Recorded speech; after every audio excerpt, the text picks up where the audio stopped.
Chapter 967. The meeting lasted for half a day, and Terekov introduced the various matters of the second exploration phase. Finally, it came to an end. He slapped the table and said with a deep voice, "There is one last thing. During the exploration phase, please pay attention to any abnormal signals. From the start of the first exploration phase, there have been many organizations trying to sneak into the flickering world. We have taken various measures to eliminate a large number of stowaways, but there are always some that have escaped. If you discover any stowaways, you must pursue them." The flickering world was still in the closed development phase, and there were many organizations trying to sneak in. Most of the people present knew that most of the stowaways were the troops of the various star cluster and supercluster civilizations, or people hired by them. Because the first region had already been explored, these stowaways had already escaped to the later regions, and their whereabouts were a mystery. The Empire had also sent some small teams to pursue them into the unexplored areas, but the results were minimal. The way the dynasty saw it, the best way to deal with this was to complete the exploration plan step by step. In any case, these stowaways would have nowhere to run. After the meeting, the representatives of the various allied organizations brought the contents of the meeting back to inform their upper echelons. A portion of the Beyond grade, as did not leave immediately and stay to chat. After chatting for a while, Terekov walked over and asked Han Shao to talk to him privately. The two of them walked to the side, and Han Shao was a little curious. "What's the matter? Can I talk to you if there's nothing?" Terekov chuckled. "However, I do have something to talk to you about. The Geru Star Cluster is connected to the Russo Star Cluster, and your territory happens to be connected to the Geru Stargate and the Russo Star Cluster border. The transportation is convenient, and it can be used as a long-term transportation route for the other exploration organizations. Therefore, during the second exploration phase, a portion of the teams will borrow the route from your territory, and they will also need your help to transport some resources." "Sure," Han Shao agreed without hesitation. The dynasty had given him 7-star systems, and he had absolute control over them. Because the agreement had already taken effect, the dynasty could not casually order his territory around and had to ask for his opinion first. Based on the situation of the second phase, opening up the transportation network to allow other exploration teams to pass through had more advantages than disadvantages. This could build an important resource circulation foundation for his territory. The more people chose this route, the more it would become inertia, allowing his territory to consolidate its position as the core area of the Geru Star Cluster and even improve the transportation network. Being responsible for the transportation of goods was equivalent to being responsible for logistics to a certain extent. Everyone knew how much profit there was in logistics. During the first exploration phase, the Black Star Corps' role was more of a pathfinder. In the second phase, they had their own territory, and their role began to change to half logistics and half exploration, with more responsibilities. After saying this, Terekov suddenly lowered his voice and said, "Have you received the news? The call for the evolutionary totem to be opened has started again." Han Shao nodded and didn't mind. "It doesn't matter. They can't do anything to me now anyway." Now that the dynasty's upper echelons had different opinions about the evolution cube, it would not affect his current position for the time being. In the past 6 years, none of the dynasty's upper echelons had targeted him because they all knew that before things took a turn for the better, targeting Black Star would be a waste of time. "I know, but you have to be careful," Terekov softly said. "I heard that one of the candidates seems to want to obtain the support of the opposition." Hearing this, Han Shao narrowed his eyes and playfully said, "You're telling me such news? Aren't you afraid of being punished?" I didn't mention any names, so it doesn't matter if I say it. Will you report me? Furthermore, the faction I'm in doesn't really like his actions." Terekov smiled. Han Shao suddenly realized that Terekov was not just reminding him out of kindness, but also had a political goal. The dynasty's ruler was a nurturing system, and during the term of the previous ruler, many candidates would be nurtured for the next ruler. These candidates were all high-ranking officials and had the support of different factions. Most of them would accept the nurturing obediently.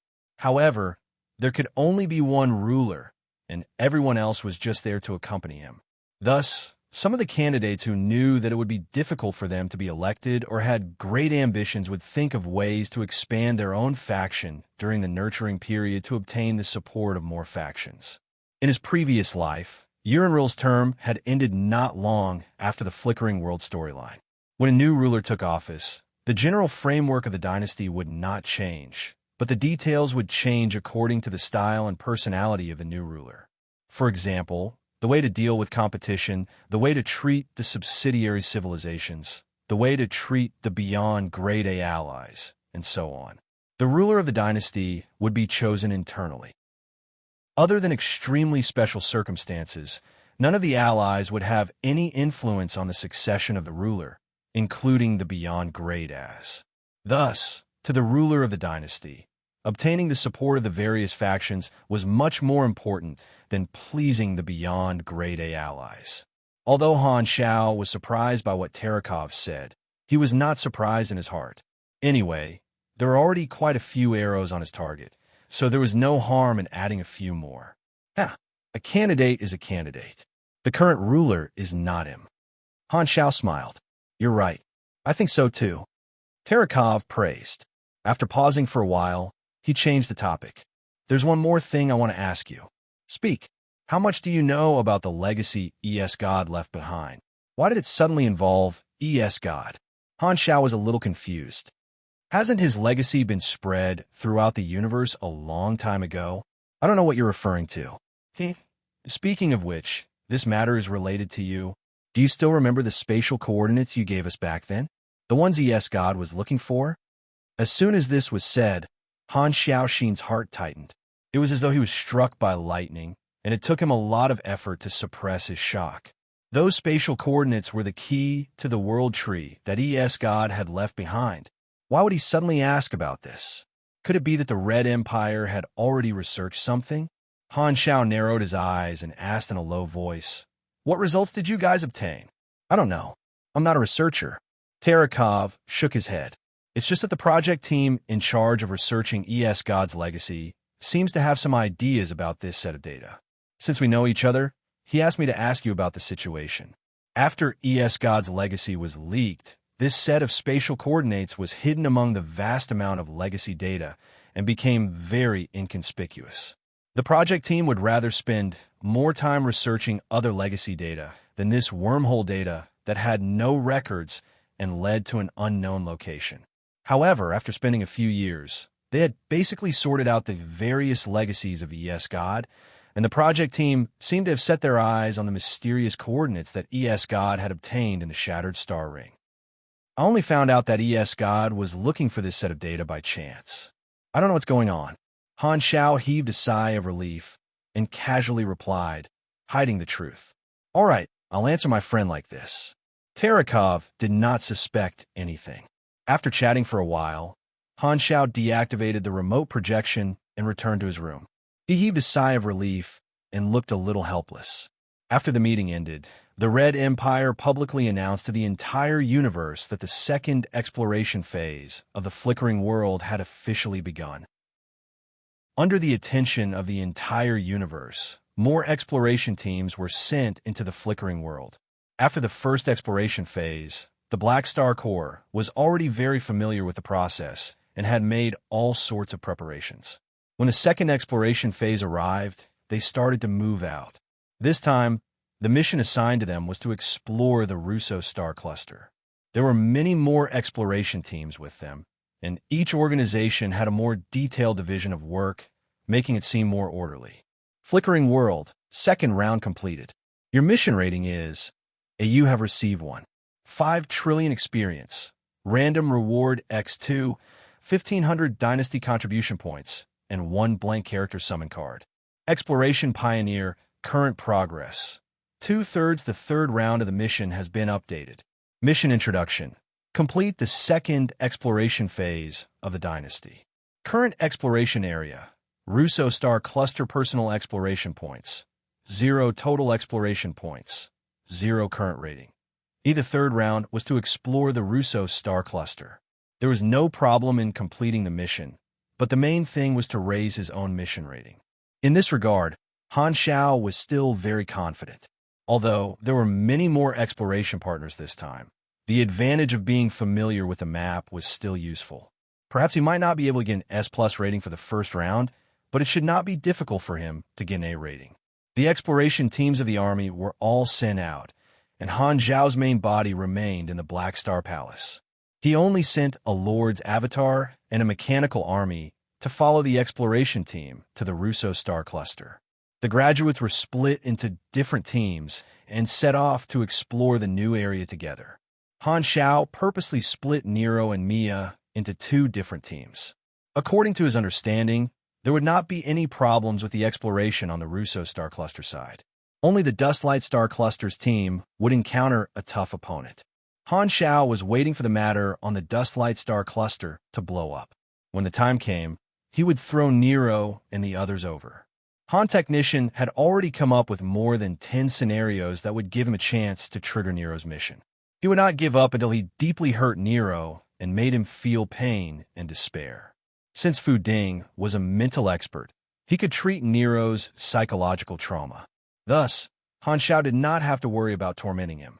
At a certain border of the Dustlight Star Cluster in the Flickering World, one of the dynasty's exploration teams had arrived at this region and started to construct a stargate. At this moment, many star systems away, there was a group of people observing the actions of this exploration team through a special observation device. This was a conference room, and the huge screen displayed the real-time observation of the dynasty's exploration team. There were many crustaceans in the room, and they looked like a bunch of gray crayfish. This was a native intelligent species of the Flickering World that did not belong to the Galactic Society. In their language, they called themselves the Kundi race. Looking at the fleet on the screen, everyone present fell silent. After a long time, the Kundi race leader, sitting on the main seat, spoke. Everything has come true. The data of the spaceship that crashed is real. There are more life forms in this universe, and our world has been targeted by a group of aliens. Everyone was silent, and their hearts were in a mess. For hundreds of thousands of years, the Kundi race had slowly developed their civilization there. 10,000 years ago, they had started a walk on the path of colonization, and their territory had been expanding continuously. It was not that they did not encounter other intelligent species during this period, but they were far weaker than them and had all become their pets and slaves. All along, the Kundi race had been guessing if there was a stronger civilization in the universe, but they had never encountered one.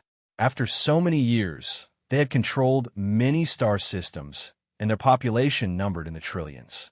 They were the strongest civilization in this star cluster. However, their exploration range was limited to the Dustlight Star Cluster, and the regions beyond were unknown to them. There was no galactic society, and there were no civilizations to communicate with. This was an isolated island, a dark forest. The Kundi race did not have the concept of star systems or star clusters, and their technology tree could not be as comprehensive as that of the Galactic Society. They did not have any Stargate technology, and their hyperdrive engine was outdated. They could only rely on cryogenic chambers to survive the long interstellar journey. To them, a journey that would take a day in the Galactic Society would take the Kundi race more than 10 years. However, all of this changed a few years ago.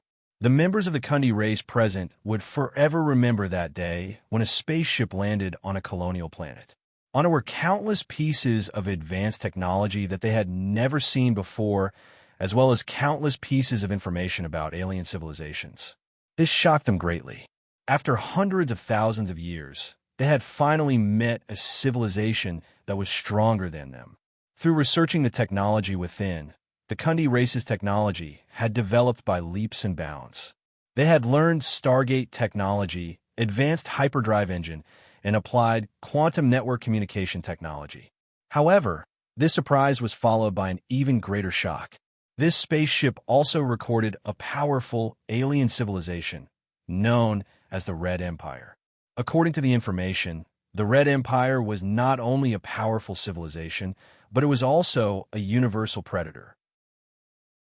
They occupied many star systems and resources, and all the civilizations that they discovered only had two paths to take: destruction or submission. The consequence of submitting was that the civilization would lose its future and would never be able to reach a higher level. Their future would be stuck, and they would never be able to surpass their current situation. It was not that the Kundi race did not suspect the possibility of the information being fake, but the technology was real, and the authenticity of the information was guaranteed. However, it was a pity that there were only corpses in the spaceship, and there were no survivors to interrogate. The spaceship's logs recorded that this spaceship was a group of refugees escaping from the expansion of the Red Empire. It also announced that the Red Empire was not far from where the Kundi race was and marked the possible routes that the Red Empire would take. This made the Kundi race extremely uneasy. In the database, there was also a super long-range interstellar observation device. The Kundi race had created this device and sent people to use it to observe the possible locations of the Red Empire. A few years later, this information was confirmed, and an unknown fleet had really appeared not far from their territory. The predators have already appeared. What should we do? Should we engage in friendly contact or strike first? The Kundi race leader said with a grave tone. One of the upper echelons slammed the table and said resolutely, "We definitely cannot submit. We have to prepare for both eventualities. First, we have to preserve the fire of our civilization and find a way out for them to find a new home. After that, we will strike first and attack before the enemy discovers us. They are too strong, and we will not be able to win. We might even be wiped out. We cannot start a war. I feel that it is better to engage in friendly contact. Don't have any delusions. The only result of engaging is submission. Are you willing to lose your future and become someone else's subordinate, just like those intelligent beings that we enslaved? What if they are not predators, but a friendly civilization? Friendly civilization? How did you get to this position? Don't forget, have we ever been friendly to other intelligent beings? Can there be a friendly civilization in the universe? Do you want to surrender and let our entire race be enslaved? But if we don't try, how do we know if the information is real or fake? Are you crazy? That technology is all real, and you still doubt it? The upper echelons who had different opinions argued fiercely. If not for that spaceship that descended from the sky, there would definitely be more people who agreed to contact the aliens first. However, the situation was now the other way around. Under the influence of their preconceived notions, more of the upper echelons believed that the appearance of this alien civilization was a disaster from the heavens. They were predators that had come to occupy their universe. At this moment, a strange fluctuation flashed past the Kundi race leader's eyes. He slammed the table and said coldly, "Stop arguing. Stop arguing. I've already made my decision." Chapter 968. The dynasty's exploration method was progressing step by step, and the exploration team had just entered 2 star clusters. They were currently exploring from the border star system. In the border star system of the Dust Light star cluster, a small exploration fleet arrived at a green planet. The armor of the battleship was engraved with the insignia of a certain dynasty's subsidiary star system civilization. They were in charge of exploring this region, and this planet was their target. Hyperdrive completed. We have arrived at our destination. Cooling down the hyperdrive engine. Planetary environment probe has been launched. Detecting the planet's environment and resource distribution. Life monitoring device activated. Scanning for signs of life on the target planet. In the main control room of the command ship, many of the crew members were busy operating the various devices. The captain paced back and forth in the room, waiting for the results. Schwa. At this time, the door opened, and a man wearing heavy mechanical armor walked in, showing the posture of a soldier as he walked. The captain turned around and nodded. "Captain Kreb, what's the matter? I'm only here to take a look." The man called Kreb was expressionless and impatient. This man was one of the calamity-grade supers of this subsidiary civilization. He followed the exploration team and was in charge of security. However, it was obvious that the chances of encountering an enemy worthy of him taking action in the flickering world were too low. Krebs' existence was more for insurance, and he did not have anything to do. Thus, he was naturally unwilling to take on this job. In his eyes, it was a waste of his training time. After a while, the results were displayed on the virtual screen in the main control room. Captain, we have reported this planet. This is a habitable planet with abundant resources. We have also discovered signs of life. 730,000 species have been detected, and one of them is an intelligent life form that has formed a settlement on the surface. According to our observations, their civilization level is still in the tribal era, and their intelligence level is unknown. They have a population of around 120,000. The virtual screen displayed the appearance of this intelligent species. It looked like a bunch of short and upright, goblin-like creatures. There were a lot of wrinkles on its white skin. It looked like a fatty who had undergone liposuction. Intelligent life form? That's not bad. The captain nodded. Then, let's make contact with them according to the exploration rules. The dynasty had set out the procedures for coming into contact with indigenous civilizations, and they would adopt different methods according to the situation. Toward indigenous civilizations that did not seem to be a threat, they would adopt a gentle approach. Han Xiao had once come into contact with planet Pangurus during the first exploration phase, and he adopted the approach of educating them. This fleet slowly landed in a forest on the planet. The ground troops disembarked and began to make friendly contact with the native tribes. These native intelligent life forms were shocked and afraid, but at the same time, they were very curious about these creatures that had suddenly appeared. With the help of the universal translator, the exploration team successfully established a bridge of communication with the natives. While understanding the natives, they explained their intentions to the natives. They used various images to explain the situation of the explored universe and introduced the Red Empire, allowing the natives to understand the current situation. The team's doctors also began to examine the curious natives to prevent them from carrying new germs that they had never seen before. There were too many such cases. At the same time, they also examined the natives' physiological structures. Everything seemed to be in order, and Kreber was bored to death as he strolled around the camp. As he turned around, he suddenly saw a native leaving the queue and sneaking toward the house of a native tribe. Kreber did not think too much about it and was about to retract his gaze. However, at this moment, a sense of alarm rose in his mind. He immediately stopped in his tracks. The majority of Calamity-grade supers had sharp instincts and would occasionally sense certain threats. The stronger a super was, the more they would trust their instincts. Something seems to be wrong. Kreber frowned and turned around to follow this sneaky native. He pushed open the door and walked into the house. This native was sitting in the corner with his back facing the door, and it was unknown what he was doing. When he heard the sound behind him, he was startled and turned around to look. "What are you doing?" The ominous feeling in Kreber's heart grew stronger and stronger. The next moment, the expression of this native became twisted, and he suddenly took out a bone dagger and stabbed it toward his own neck. Whoosh! A gust of wind blew past, and Kreber's movements were extremely fast. He appeared in front of the native in an instant and flicked the dagger away before grabbing his neck and lifting him up. He did not know what this native was trying to do, but it was definitely not wrong to stop him. However, before he could ask, the native's body suddenly trembled, and white foam came out of his mouth. His eyeballs popped out, and he died on the spot. Did he consume poison? Kreber was shocked. Right at this moment, exclamations rang out from outside the door. Kreb ran out with the corpse in his hands and realized that there was a commotion amongst the doctors. A large group of doctors were surrounding a medical equipment, and even more doctors were crowding over as though they had discovered something. Kreber immediately flew over and looked at the person in charge of the group of doctors. "What are you guys doing?" "Your Excellency, quickly take a look at this genetic report," one of the doctors said with a shocked expression.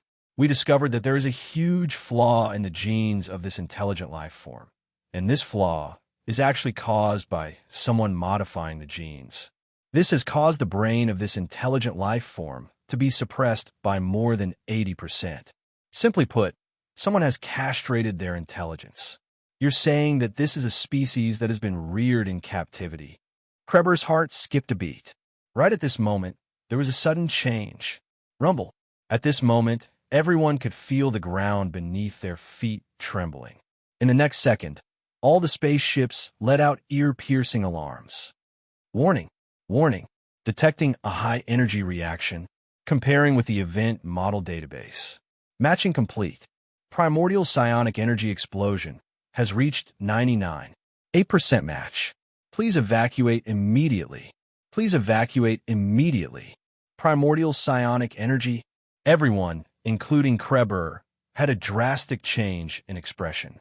Kreber seemed to have thought of something as he smashed the skull of the strange native in his hand with a fist. He lifted the body and poured out the contents of the corpse. At the same time, an extremely small mechanical product fell out along with the liquid.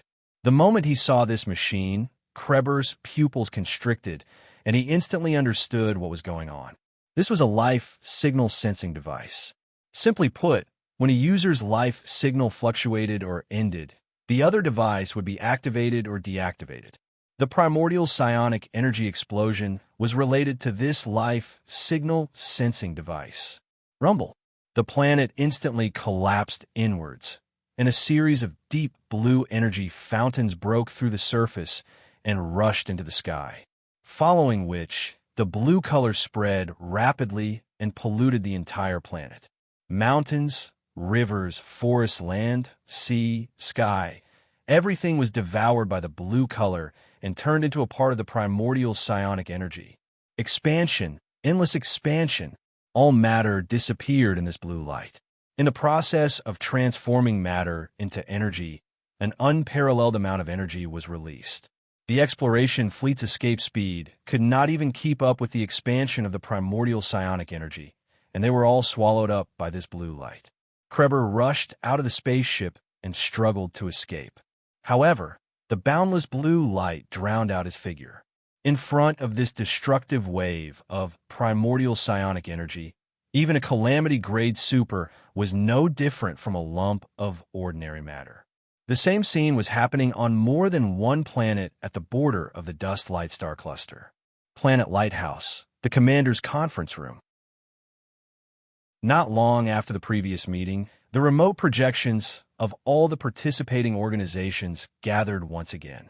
This was an emergency meeting, and Han Xiao and the other Beyond Grade, as were also called over.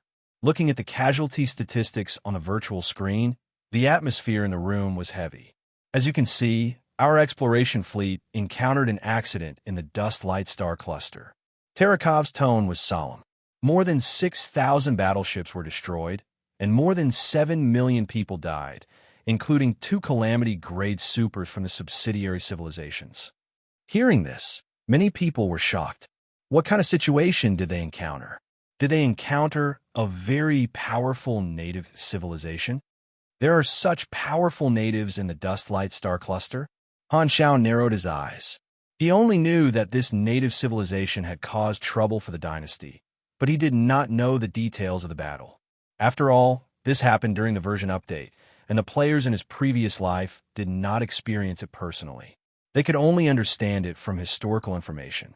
Tarakov gestured for everyone to keep quiet and said in a deep voice, "The armed forces of these natives are stronger than you think. They have grasped psionic technology, and these casualties were all wiped out by the primordial psionic energy explosion while exploring the planet. We have reason to believe that this is a trap set up by that unknown native civilization." As soon as this was said, most of the representatives held their breaths, and their expressions were filled with shock. They could accept a native civilization with powerful military forces because with the dynasty's battleship technology, suppressing a native civilization would not be a problem. No matter how strong their military forces were, they would not be able to pose much of a threat to their exploration fleet. However, a native civilization that had grasped primordial psionic energy had a completely different meaning. In the explored universe under the 3 universal civilizations, primordial psionic energy was a weapon that was absolutely prohibited from being used. Its power was terrifying, and the subsequent pollution would be even worse. However, these natives had grasped primordial psionic energy technology as well. Just how did they climb up the technology tree? Could it be that they still have some black technology that we do not know about? Fear grew in the hearts of most of the representatives present. The feeling of facing a native civilization was different. In the Galactic Society, even if you did not possess a certain technology, you would still know about its existence. However, facing a powerful native civilization that they had never seen before, who knew if they would suddenly pull out some incredible technology from their pants? Many of the civilizations present had experienced the Exploration Era War, and they felt like they were dreaming about the Exploration Era. No one knew what terrifying trump cards the other civilizations had, such as the Radiant Federation's multidimensional sky-opening transportation device, the Arcane Church's 10,000 deity scepter, the evolutionary civilization's mutated missiles, and so on. This group of native civilizations was naturally not bound by the rules of the Galactic Society, so they did not care about throwing primordial psionic energy around. That was very dangerous, like a child playing with a gun. Everyone present had a feeling that the casualties this time would not be small. What's the dynasty's plan? Someone could not help but ask. The current situation shows that this native civilization is not friendly to us and is a high threat. According to the exploration rules, contact with native civilizations, we will adopt the 24th response plan, Terakov said coldly. Hearing this, many people's hearts skipped a beat. This was the last response plan. Compared to the other plans, the content was very simple. They would deal with the target through war until their race was wiped out or enslaved. The Overlord-level civilizations that had survived the Exploration-era wars were never kind and easy to deal with. The Flickering World was a miniature version of the Exploration-era war. The only difference was that the three universal civilizations had already become the overlords and had the confidence to use gentle methods. The stronger the natives, the harsher the attitude of the three universal civilizations would be. The natives who had grasped psionic energy technology had already become an obvious threat, and the Red Empire would not mind killing them while they were still in the cradle. There would be one less annoying star cluster civilization, and this would be beneficial to the entire Galactic Society. Terakov looked around and said coldly, "We don't know anything about them. We know almost nothing about them. We don't know where they are or what species they are. However, they launched a precise attack on us, which means that they have a certain amount of information in their hands.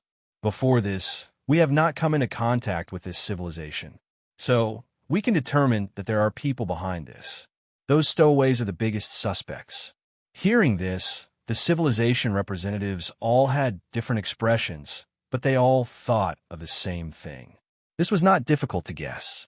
The technology tree of an individual civilization would not be able to cover everything, and the strength of the Galactic Society was the flow of technology. It was the stowaways who had packed up a bunch of advanced technology in the Galactic Society and thrown it to the native civilizations, including psionic energy technology. Those supercluster civilizations also had sufficient motives. First, they wanted to kill the dynasty's armed forces. Second, they wanted to slow down the exploration progress. Third, they wanted to kill with a borrowed knife, indirectly eliminating the powerful native civilizations and opening up more space in the Flickering World. Of course, they would not throw their technology to anyone they saw. Only the advanced native civilizations with sufficient productivity would be their target.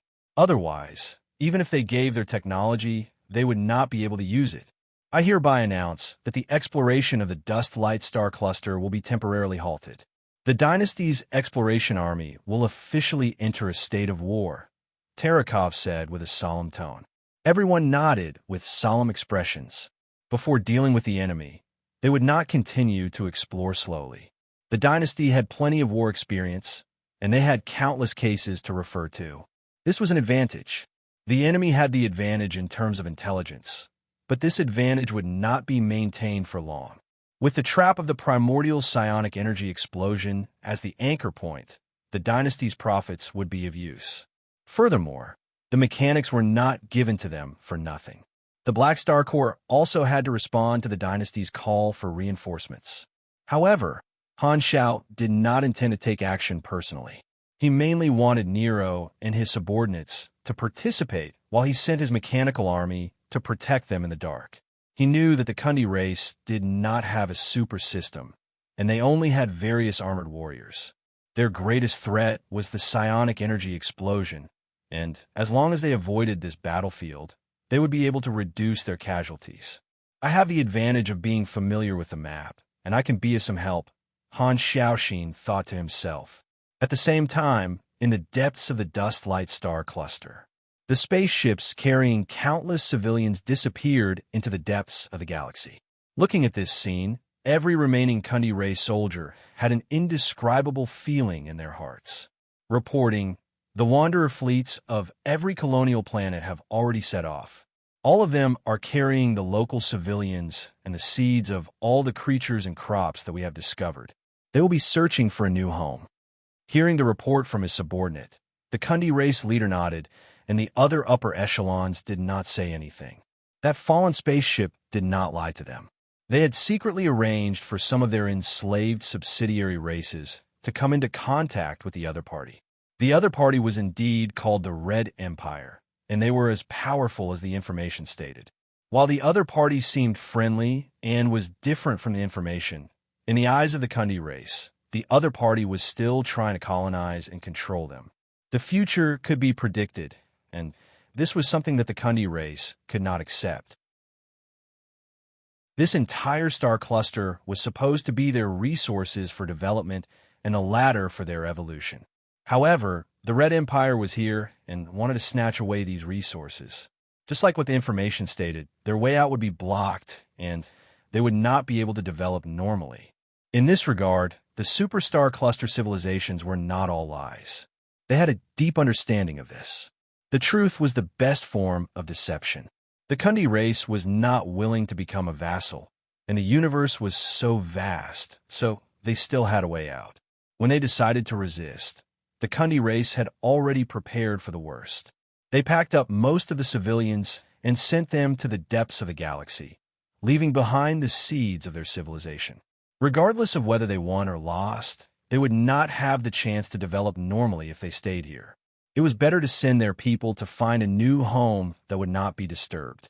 Only the Kundi race's army was left behind to defend their old home, and they were prepared to fight to the bitter end. Just like the theories of cosmologists, war was always the only way to peace. Chapter 969. Deactivating the remote projection, Han Zhao's vision returned to the room. Before he could do anything, an emergency mission from the dynasty popped up on his interface. It was to accept the call to participate in the war against the Kundi race. The mission was to take the position of the Black Star Corps and follow the dynasty's orders to carry out all kinds of war missions. The format was similar to the secret war mission, and Han Xiao was not unfamiliar with it. According to the reward of the secret war mission, if I complete this mission with a high evaluation, there should be a high chance of obtaining legendary points, political assets, and the like, as well as creating a new dungeon. Oh right, my contribution points will also increase greatly. Han Xiao stroked his chin and was not very sure. After all, in the secret war, Purple Crystal and Clint were equally matched, and the Kundi race this time was just a slightly dangerous enemy to the dynasty. There was no suspense in getting rid of them, and the rewards might not be as high as the secret war. However, he did not insist on it. His goal this time was to try and activate all kinds of missions from Nero. Although he did not intend to take action personally, Han Xiao did not intend to slack off completely. He did not mind providing virtual technology support when the dynasty needed it. Furthermore, he had the advantage of being familiar with the map, and Han Xiao did not intend to hide it. The map that he was talking about was not a star map. The astronomical observation equipment of a universal civilization was not bad, and the Crimson Dynasty had already drawn up a star map of the flickering world before the first exploration phase. What they needed to explore was the details of the various aspects, such as the actual situation of each planet. What Han Xiao was familiar with was the territory of the Kundi race. This naturally would not be marked on the unexplored star map. In other words, with the support of his intelligence, the dynasty did not need to explore slowly, but could directly enter the heart of the Kundi race. Of course, The prerequisite was that the dynasty believed in his intelligence. In terms of war, even if a beyond grade A had a high status, they would not be able to interfere with the orders of the dynasty. With regards to unconfirmed intelligence, be it the dynasty or the other advanced civilizations, they would all take a wait-and-see attitude. Han Xiao didn't have much to worry about. He already had the title of scammer, and he had Aesop, a famous old man, at home. In addition, the empire would also use a large number of prophets, so it wasn't a problem for him to release information. However, in order to prevent those with ulterior motives from framing him for colluding with the Kundi race, Han Xiao could not give the dynasty too detailed information. Although he could do whatever he wanted with his current position, he could always avoid unnecessary trouble by being more careful. A star cluster level war? This is my second time participating, but it's different from the secret war. Han Xiao let out a sigh of relief. The secret war was a proxy war. Although the scale was rather large, there was no concern for the survival of the race. This time, however, they were about to face a star cluster civilization that was going all out to protect their homeland. The enemy would not stop at nothing. Even if the Kundi race was a native star cluster level civilization, the intensity and scale of this war was not something that any of the wars he had participated in before could compare to. Han Xiao did not have any enmity toward the Kundi race, but he did not have a good impression of them either. If he was in the Kundi race's shoes, he would also not be willing to let an unknown civilization occupy the resources that he could easily obtain. When the Red Empire finished exploring the Dust Light star cluster, it would be equivalent to sealing the Kundi race within the Dust Light star cluster. In the future, the Kundi race would only be a star cluster level civilization. However, he was currently standing on the side of the dynasty, and he had a vested interest in this matter. The dynasty was exploring a new star field to obtain new resources, and it was impossible for them to stop. It could only be said that there was an irreconcilable conflict between the two parties. Since both parties were not in the wrong, the only ones at fault were the losers. Han Xiao wrote a message and included the intelligence of the Kundi race. He then sent it to Terakov, and without waiting for a reply, he wrote a war mobilization order and informed the entire army, summoning us back to participate in the war. In the Black Star Core exploration spaceship, the members of the team took out their communicators and looked at it. Some were excited, some were solemn, some were eager, and some were depressed. Nero was a member of this exploration team, and when he saw the army mobilization order, he immediately became nervous. The war had come too suddenly, and he was not mentally prepared. All along, he had only participated in various sparring sessions and had never participated in a real war. It was impossible for him not to be nervous. All sorts of thoughts appeared in his mind, and Nero could not help but let his imagination run wild. Will I be able to do it when facing the enemy? What does it feel like to kill the enemy? Will I be killed by the enemy? Is Mia going to participate in the war as well? Will she be in danger? Just as he was thinking about this, he felt a weight on his shoulder. Raising his head, Nero saw that it was the captain of his team, a former freelance mercenary. "Don't worry, kid. We will take care of you." The captain smiled. "Relax." The vice captain, who was reciting spell models, also looked over and casually said, "I participated in the secret war before, and the battlefield is actually just like that. It's either you kill me or I kill you, especially in this kind of galactic war. Death is just a matter of an instant, and there is no pain. Thus, there is nothing to be nervous about." Hearing this, Nero scratched his head and revealed a bashful smile. He was assigned to this team as a mechanic, and his life was not bad. The captain and vice captain both took good care of him, and the other members treated him well. In this kind of basic combat team, one's background was secondary. The most important thing was one's ability. Nero was not weak, and his mechanical skills were outstanding. He was trustworthy, and thus, the other members were willing to take care of him. Nero also liked this group of forthright warriors. Although he was nervous about participating in the war, Nero did not have any intention of contacting Han Xiao. He did not want to ask for special treatment. If he did so, his godfather might agree to not let him participate in the war, but he would definitely look down on him. After learning for so long, Nero did not want to disappoint his godfather. Nero walked to the side and took out his communicator. After hesitating for a moment, he dialed Mia's number. After a few rings, the other party picked up, but no one spoke. They could only hear each other's breathing. After waiting for a few seconds, Nero could not help but take the initiative to speak. He scratched his face and said, Have you seen the internal notice? I'm going to battlefield. Oh, aren't you worried about me? What's there to be worried about? I've been drafted as well. Mia snorted. Nero's heart skipped a beat, and he hesitated. Are you nervous? What's there to be nervous about? Mia's tone was strange. When I became a super, didn't I already know that this day would come? I'm looking forward to it. Nero opened his mouth, but he had nothing to say. He could only say softly, Then be careful. We are not in the same team, and I can't protect you. Who needs your protection? Mia rolled her eyes. You should take care of yourself. Don't die. After saying that, the call was cut off. Nero put down the communicator and rubbed his nose helplessly. He still missed the cute and shy Mia when he first met her. Ever since she had awakened as a pugilist, Mia's violent tendencies had become more and more serious. He did not know if it was because she had released the personality that she had suppressed for many years. There was no wall in the world that did not have a crack. Furthermore, the Red Empire did not hide anything. Not long after, the news of the flickering world spread to the explored universe, and the various starfields knew that the Red Empire was mobilizing for war.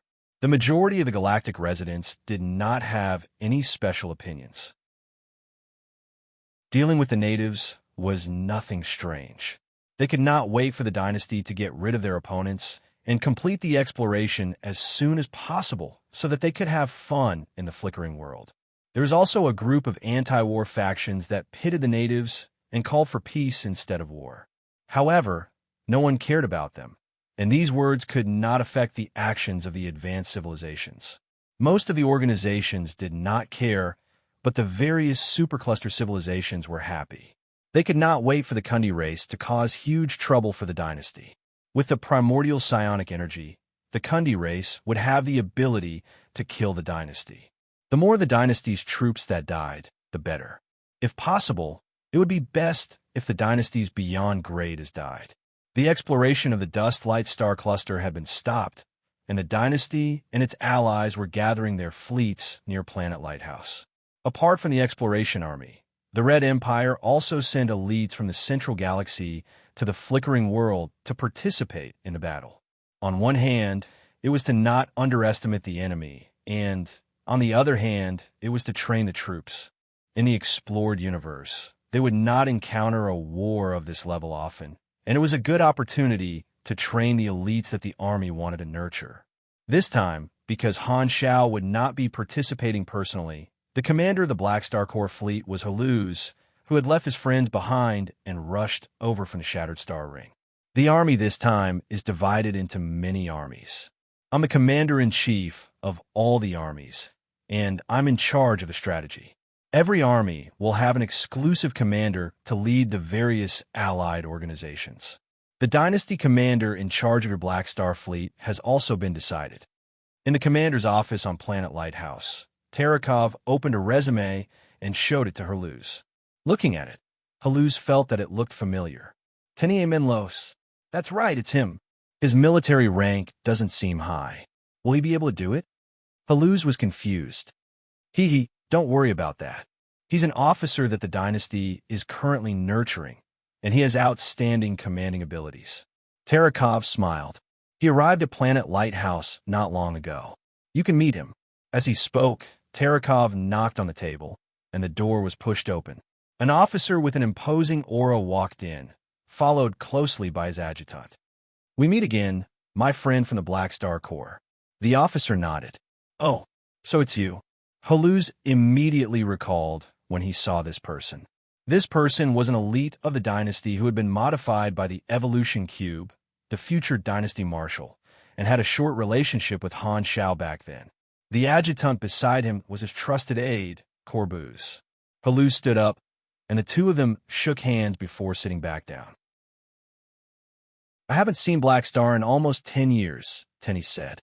I heard that his position is getting higher and higher. I'm very happy. Haluz nodded and asked curiously, You've been promoted in the past few years? I remember that you were only a colonel when you came. I made some contributions, but those achievements are nothing compared to Black Star.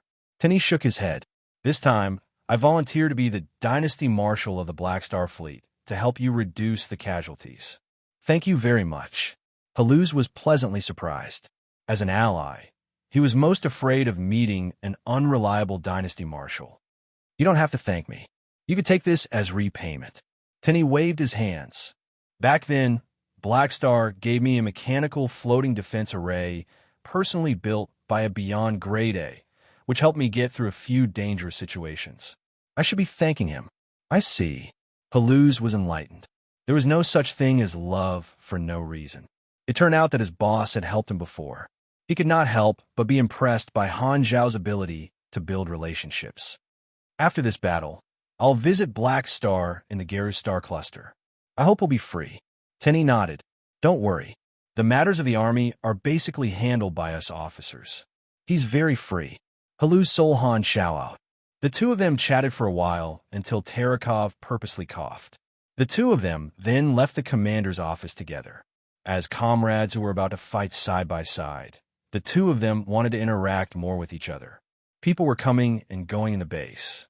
On the way, Tenny bumped into an acquaintance who was also a high-ranking Imperial official conscripted from other places. They greeted each other and stopped to chat. Haluz did not pay much attention to it at first, but he suddenly realized that the tall and skinny adjutant beside this official had been staring at him with a meaningful gaze. Looking at me. Ahem, why are you looking at me? Haluz could not help but ask. This adjutant smiled, pointed at Haluz's army uniform, and asked, You're from the Black Star Corps? I'm the commander of the Black Star Corps fleet, Haluz. How should I address you? Haluz nodded. He call me God. Have we met somewhere before? Why are you staring at me?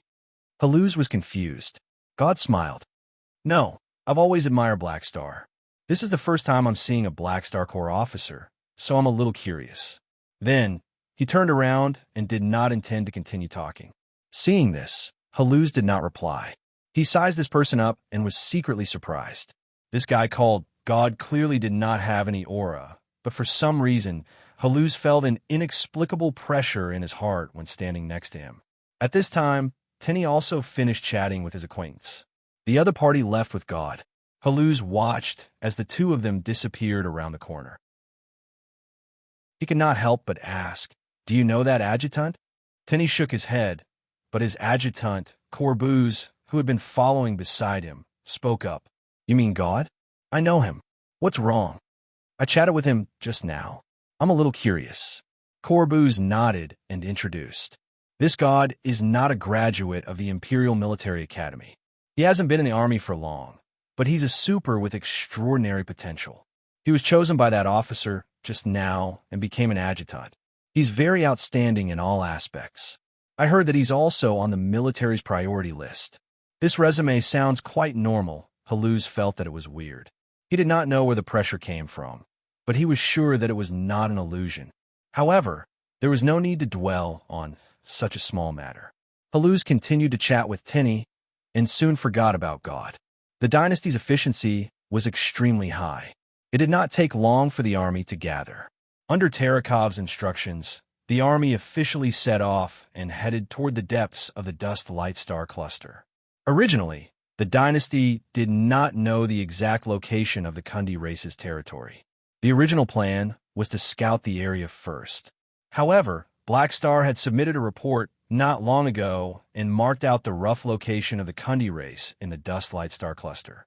Although there were no detailed coordinates, it saved the dynasty a lot of effort. Although the accuracy of the report was still unknown, the dynasty could also conduct more targeted reconnaissance. Countless scouts were released and headed toward the Kundi race's territory marked out by Black Star. The various armies also started to move in different directions. With an entire star cluster as the battlefield, mobility was the key. The Stargate was the blood vessel that connected the army. Because of the primordial psionic energy trap, the dynasty also acknowledged that the enemy had Stargate technology. Thus, the various armies paid attention to protecting their own Stargate to prevent the enemy from ambushing them. However, the army advanced for more than half a month without encountering a single battle. The enemy was in the dark, and they were in the light. It was as though the enemy had disappeared without a trace. This situation was only broken a few days later, and the dynasty finally had their first exchange of fire with the Kundi race. And the location of the exchange of fire was actually Planet Lighthouse, which was plagued with disasters. Chapter 970. Half an hour ago, in a desolate universe belt far away from Planet Lighthouse, a Kundi race fleet jumped out of the Stargate and quickly split into many groups. They entered hyperdrive mode and headed toward Planet Lighthouse along different routes. After the destruction of the Radiant Federation and the Arcane Church, the Red Empire had expanded the security perimeter around Planet Lighthouse by many times. Not long after this Kundi race fleet appeared, they were discovered by the surveillance equipment in the area. However, this Kundi race fleet ignored them and continued forward. The command room of the main ship was mainly crystal blue and dark gray, and the various control panels were suitable for crustaceans. The commander of the fleet was a large lobsterman that was much bigger than the ordinary members of the Kundi race. There were fiery red stripes on his shell. The Kundi race was also split into different races, and one of them had a special characteristic. When they were in a different mood, some parts of their shell would change color. The red stripes represented anger and agitation. This commander was currently in a state of anger, and the target of his anger was the enemy, the Red Empire. Yalu, an officer of the Kundi race who was known for his radical style, had volunteered to participate in this attack. He and the majority of the crew members of this fleet knew that there was an 80% chance that they would not be able to return. However, they still did not hesitate. "How far are we from Planet Lighthouse?" Reporting to the commander, "There are still about 4 hours left." "Increase the speed." Yalu's tone was filled with killing intent, and he could not wait to unleash the cannonballs on the enemy. It had only been a few years since the Kundi race obtained the Stargate technology and advanced hyperdrive engine. Even if the productivity of a star cluster civilization was high, it was impossible for them to have a large number of troops. Furthermore, the Kundi race did not have enough experience in using these two technologies. Until now, many of the Kundi race soldiers were still not used to these new technologies. 4 hours of travel was naturally not enough to achieve the effect of a sneak attack. However, this was already the limit of what the Kundi race could do. Their stealth troops could only place the Stargate at this location. Any closer, and they would not be able to hide it. However, this fleet did not care about being discovered. They adopted a plan of attack.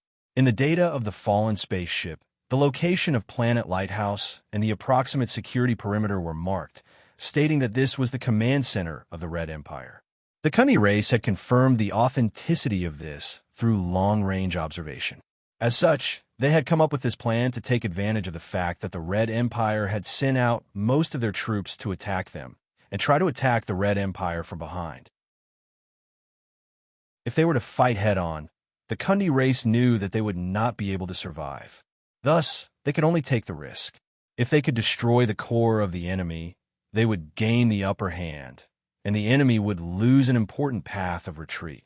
This fleet was equipped with a large number of primordial psionic energy weapons, and the Kundi race was extremely confident in the prowess of these weapons. As long as they were able to get close to Planet Lighthouse and hit the planet with one of these weapons, their strategic objective would be considered a success. The primordial psionic energy weapons practically ignored all defenses, and most of the shields would only be assimilated by them to provide energy for their expansion. Although they knew that they would not be able to survive, all of them, including Yalu, were extremely firm in their beliefs and were not afraid of death. On one hand, it was because of their anger and enmity toward the dynasty. On the other hand, it was because of the fear in their hearts. The reason for their fear was coincidentally related to Han Shao. Originally, the Kundi race was extremely careful about hiding their location due to their disadvantage in terms of combat strength. As long as they did not expose their territory, They would be able to make use of the strategic depth of the dust light star cluster to do many things. However, the Red Empire's army actually did not do much scouting after setting off for half a month and headed straight for their territory. This disrupted the Kundi race's plans and made them panic. With their territory exposed, most of the Kundi race's preparations would be rendered useless, and all of their troops would be placed in a dangerous situation. Countless people were thankful that they had sent away most of the civilians early. Otherwise, they would be in an even more passive position. Left with no choice, the Kundi race could only resort to this plan. Since their base had been exposed, the Kundi race planned to use a surprise force to destroy the dynasty's path of retreat. The instigator of this was Han Shao, who had provided the intelligence to the dynasty. He had helped the dynasty save a lot of effort and forced the Kundi race to take the risk. In the command center of Planet Lighthouse, Terekov and all the officers were gathered in the command room and looked at the star map on the virtual screen. The red that marked the Kundi race fleet was slowly approaching, and there was a countdown timer on the top right corner. Just as everyone can see, the enemy has launched an attack on Planet Lighthouse and will arrive in 3 hours. Terekov stood with his hands behind his back and looked at everyone with a calm expression. Everyone's expression was normal, and they were not surprised at all. This situation was one of the possibilities that they had deduced, and they had already prepared countermeasure. In Terekov's strategic sandbox, the enemy had almost no chance of winning in a direct battle, and the probability of them taking the risk was as high as 95%. During the exploration era, the Red Empire had been ambushed countless times, and they were extremely experienced. Not only were the officers not panicking, they even felt like laughing. Compared to veterans like them, this indigenous civilization with little experience in war was still too inexperienced. Their every move was within their expectations. Without the multi-dimensional sky opening transportation device, they still wanted to ambush them. Without the life of the Radiant Federation, they had gotten the illness of the Radiant Federation. Planet Lighthouse was filled with calamities, and they were all used to others coming straight for them. After the previous lesson, even if they sent out a large number of troops, they would still retain a sufficient fleet on Planet Lighthouse. Furthermore, the expanded alert range would cause the enemy to take a longer time to reach Planet Lighthouse. A few hours was more than enough for Guru, Renault, and Crown to rush over through the stargates. Even the army that was sent out could return through the stargates along the way. Everyone is aware of the situation. The only threat of the enemy's ambush is the primordial psionic energy weapons themselves. Terekov paced around and slowly said, "We have plenty of time to prepare, so we have to destroy all the incoming troops. If any of the enemy ships get close to Planet Lighthouse and drop the primordial psionic energy bombs, we will be in trouble. I request to use the primordial psionic energy." Just like Black Star said, it is impolite not to reciprocate. An officer from the Hardline faction sneered. "I'm sure." Terekov nodded. The explored universe prohibited the use of the primordial psionic energy, but since the enemy had already used it, the dynasty would not hide it anymore. Since they were going to be contaminated anyway, there was nothing to be worried about. However, while this killing weapon was allowed to be used, Terekov had other plans. The destructive power of the primordial psionic energy is too great. If possible, try to use conventional weapons to fight and capture the enemy's spaceships and people. This is a good opportunity to obtain information about the enemy. Don't forget, we still know almost nothing about their civilization. Also, get the virtual mechanics to be on standby. We should be able to use them. The dynasty had a large number of virtual mechanics themselves, and they did not intend to rely on the strength of their beyond grade A allies to deal with such a primitive civilization. After all, Black Star's appearance fee was still quite high.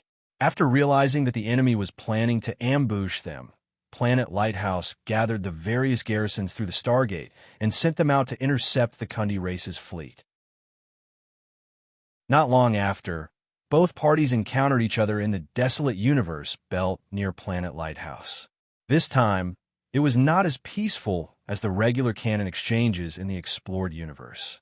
Both parties were crazily throwing primordial psionic energy at each other, as if they were throwing dung bags. In a universe, the primordial psionic energy did not expand that quickly. After all, it did not have an entire planet for it to devour. However, it was still dangerous because it would not dissipate. The primordial psionic energy balls of light stayed in the battlefield for a prolonged period of time, turning into obstacles that would kill anyone who came in contact with them. The primordial psionic energy balls could only keep on expanding, releasing a huge suction force that swallowed up all sorts of broken parts of the spaceship. They were like miniature black holes. In such a complicated battlefield, everyone was wary of the other party's long-range attacks, and the frequency of boarding battles increased. The dynasty was the one taking the lead, and the Kundi race only wanted to bombard the other party with all their might.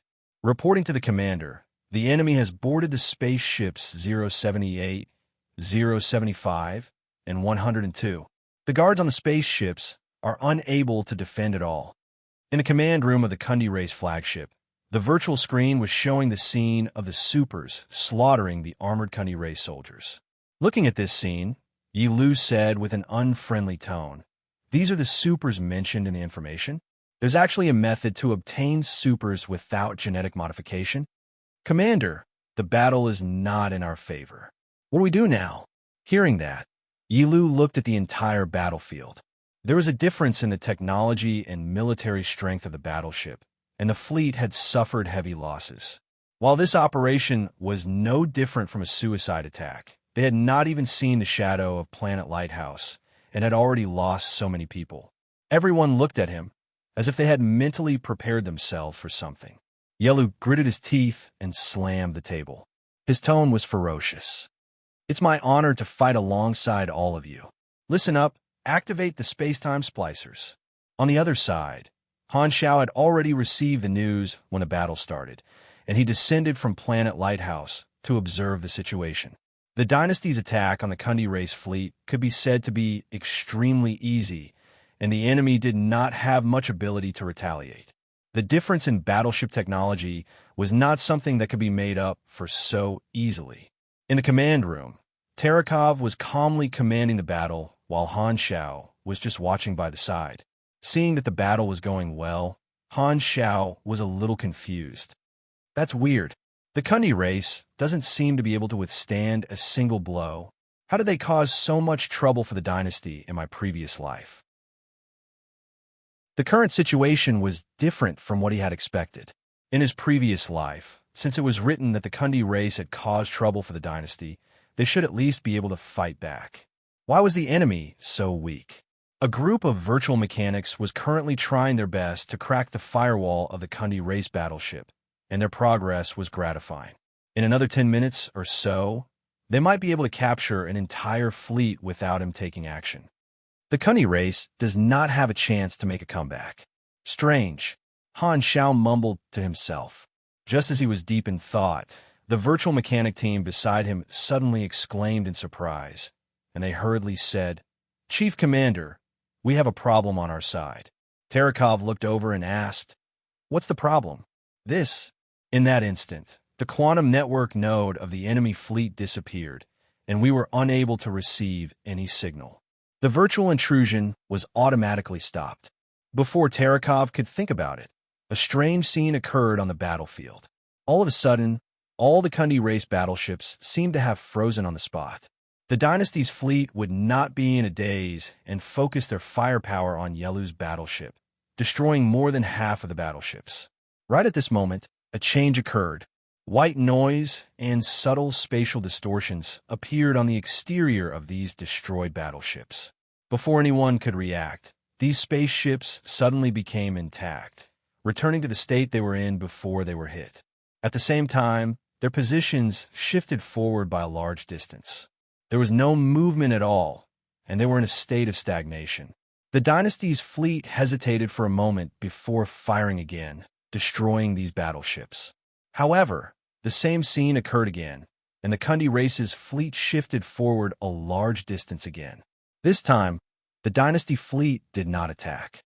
After a few seconds, the Kundi race fleet suddenly jumped again, jumping a large distance forward. Similarly, they did not move at all. It was as though they had skipped frames. "What is this?" Terekov, who was watching the battle from afar, was shocked. Right at this moment, an ear-piercing alarm sounded in the room. Space-time fluctuations detected. The degree of distortion is unknown. Matching database model. Match failed. There is no similar model in the database. Creating new file. At the same time, the dynasty's fleet also used all their means to attack. However, no matter how many times they destroyed these battleships, they would always return to their original state and move toward Planet Lighthouse again and again. Upon seeing this, Terekov's expression changed, and he quickly adjusted his state of mind. He shook his head and said, "It seems like we have underestimated them." We really cannot underestimate any civilization. Everyone looked at each other with different expressions. They originally thought that this would be an easy battle, but they did not expect this native civilization to pull out an unknown technology that seemed to be related to space-time. They did not know how they climbed up the technology tree. Just as the officers were bewildered, Han Xiao, who was on the other side, was also a little stunned. He subconsciously put down his crossed arms.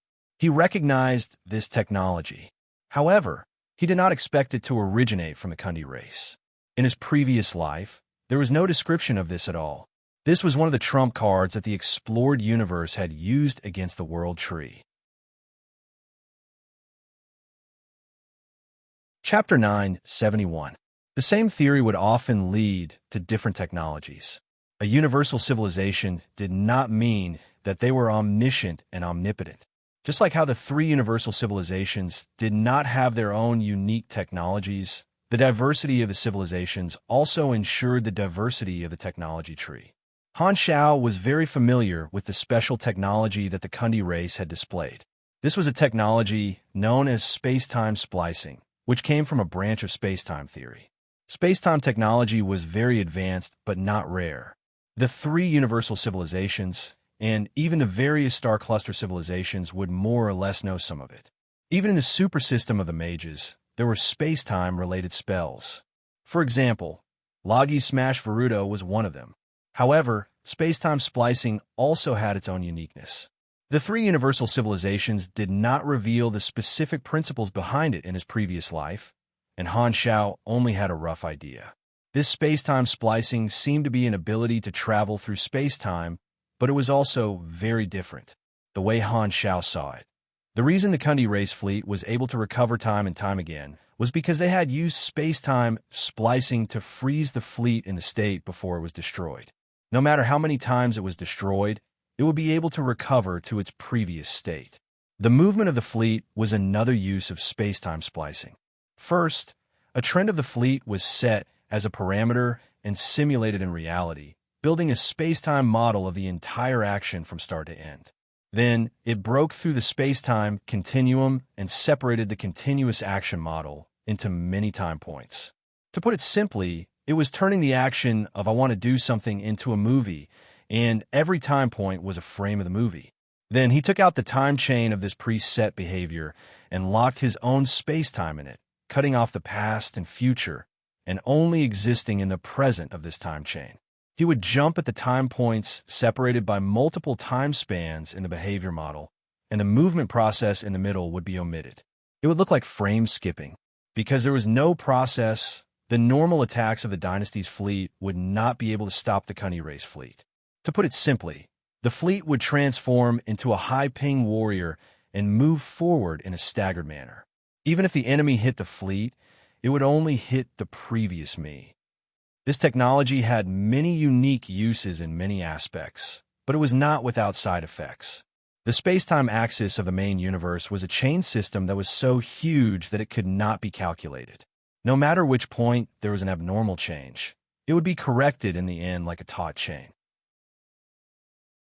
For example, all kinds of space-time delay and space-time stop spells would quickly correct the distorted space-time in the area they covered after the effects of the spells ended, allowing the space-time coefficient to return to normal.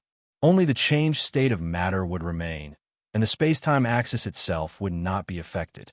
The side effect of space-time splicing was that the space-time axis would start to correct the space-time continuum. Due to the forceful distortion of the space-time attributes of these skipped objects, their state of existence had changed. It was equivalent to half a projection, which would constantly accelerate the collapse of both space-time and matter. When the correction ability of the space-time axis caught up to them, all the time points of the entire behavior model would collapse, and the entire timeline of the behavior model would disappear. Their existence would be wiped out like a bubble that had been popped, as though they had never existed in this world. They would be fixed on a timeline, and after completing the preset goal of the behavior model, they would also automatically disappear. Originally, the space-time axis was a straight line that extended endlessly, but they had taken a segment from the space-time axis and jumped from the space-time axis to the segment. Their lives would only be left with the process of the segment from the start to the end. This meant that when this technology was used, the fleet would have already died and become ghosts that could disappear at any time. I remember that when the 3 universal civilizations used this technology in my previous life, they were equipped with a large number of space-time, stabilizing anchors, and many auxiliary devices. Only then could they greatly delay the time of the collapse. If the dynasty obtained this technology from the Kundi race, then with the dynasty's technology, they would definitely have improved it over the course of several versions. Therefore, based on these 2 reasons, the space-time splicing technology in the hands of the Kundi race should only be the most crude version 1. 0. The side effects are more severe, and it's easier to deal with it. Han Zhao's expression changed slightly, and he pondered in his heart. Being attacked by the natives during the exploration should have only caused trouble for the dynasty. But now, the dynasty could even obtain a very good spoil of war. He did not know if the stowaways who secretly gave the technology to the natives knew that the Kundi race had this technology. Although the stowaways had investigated the strength of the Kundi race before giving the technology, the space-time splicing technology was definitely a highly confidential technology of the Kundi race and would not be discovered so easily. Stowaways into the flickering world were no different from suicide squads.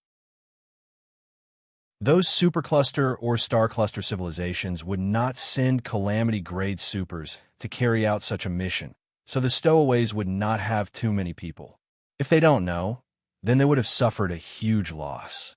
They wanted to drag the dynasty down, but ended up giving them a treasure instead. Han Xiao chuckled in his heart. On the other side, Terekov also did not rest and quickly made his arrangements. As an experienced officer, Terekov had seen all kinds of situations. Although he did not know the theory behind the space-time splicing technology, since the alarm said that it was a space-time issue, he would make use of the corresponding means. The dynasty's assets were more than enough to deal with all kinds of sudden situations. Very quickly, a dynasty fleet that was on standby on Planet Lighthouse set off.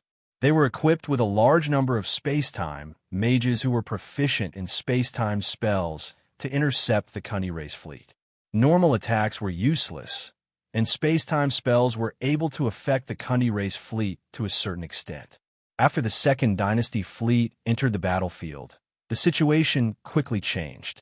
The various space-time spells and space-time devices allowed the Kundi race fleet to travel slower and slower.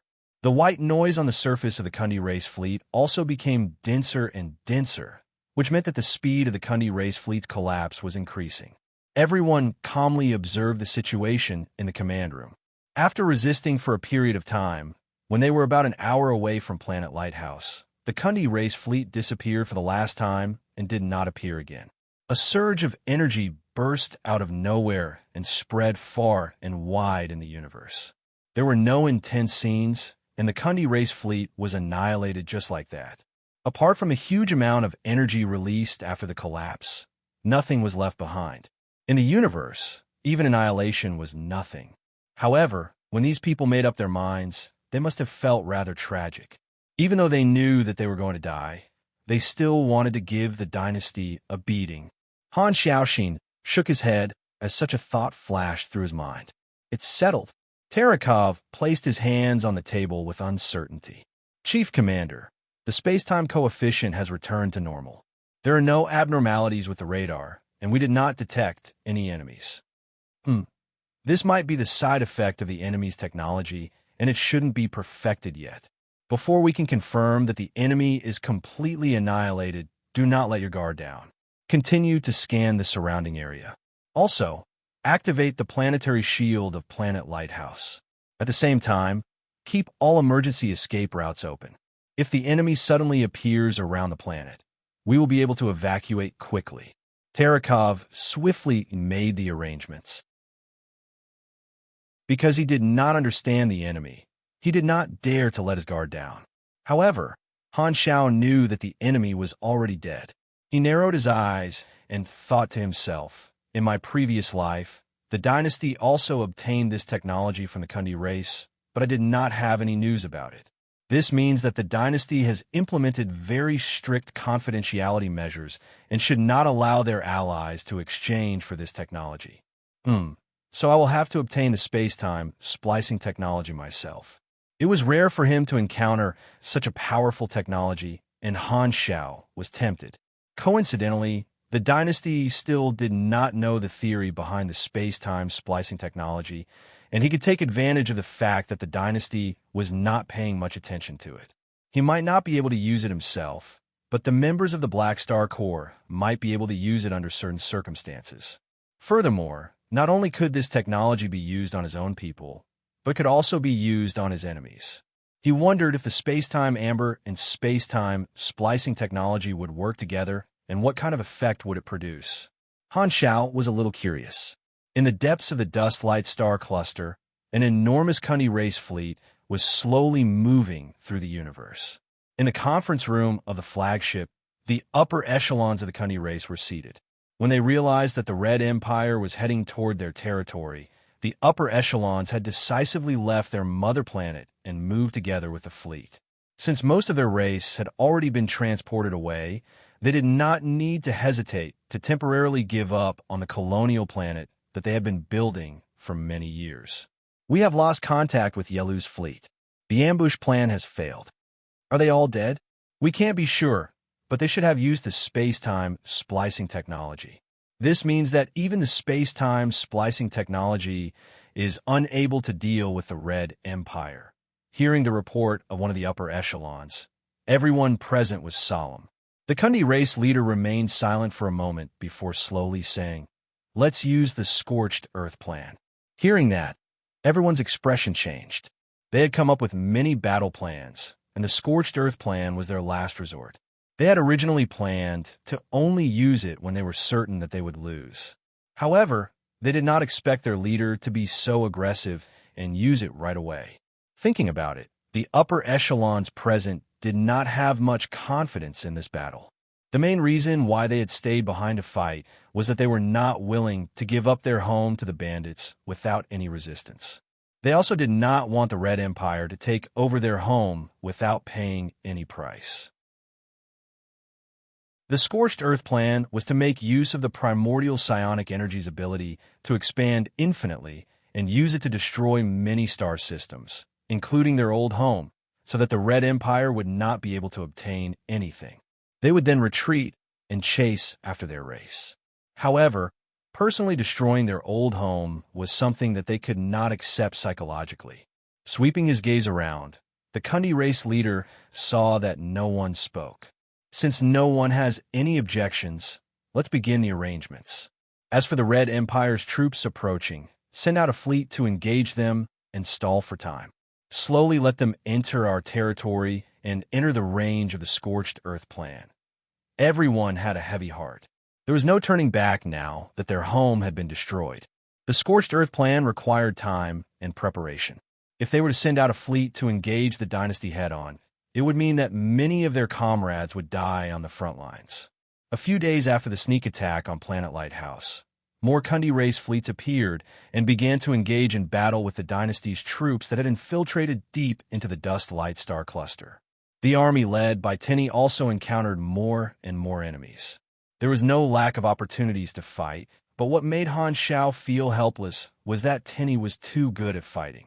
Under his command, the fleet's coordination was extremely smooth, and they could easily end the battle from afar.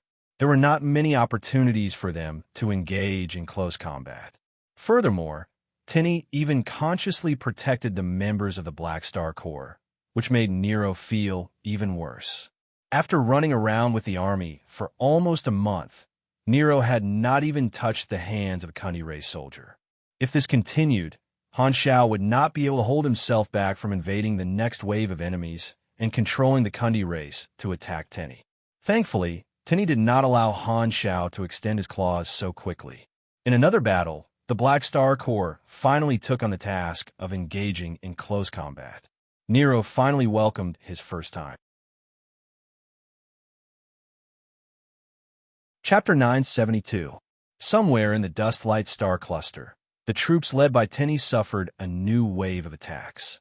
While shooting primordial psionic energy at the enemy, they sent out small assault ships to shuttle through the complicated battlefield and close in on the enemy. This was the nemesis of the Kundi race fleet that did not have any supers. In the previous battles, Tinny had always allowed the Black Star Corps to do nothing. In order to balance out the opinions of the other organizations, he had allowed the Black Star Corps to take the lead in this small wave of enemies. In the complicated battlefield, a small battleship made all sorts of maneuvers, shuttling between the energy cannons while avoiding the expanding primordial psionic energy. Inside the cabin, there were many armed landing squads waiting for orders in the various assault cabins. Nero's squad was one of the squads deployed on this spaceship. The interior of the cabin was gray, and it was slightly dark. Only a row of red lights flashed at the top, dyeing everyone's faces red. On the metal walls of the cabin, there were electromagnetic discs emitting blue light. Nero's team members were split into two rows with their backs against the electromagnetic discs, allowing the back of their combat suits to be absorbed by the electromagnetic discs to stabilize their bodies. The spaceship was flying with great difficulty, and the cabin was trembling slightly. Outside the window, beams from the cannons flashed past, and Nero's face turned pale. "Kid, there's no need to be afraid. Our spaceship's mobility far exceeds the enemy's. They won't be able to hit us." The captain in the heavy mechanical suit laughed and patted Nero's shoulder. Normally, people who say such things would be in trouble the next second. Nero couldn't help but curse. There was a simulation course in the academy, and Nero was clear about all the things to take note of. However, facing a real battle, he still felt nervous. "This is the first time you're fighting alongside our team after joining us. Let us see your actual combat strength. Don't be a burden," the captain said. "Got it." Nero took a deep breath and clenched his fists. Waiting in the cabin was a torturous thing, and time seemed to drag on for a long time. Nero did not know how long had passed, but a notification suddenly sounded in the cabin. "Target locked. The cabin will be launched in 45 seconds. Please prepare for battle. I repeat, please prepare for battle." When the countdown appeared on the screen, Nero's heart skipped a beat. He turned around and saw that all of his teammates had tensed up. "This is the last equipment check," the captain shouted in a serious tone. Everyone was already prepared, but they still checked their mecha once more. Nero also activated his mecha once more. Right now, he was equipped with a special mech that he had personally modified. The second generation of the Earth could use a lot of resources to create a mech made from rare materials. Its performance was even better than the standard armor of the Black Star Corps. Although with Nero's identity, he could obtain armor made by higher-grade mechanics, he still preferred to study new blueprints by himself. This mech was based on a mountain ape that Han Shao had once used. However, Nero didn't have such high mechanical skills, so he used a simplified version that he had personally modified. He named this mech Steel Ape, and it was mainly used for close combat. As a true brittle mechanic, the first thing that Nero considered when creating the armor was close combat ability. Under the influence of Han Shao and Mia, Nero also had a soft spot for close combat. Nero's current grade was C+, but with perfect mechanical sense and the normal mechanic talents that he had obtained over the years, his mechanic ability could reach grade B, and the quality of the equipment that he created would far exceed that of the same grade. "Ready, 10 seconds countdown." Hearing the captain shout, Nero took a deep breath and put on his mecha's visor. He and his teammates got into a battle stance. Rumble. The next moment, a huge propulsion force was applied to their bodies, and the cabin walls trembled violently as the cabin shot out. On the screen, the location of the target was marked, and the distance between them was rapidly decreasing. Bang! The entire cabin shook, and it bit into the enemy ship. The laser cutter quickly cut a hole in the outer armor of the enemy ship, and the cabin crashed into the enemy ship. The door opened, and in front of them was a messy passageway. Without any hesitation, everyone followed the captain out of the cabin and began to clean up the enemies on the ship. The enemy reinforcements arrived very quickly, and the team encountered a large number of enemies. The Kundi race warriors had all undergone genetic modification, and while they were not supers and did not have any special abilities, their physiques were not bad. Their basic attributes were around LV25 to LV45, which was between grade E and grade D. Coupled with their various combat armors, their combat strength was not weak. The team was blocked in the middle of a passageway, and the enemy reinforcements swarmed in from both sides. They held onto their guns and continuously fired at the center. Nero had long tossed out a compressed orb, which turned into a mini fortress to protect the team. The walls of the fortress and the shield blocked the attacks of the Kundi race soldiers from both sides, and they returned fire from within the fortress. Kid, not bad. The captain encouraged Nero before pointing at the vice captain. Launch an assault. I will be in charge of the front, and you will be in charge of the back. Nero, set up the cannons and mechanical soldiers at the back to provide cover for us. After saying that, the captain led his team members and charged out of the fortress, braving the cannon fire as they charged forward. The advantage of being a super was that their individual combat strength was far superior. As long as they charged into the crowd, they would be invincible. Nero calmed himself down and tossed out a large number of compressed orbs, which transformed into various cannons. 222. The cannons fired at the enemies on both sides to provide cover for his teammates. With the enhancement of his mechanical force, the power of his long-range weapons was extremely shocking, and they instantly tore apart the formation of the Kundi race soldiers on both sides. The shields and armor of the Kundi race soldiers were destroyed one after another, and their body fluids splattered all over the walls and floor. After killing a large number of enemies in an instant, a gray aura flowed into the mark of death on the back of Nero's hand. This was a small gift that Hela had given him a long time ago. The more enemies he killed, the more his mental strength would increase. Nero had only been able to use this mark at this moment. With the support of his firepower, his teammates easily broke through the formation of the Kundi race soldiers and slaughtered them all. Many of his teammates were impressed by Nero's performance and praised him in their hearts. This newbie's firepower is truly ferocious. Is an ordinary grade C mechanic so powerful? This kid has some capabilities. He is indeed related to His Excellency Blackstar. The team quickly advanced, and the reinforcements of the enemy increased. All of them charged forward without fear of death, and the situation was extremely tragic. This was especially so for the pugilists led by the captain. Their fists and kicks were extremely heavy, and while they might not be able to shatter the armor of the enemy, the surging pugilist flames were more than enough to kill the Kundi race soldiers within the armor. The scattered corpses on the ground made Nero feel a little uncomfortable. Even though his mechanical suit was filtering the air, he could still smell the pungent smell of blood. The fearless attitude of the Kundi race shocked Nero, but he and his teammates did not hold back at all. All of the Kundi race soldiers that charged forward were basically killed for nothing. This was the first time that he was facing a real battle, so he was nervous. However, he did not pity his enemies. The army had a targeted education in this aspect. However, Nero was also excited despite his nervousness.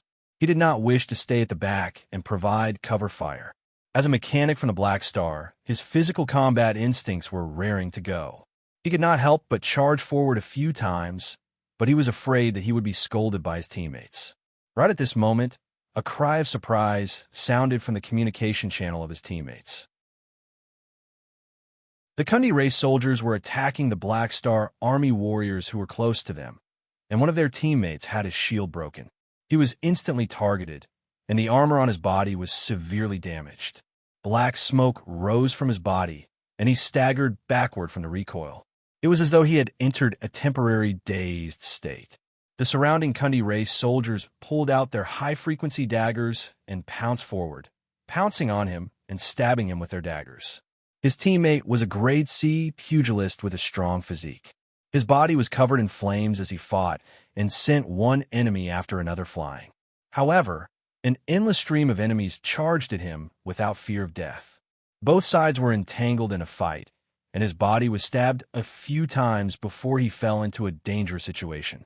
Just when the nearby teammates were about to turn around and help, a black figure suddenly charged out from behind and knocked a large group of Kundi race soldiers away like a bowling ball knocking a bunch of bottles away. It was Nero, who could no longer suppress his desire to engage in close combat.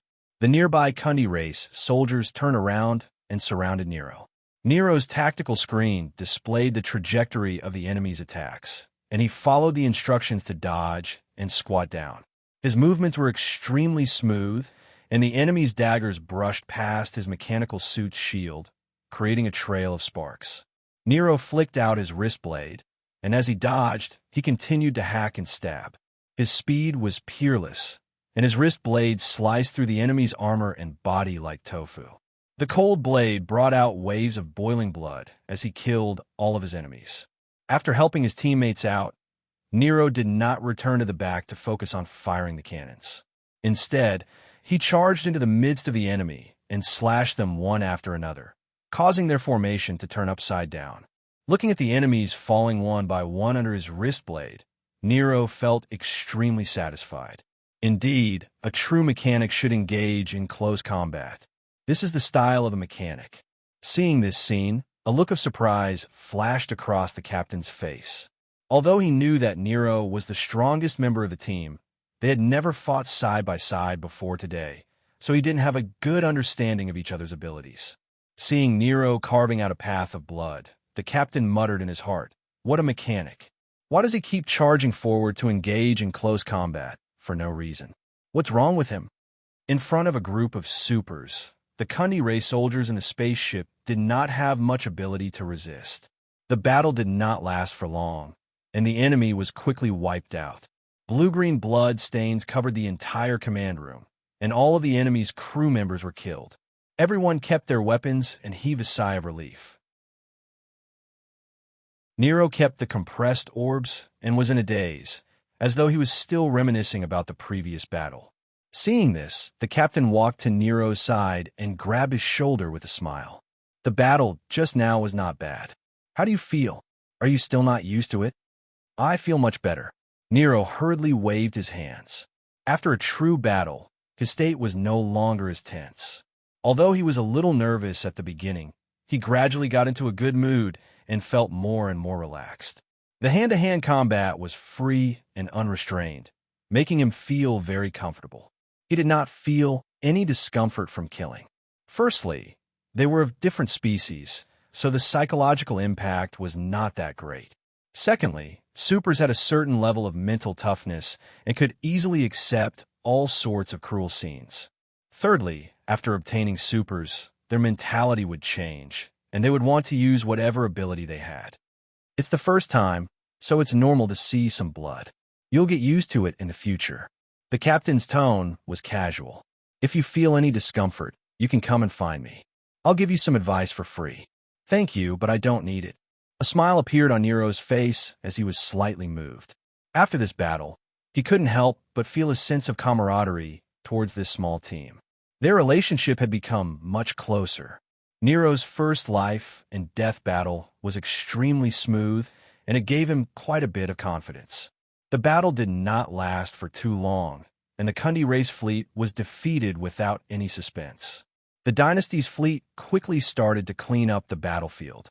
In the main ship, Tenny looked at the spaceships sent by the Black Star Army that were basically intact and returned to the troops. He nodded calmly. He was very satisfied that the Black Star Corps did not suffer any casualties. As the commander, he had many ways to reduce the casualties of the Black Star Corps. He intended to repay Han Shao. Beep beep. Right at this moment, his communicator rang. Tenny took a look, and his expression changed slightly. He immediately picked up the call and spoke with a respectful tone. "Your Excellency Black Star, I was prepared to visit you after the battle, but I didn't expect you to take the initiative to contact me. We haven't talked in a long time, and I have something to ask of you." The one who called was Han Xiao. "May I know why you're looking for me?" Tenny did not like small talk and went straight to the point. "I heard that you want to protect the Black Star Corps?" "Yes." Tenny nodded. "Ah, this is what I want to ask of you. You don't have to protect my men too much.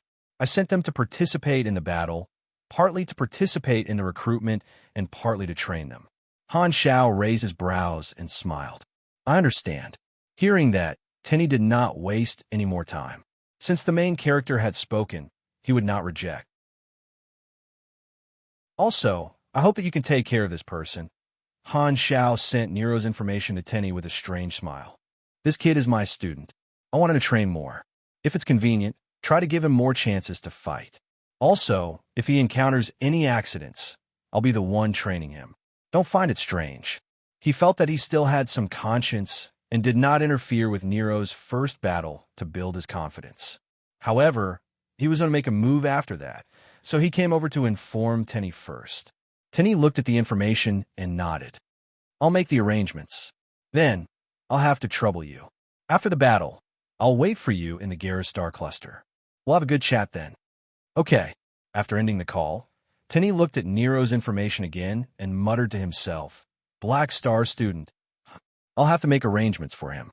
At the same time, the mixed army led by another dynasty official had also just finished a battle in another area. They cleaned up the battlefield and continued marching. The commander, who had just finished commanding a battle, went to rest, and the work was temporarily taken over by the deputy commander. As the adjutant of the commander, God also got a short break. After greeting his colleagues, God returned to his room, took off his officer uniform, and walked into the bathroom. Soon, the sound of water splashing could be heard. After taking a shower, God wrapped a towel around himself and walked to the mirror with his upper body naked. He carefully sized up his body. Pale skin, tall and thin, ordinary looks. Looking at the mirror, God raised his hand and touched the face in the mirror. A faint smile appeared on his face. A young body is so good.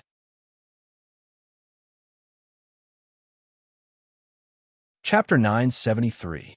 In a galactic war, the support and supply routes that relied on stargates were very important. The dynasty's troops would constantly plant stargates along the way, forming a shortcut that allowed them to advance and retreat. In order to prevent the enemy from launching a sneak attack on these stargate stations, the various armies would station a portion of their troops every time the stargate was extended.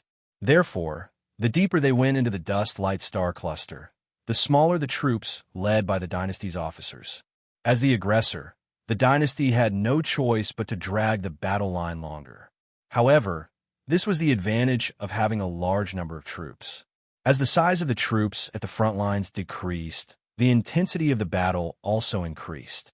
Of course, the commander of each troop was a young officer with a bright future that the dynasty had transferred from all over the country. They all had rich galactic war experience. How luxurious was the lineup? Anyway, in Han Zhao's memory, almost all of these transferred officers were future upper echelons of the military. There were at least 3 of them whose authority was not below Tenny's, and they would lead the other large armies of the dynasty. Facing such a group of generals, the Kundi race was at a complete disadvantage. Even if the dynasty's troops were reduced, the Kundi race would still suffer defeat after defeat. After receiving Han Zhao's instructions, Tenny changed his previous style and began to let the Black Star Corps take on more missions. He also took special care of Nero, whom Han Xiao had mentioned.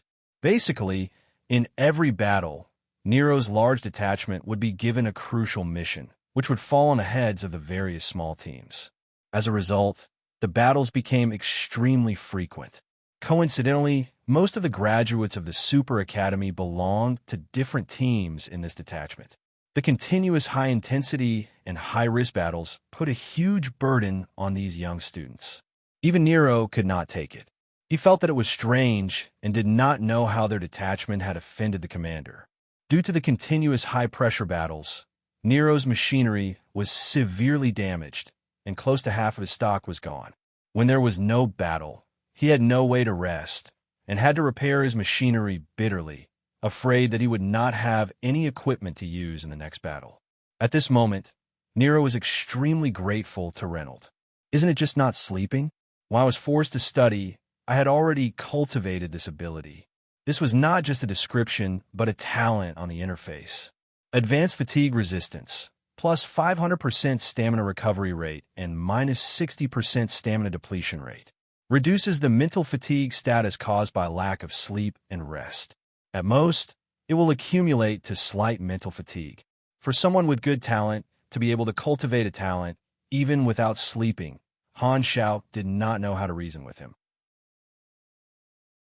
However, the other graduates did not have Nero's inspirational experience and were extremely tired. Even Mia did not have the time to chat with him on the phone. Since Nero had no way of guessing the commander's thoughts, it was useless even if he cursed in his heart. He could only continue to fight and did not know that he had already been arranged by Tenny. High-intensity battles would lead to casualties, but that was how actual combat training worked. Losses were unavoidable. Nero's team was still fine. Although they were exhausted, none of their members had died.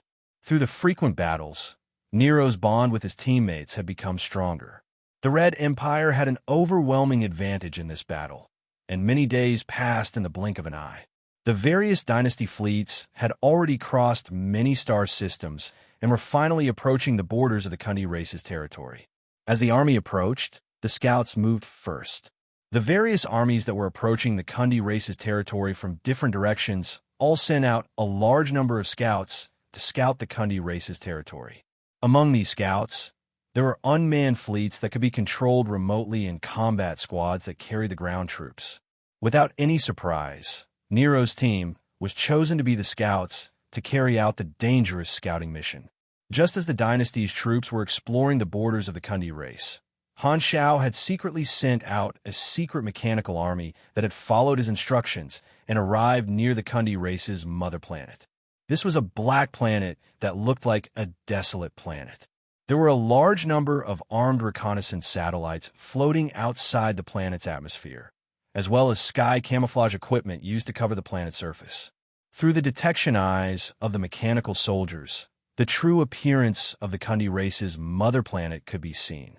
In fact, this was a sapphire-like planet. The ocean took up most of the surface area, and there were many floating cities on the surface.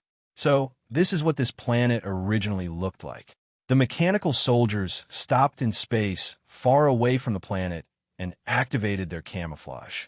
With Han Zhao's technology and mechanical force, it was enough to prevent the Kundi race's mother planet from detecting the existence of these mechanical soldiers. One of the mechanical soldiers was Han Zhao's Lord's avatar, and it carried his consciousness. It was currently carefully observing this planet. In his previous life, after the flickering world was opened, Han Xiao had come here to complete a mission. At that time, the Kundi race's mother planet had already been completely modified by the dynasty. Because the dynasty had directly attacked the mother planet, the population of the mother planet had basically been evacuated. However, the Kundi race did not blow up the mother planet, and there were still many facilities left on it. Furthermore, a small fleet was stationed there to temporarily manage it. This was one of the core nodes of the Kundi race's quantum network. Get to work. Han Xiao twisted his mechanical neck, and with a thought, he entered the quantum network vision. His vision turned pitch black again, and only the light clusters representing the quantum network nodes were left. The brightness was different, and they were connected to each other by thin lines representing information flow, forming the structure of the network. Han Xiao directly locked onto the main quantum network node of the Kundi race's mother planet, and his consciousness turned into a stream of light. The firewall of the node appeared before his eyes like layers of dynamic data walls. In his eyes, there were holes and gaps everywhere. He did not want to alarm the Kundi race, so he chose to dive into the data instead of directly invading. He easily passed through the holes in the firewall and opened the back door. The other party's quantum network technology was very weak, and all the confidential permissions were useless.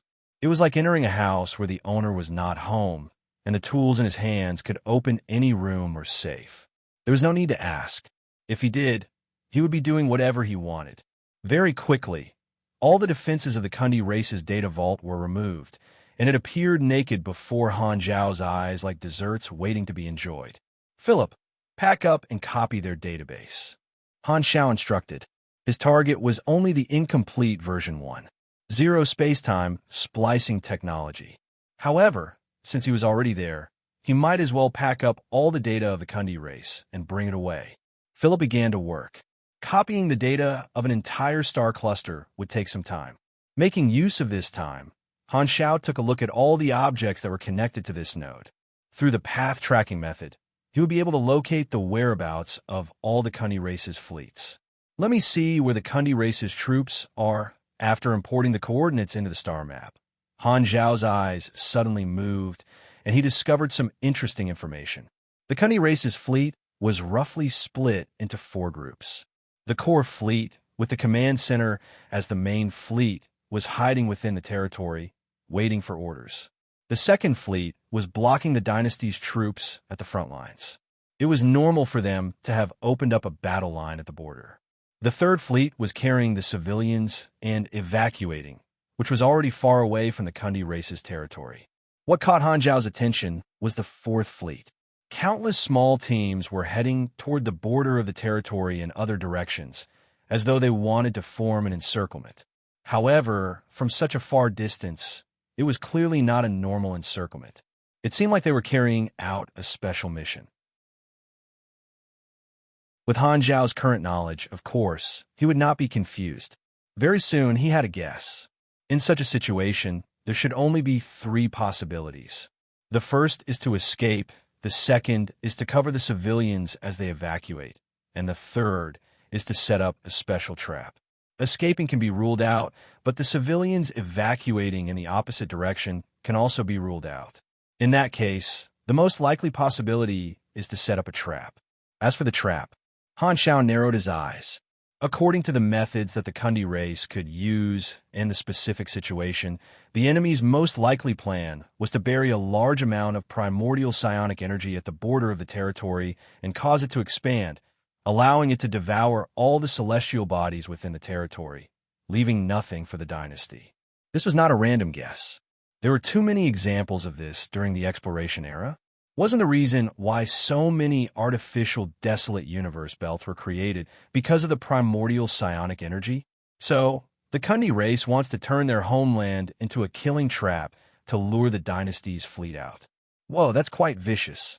They even want to take a bite out of the dynasty before escaping. Han Zhao shook his head. Only a civilization that did not know the dangers of the primordial psionic energy would use this thing recklessly.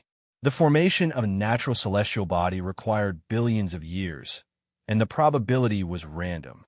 Wherever the primordial psionic energy passed by, it would devour all the celestial bodies, turning the universe into a desolate vacuum. No material resources could be found, and not a single blade of grass could be found. Furthermore, as long as the pollution was not dealt with, the primordial psionic energy would continue to expand endlessly. As its size increased, its contact area with the outside world would also increase, and the rate of expansion would also increase. If it expanded to a terrifying extent, it might not even be able to be dealt with. When that time came, all living beings could only race against the apocalypse. Another important reason why the 3 universal civilizations were so passionate about exploring the unknown was that they were afraid that there would be an unknown advanced civilization that would leave the primordial psionic energy and not deal with it, allowing it to expand endlessly. If that happened, it would only be a matter of time before the entire universe suffered. In the history of his previous life, there were no records of how the dynasty dealt with the Kundi race. Han Zhao did not know if the Kundi race had carried out the scorched Earth plan previously. However, the celestial bodies of the dust-light star cluster in his previous life were very well preserved, which proved that even if the Kundi race had carried out the scorched Earth plan, the dynasty had stopped it in time. After thinking about it, Han Xiao decided to pass this information to the dynasty. It would definitely increase his mission rating greatly. While the primordial psionic energy is terrifying, it needs a process to expand to a certain scale. The dynasty has more than enough time to deal with this problem. Han Xiao nodded and felt relieved. He was only there to copy the space-time splicing technology, but he did not expect to receive such an unexpected reward. After a while, Philip finished copying the data, and Han Xiao left behind a backdoor program. After cleaning up the traces of his visit, he deactivated the quantum network vision and ordered the mechanical army to return. The Kundi race mother planet quickly disappeared from the vision of the Lord's avatar. From the beginning to the end, his visit did not alert anyone. A pinnacle beyond grade of virtual mechanic was unparalleled in terms of stealing intelligence. He was an existence that even the three universal civilizations had to be wary of. At this moment, the upper echelons of the Kundi race, who had already been ransacked, were having a new meeting. The topic of the meeting was related to supers. In the room, the Kundi race leader looked at everyone and said with a deep voice, "The enemy's super technology has given their warriors powerful individual combat strength. According to the data of the spaceship that fell, this super technology is a method for individual life forms to train themselves. An individual can even have the strength to destroy a planet. The warriors that we are so proud of are simply unable to withstand a single blow from the supers." Everyone had a heavy heart. The super system was a technology that could only be discovered through luck, and the Kundi race was clearly on the blacklist of the goddess of luck, just like Han Xiao. The supercluster civilization behind the scenes had mentioned the existence of supers, but did not give the cultivation method of the supers to the Kundi race.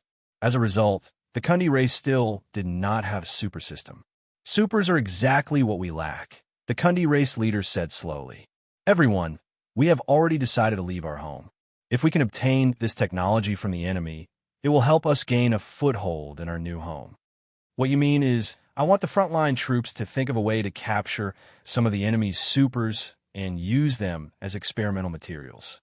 As long as we obtain their bodies, we will be able to research the principles and secrets of the super system. If that's the case, we will have to change the strategy of the frontline troops." Everyone gathered their spirits and began to discuss. Most people wanted to possess great strength and a long lifespan, not to mention that they were the upper echelons of the Kundi race. Strength had always been linked to authority, and if there was a superhuman strength, then the strength of a fist would be authority. They coveted the existence of supers, and not only did they want to use the Scorched Earth plan to destroy the dynasty's plans, they also wanted to snatch the new technology from the dynasty's hands. A few days later, at the border of the Kundi race's territory, a dynasty scout team was stealthily advancing. This scout team had more than 20 battleships, and the majority of them belonged to the Black Star Corps. Not only Nero, but even Mia and a large group of graduates were among them. They had been in the Kundi race's territory for a few days now, and they had maintained their vigilance along the way, ready to fight at any moment. However, they had yet to encounter any enemies. In the cabin of one of the battleships, a large group of army warriors was gathered around the star map and discussing the current situation. Nero stroked his chin and looked at the star map. He could not help but ask, "This is really strange. Before we entered the Kundi race's territory, we would encounter enemies intercepting us every day. Now that we have entered their territory, no one is coming to bother us?" Hearing that, everyone turned to look at him but did not say a word. Not far away, Mia stood with her arms crossed and raised her eyebrows. She joined the conversation and spoke in a confident tone. Perhaps the enemies felt that they could not stop the dynasty and have all fled. "I don't think it's that simple." Nero shook his head. This time, Nero's team and Mia's team were on the same battleship, and there were a few other combat teams on the same battleship. After experiencing the baptism of war during this period, Nero's combat strength had increased by a considerable amount. However, his temperament had not changed. After all, he still had a baby face, and no matter how one looked at him, it was still rather comical. On the other hand, Mia had proven her combat strength in actual combat, and her temperament had become more and more confident. Rumble. Right at this moment, the fleet arrived at their target location and exited their hyperdrive state. Outside the window was a planet, which was also the current target of their scout team. They were looking for a planet that was suspected to be a Kundi race colonial planet. On the surface of this planet, there were obvious traces of a city. Seeing that, everyone's face tensed up. It seems like we have found the place. Everyone, be careful.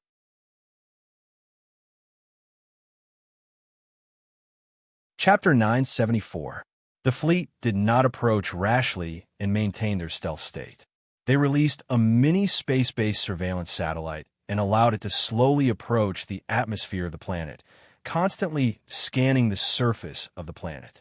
In the cabin, the virtual screen displayed the images of the satellite scan. There were many cities on the surface, but the streets were empty. There was a lot of trash on the streets, as though it was left behind by civilians who had left in a hurry. This colonial planet seems to have been abandoned. Nero's finger swiped across the virtual screen, constantly scanning the empty cities. Let's look at the life signal detection. The captain pointed with his mouth. Nero nodded and switched to the control interface of the space-based satellite. This thing was a product of the Army, and although he was not the one who had created it, it was extremely easy to control. There were about 2,000 soldiers in this scout team, and most of them were Grade C supers. Only the commander was a Grade B supers, and Nero was the strongest after the commander. He was also the best mechanic in this scout team, and he was basically in charge of all the mechanical devices in the team. Very quickly, the results of a scan were displayed on the screen. The life signals on the surface of the planet were sparse, and the densest were wild beasts. In the cities, there were only a few intelligent life signals. Mia's eyes sparkled. There are still people in the cities. They should be civilians who are unwilling to leave. Nero heaved a sigh of relief. Their mission for this trip was to capture as many Kundi race civilians as possible and bring them back for interrogation. Kid, confirm the armed forces of this planet. If there are no problems, we will land, the captain said. Nero nodded and scanned the planet. Everyone stared at the screen and waited for the results. At this moment, in the quantum network that no one could see, a set of data that had been lying in ambush for a long time had secretly intercepted the information sent back by the satellite, silently altering the intelligence that was displayed before everyone's eyes. There are no enemy spaceships nearby, and there are no abnormal reactions from the military bases on the surface. It seems like the enemy has completely abandoned this colonial planet and did not even leave behind any troops. Nero took a look and read out the results of the scan. The captain chuckled. That's easy. The commander has already given the order. Everyone, pay attention. We are about to land. The fleet moved quickly. Most of the warships broke through the atmosphere and began to descend toward the city. Only 3 warships, including the commander's spaceship, remained in outer space as support. At the same time, a medium-sized fleet of the Kundi race was resting in a floating military base in the sky of this colonial planet. There were about 100 spaceships, and the military base was in a camouflage state. The reflectors were turned on, and they blended into one with the environment. A large number of operators were busy in the main control room of the floating military base. A radar operator suddenly saw a signal of abnormal atmospheric fluctuations flash across the radar screen in the blink of an eye.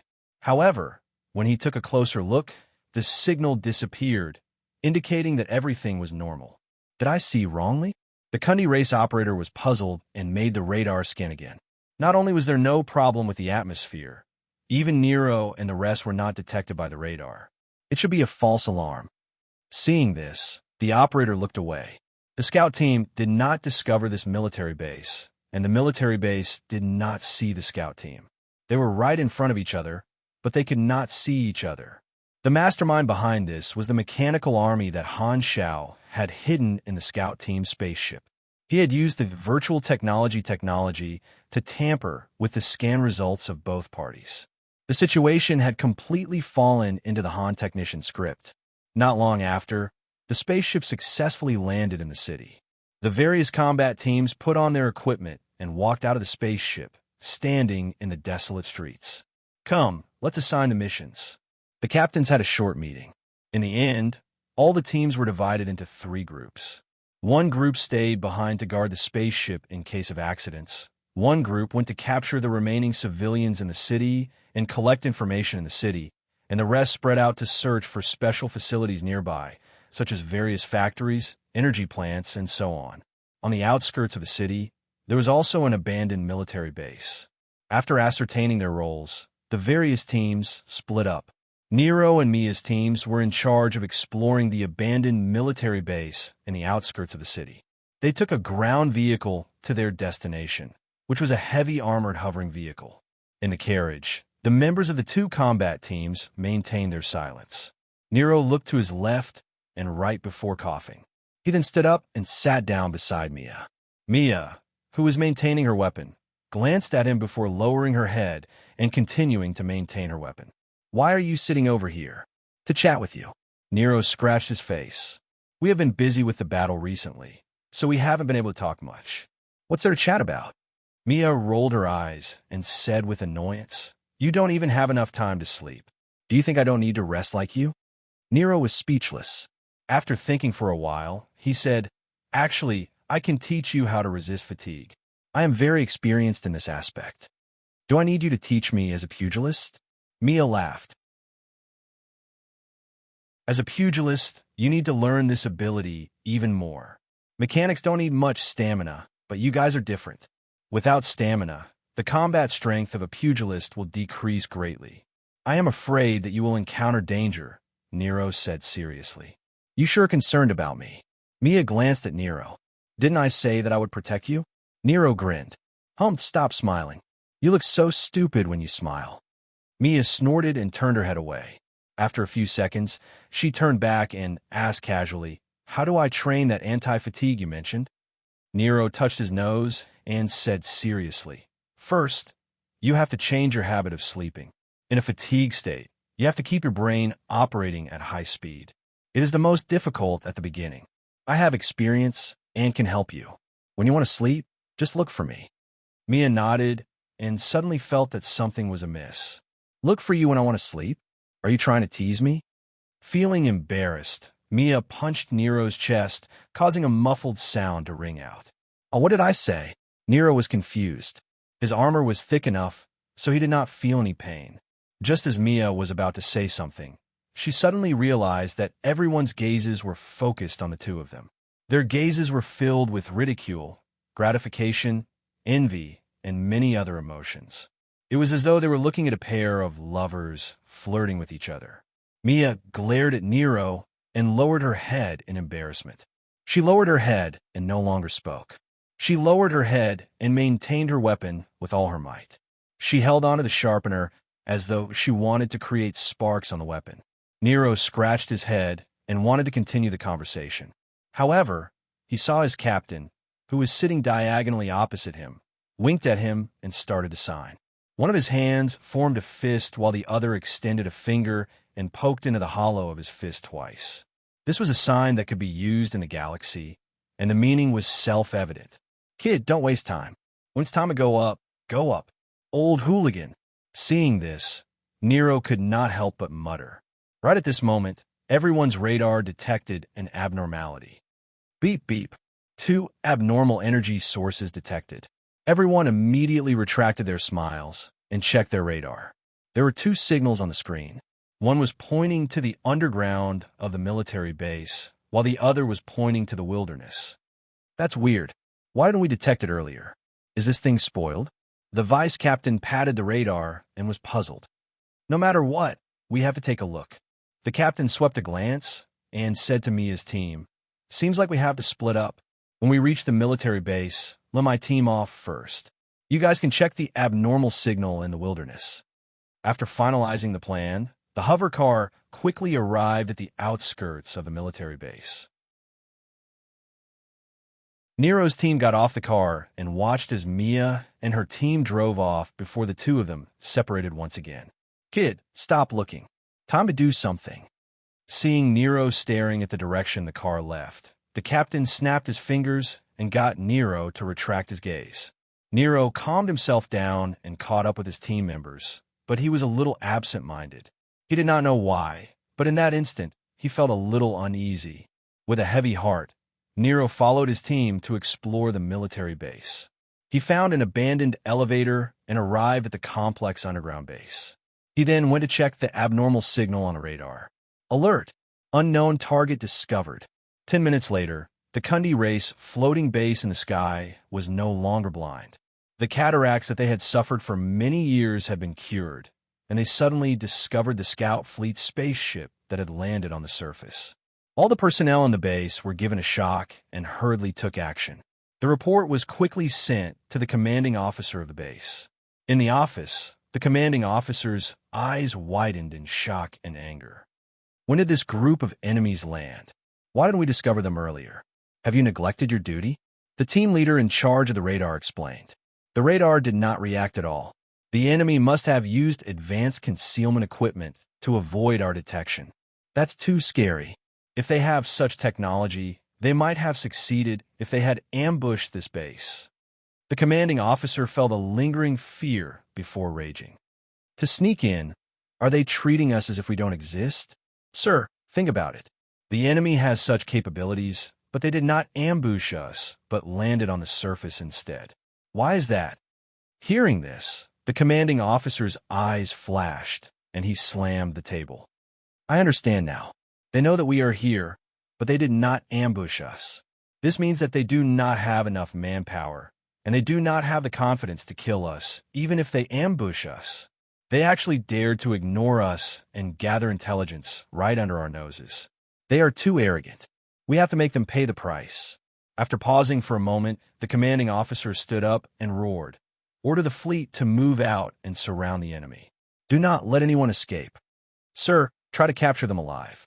The higher-ups want supers for research, and this is an opportunity, the adjutant beside him reminded. The commanding officer's eyes lit up, and he hurriedly said, That's right, I almost forgot. The higher-ups want supers. These people are simply sending themselves to our doorstep. Capture them alive and bring them back to report. In the underground of the abandoned military base, Nero's small team was currently exploring the underground base. The power supply had long been cut off, and it was pitch black and incomparably quiet. Everyone could only hear each other's breathing and footsteps echoing in the empty corridor, giving off a rather frightening feeling. Nero released a few small mechanical Pathfinder bees, which emitted a strong light to lead the way and illuminate the underground base.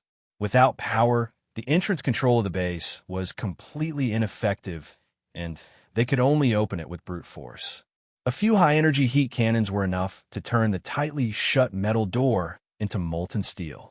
After following the team for a while, Nero's intuition grew stronger, and he could not help but speak. Captain, I feel that something is wrong.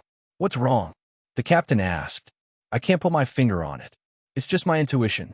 Is that so? The captain frowned and made a hand gesture. Bring a few people and follow behind to guard the path. I will go with the others to check the abnormal signal. After saying that, the captain picked a few teammates and told them to follow Nero while he led the others to continue forward. Nero waited for a while, and the captain's confused voice finally sounded in the communication channel. We have already arrived at the source of the abnormal signal, but there is nothing here. Nero's heart thumped, and he hurriedly opened the shared vision to see the scene on the captain's side.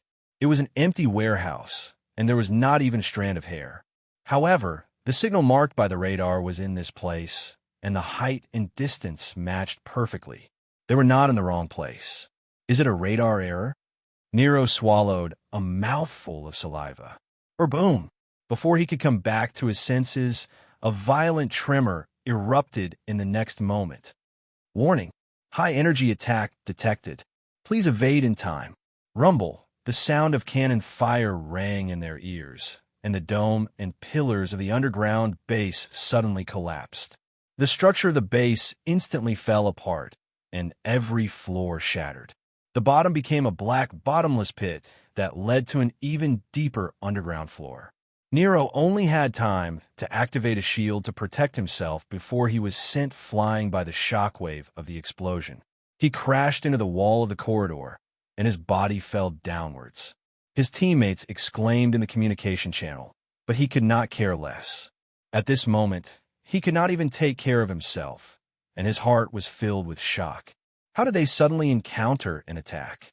They had clearly confirmed that there were no troops stationed on this planet. At this moment, Nero could not think of any other explanation.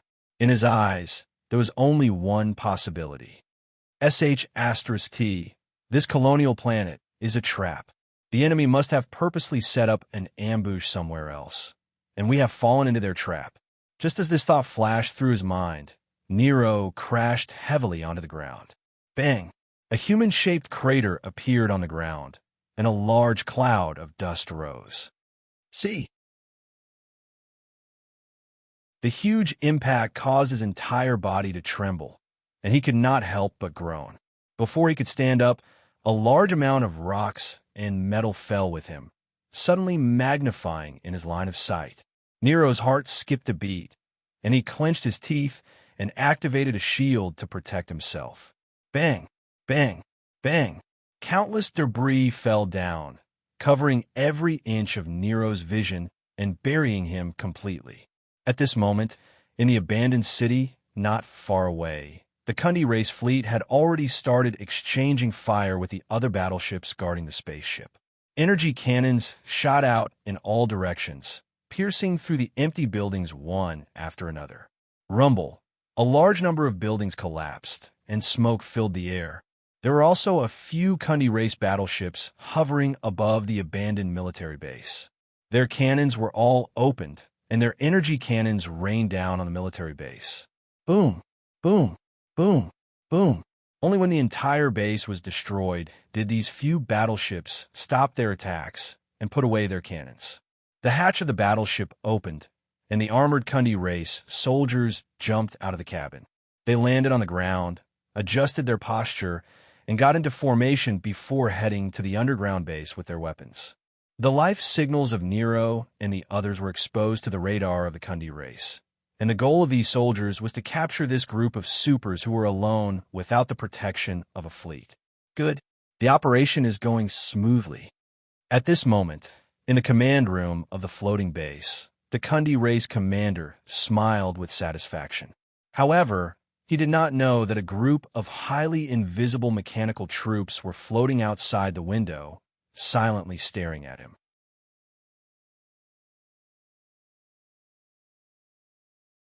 Chapter 975.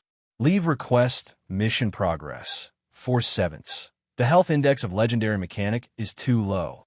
Rest for a day, April 7th. Please wait for a moment.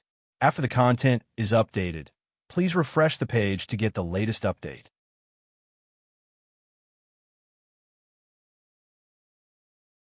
Chapter 976. When the bombing stopped, the abandoned underground base was already in a mess. The collapsed rocks blocked countless paths, and the originally complicated terrain became even more complicated. From time to time, the sound of rocks falling could be heard in the darkness. At the bottom of the base, smoke and dust filled the air. The large rocks and metal plates that had fallen formed a small mountain, burying Nero tightly. Suddenly, a sound could be heard in the darkness. It sounded like a sticky liquid flowing. Hoo-hoo!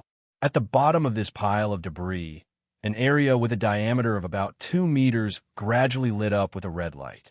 As the light grew brighter, the metal and rocks melted, revealing a hole. Nero limped out of the hole with his back hunched.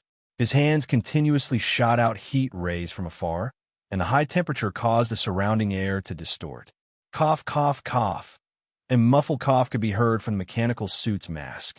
Nero took in a few deep breaths before doing a health check on the mechanical suit. Left leg bone is slightly dislocated. Do you want to allow the mechanical suit structure to change automatically to correct it? Yes. The armor on his left leg tightened slightly to correct the misaligned bone. Nero let out a muffled groan before relaxing.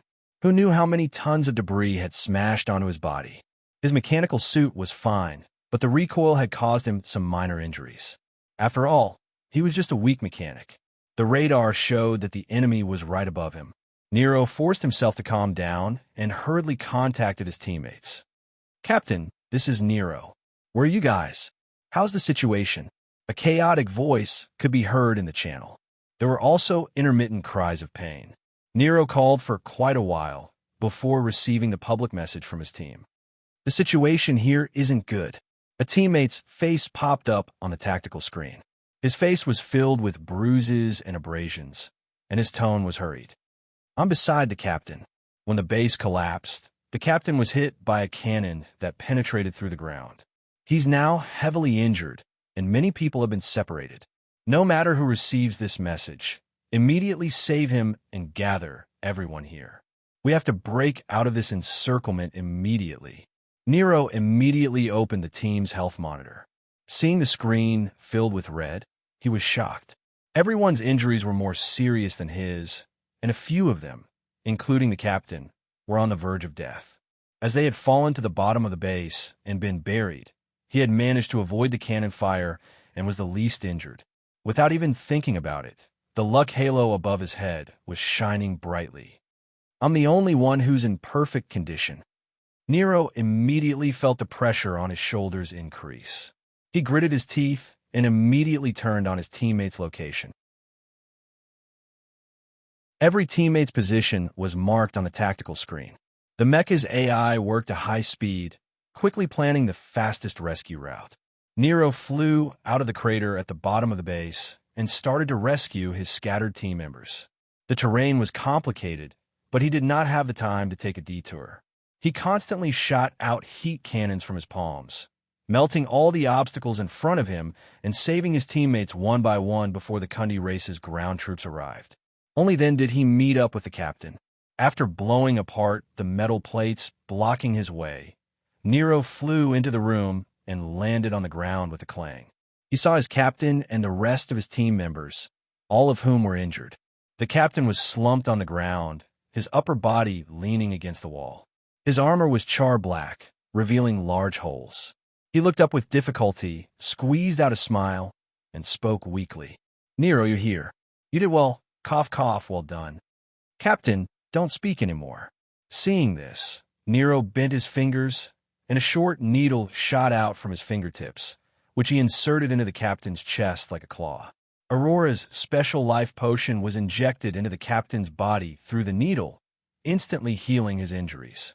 The captain's condition improved at a speed visible to the naked eye, and he let out a satisfied cry. "Is this the special life potion made by Her Excellency Aurora? It's really good stuff." Aurora would occasionally use her Esper ability to produce life potions, but there was a limit to the amount that could be produced. Thus, not every Black Star soldier would be equipped with a life potion.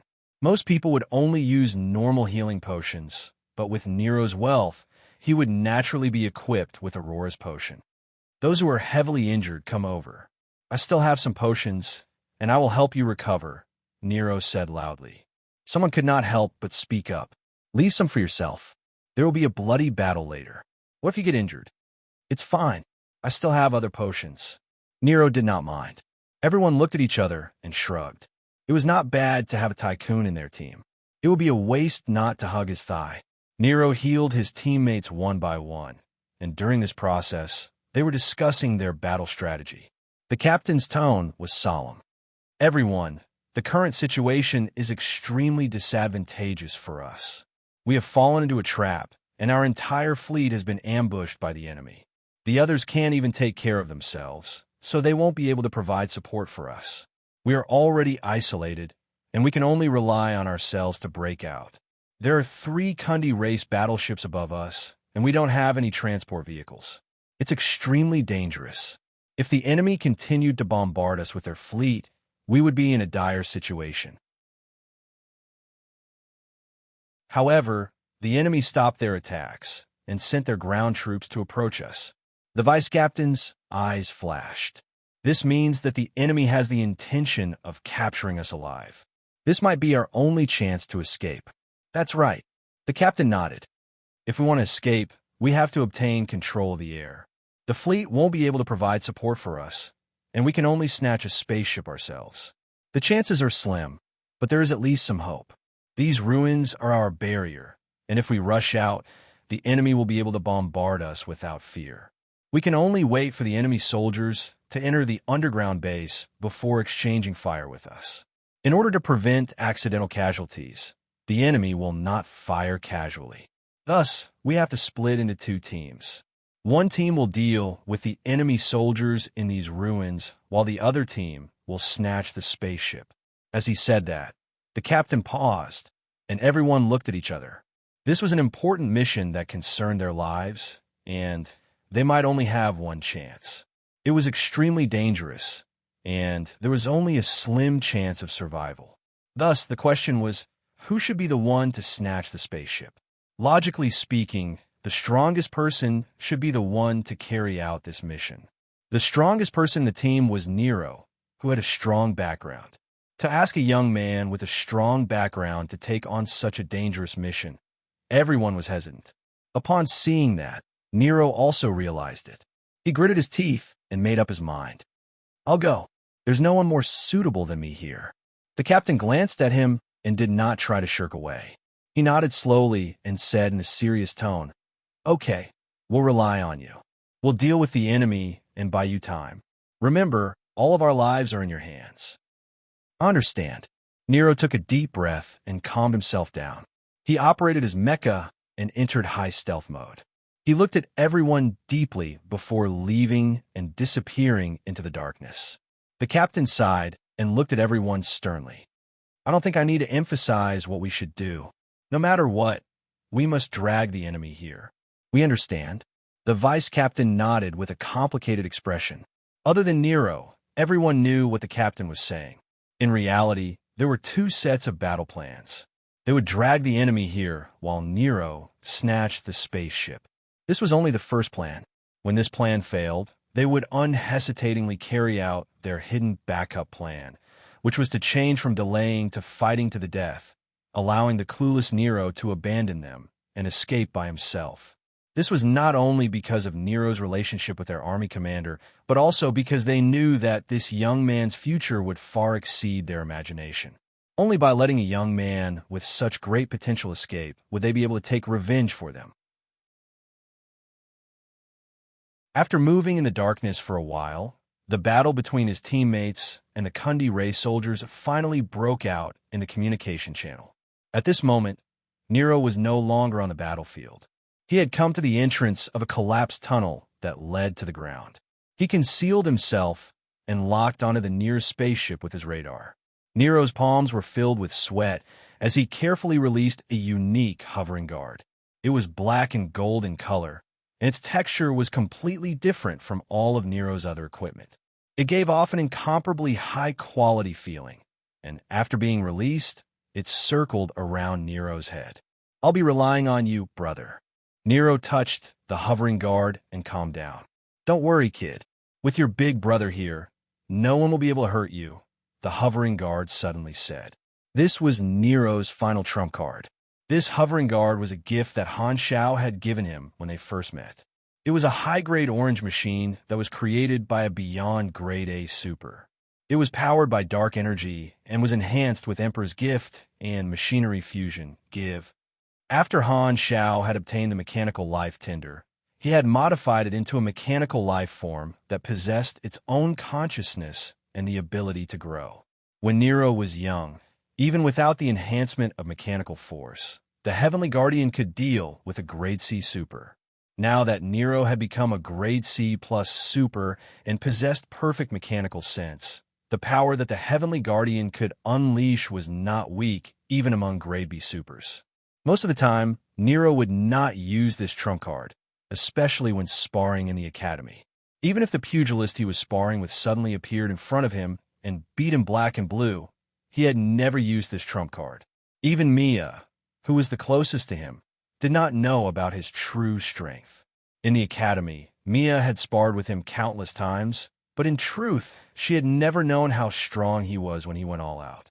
Looking at the target marked on the radar, Nero took a deep breath and adjusted his state of mind, allowing the energy in his body to boil. Phew, I can do it.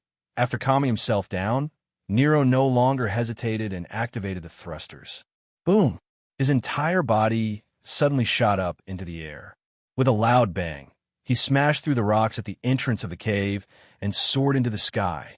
The three battleships in the sky immediately fired their cannons at Nero.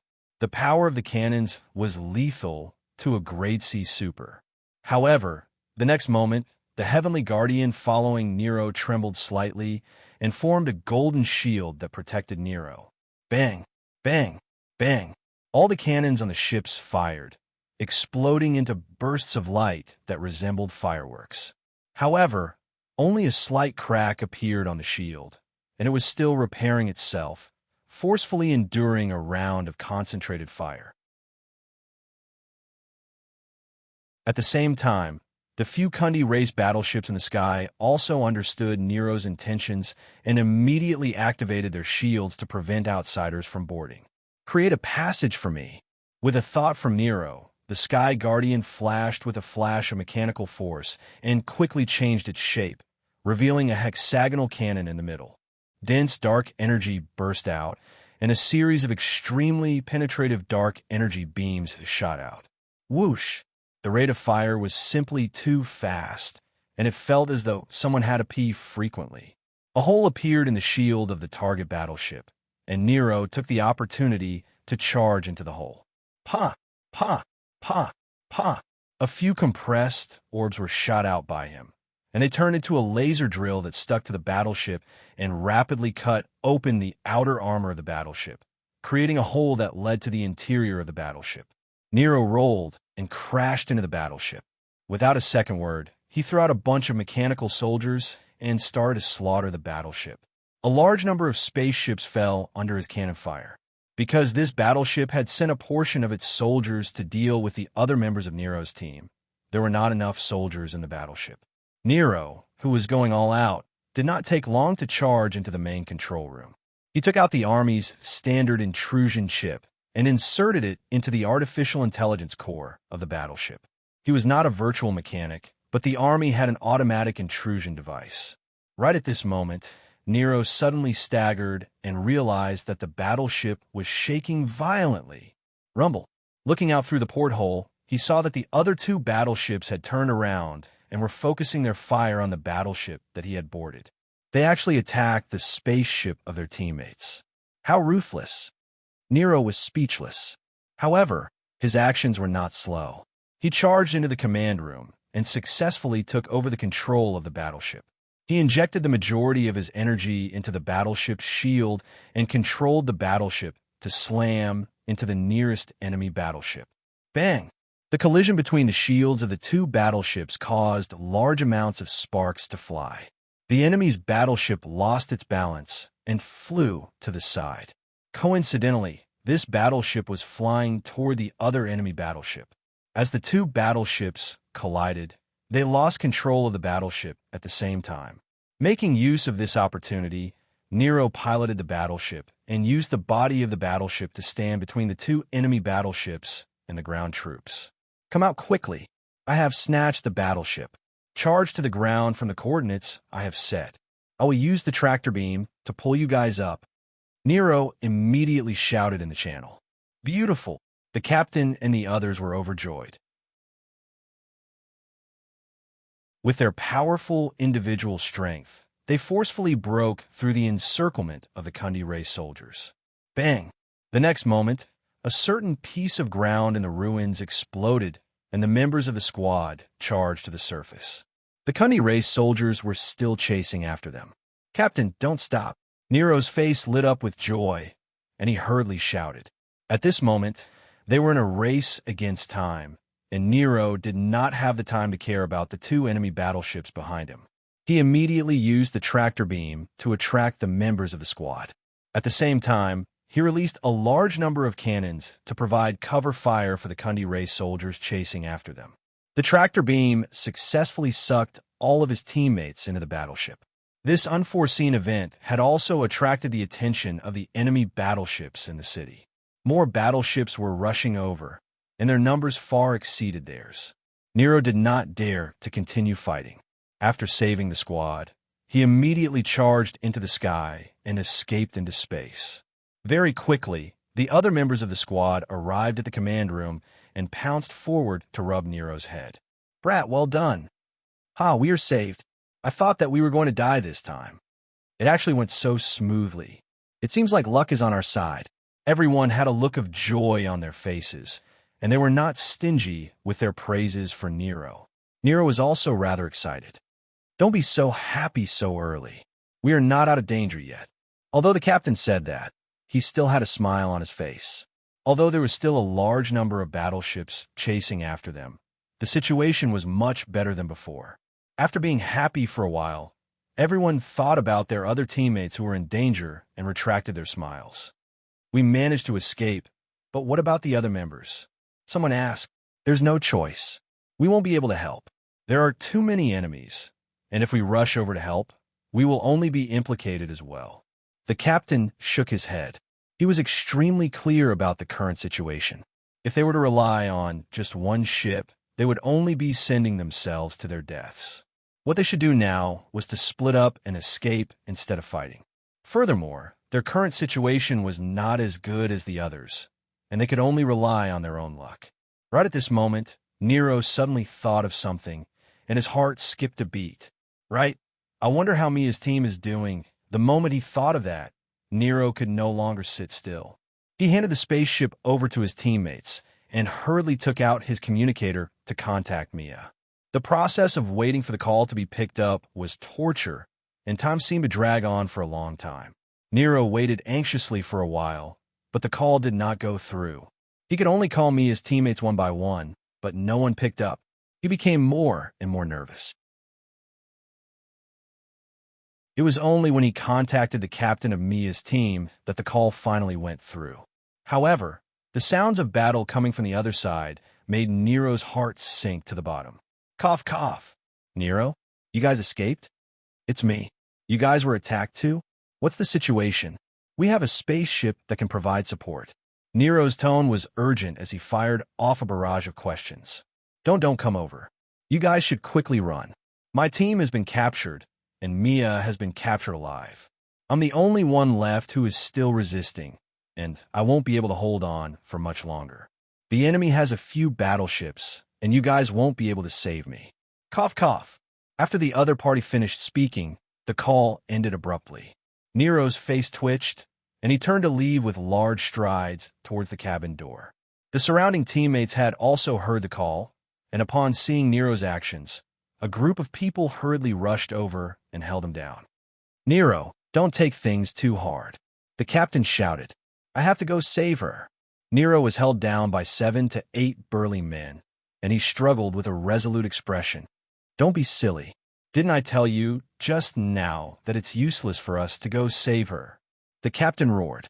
"I know, and that's why I didn't intend to ask you guys for help."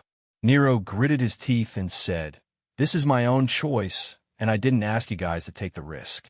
You guys can pilot this spaceship and leave. I will go save her alone. Don't stop me. You won't have a chance if you go alone. You'll just be sending yourself to your death. Don't be rash." The captain held Nero down tightly. Nero struggled for a while before gradually calming down. He sat on the ground and covered his face with both hands, not saying a word. Seeing this, everyone released their hands and took a few steps back, leaving him alone. Sensing Nero's sorrow, the captain could not help but sigh. He squatted down and patted Nero's shoulder. After pondering for a while, he could not think of a way to console him and could only mutter, "She was only captured, and she's not dead yet. Perhaps there's still a chance. Let's think of a way to save her in the future. Right now, we can only escape." The moment he said that, Nero suddenly raised his head with reddened eyes. "You're right. I was too rash just now. Thank you for stopping me. I can't let Mia and the rest fall into the hands of the enemy. I don't know how they will be tortured. I still have a final hope." As he spoke, Nero stood up and took out his communicator. Taking a deep breath, he mustered his courage and dialed Han Zhao's number. He had originally decided not to contact Han Zhao during his military service because he did not want to disappoint his godfather. If not for the fact that he had no other choice, he would not want to trouble Han Zhao. The signal rang 3 times, and to Nero, It felt like a year had passed. After 3 precise rings, the call was picked up, and a familiar calm voice came through. "Nero, what's the matter?" Han Xiao had a subtle smile on his face. "Godfather, I'm sorry to disappoint you." Nero rubbed his eyes and said softly, "I've encountered a predicament that I can't resolve. I hope that you can help me." "Speak," Han Xiao replied indifferently. Nero quickly explained the situation and lowered his head, waiting for a reply. Looking at his appearance, Han Xiao stroked his chin and smiled. "I refuse." Nero raised his head with a look of shock. "Are you very surprised?" Han Xiao kept his smile. "Your identity is different now. Not only are you my godson, but you're also an ordinary soldier. I have indeed given you excellent treatment, but that does not mean that I will always give you special treatment." But, Nero's eyes turned red. "It's not impossible for me to help you. Putting aside our relationship, just from a business perspective, what can you give me to hire me to help you?" Han Xiao said indifferently. I don't know. Then why do you need my help?" Han Xiao blinked his eyes. "Our relationship is not fake, but I will not help you for no reason. The rules are like that. If you want something, you have to exchange it with something else. Without this layer of identity, what do you have left?" Nero's mind was in a mess as he muttered, I don't." Seeing Nero cover his head with his hands and not speak for a long time, Han Xiao relaxed and smiled. "Why do you feel despair? Think about it. How long has it been since you thanked me?" When Nero heard this, his body trembled as he lowered his head and muttered, I'm sorry. I beg you.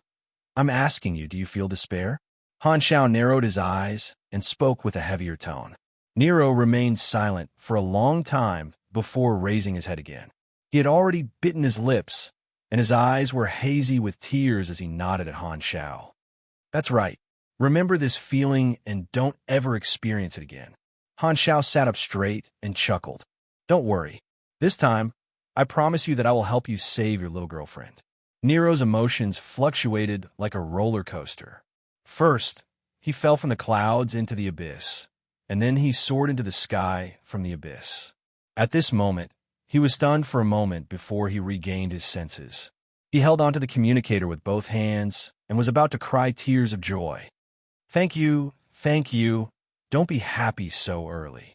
This isn't free."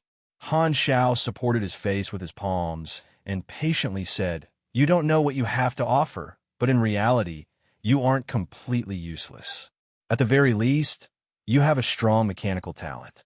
Why don't you use this as a bargaining chip?" "What do you mean?" Nero did not understand. "If you really want to explain, you can understand that I don't want you to waste your talent. There's no need to ask what I mean. You only need to answer me. Do you agree or reject?" Han Xiao smiled. Nero still did not understand, but he had no choice. He gritted his teeth and nodded heavily. "I agree. I beg you to help me. You have triggered the special character mission, Nero's request.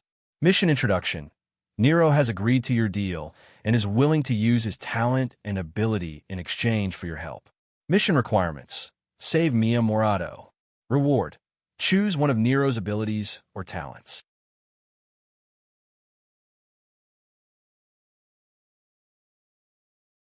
Chapter 977. It really did appear. It's actually a specific learning type mission. I thought it would be a random ability draw. Looking at the content of this mission, Han Zhao's eyes flashed with joy. This type of mission was similar to employment.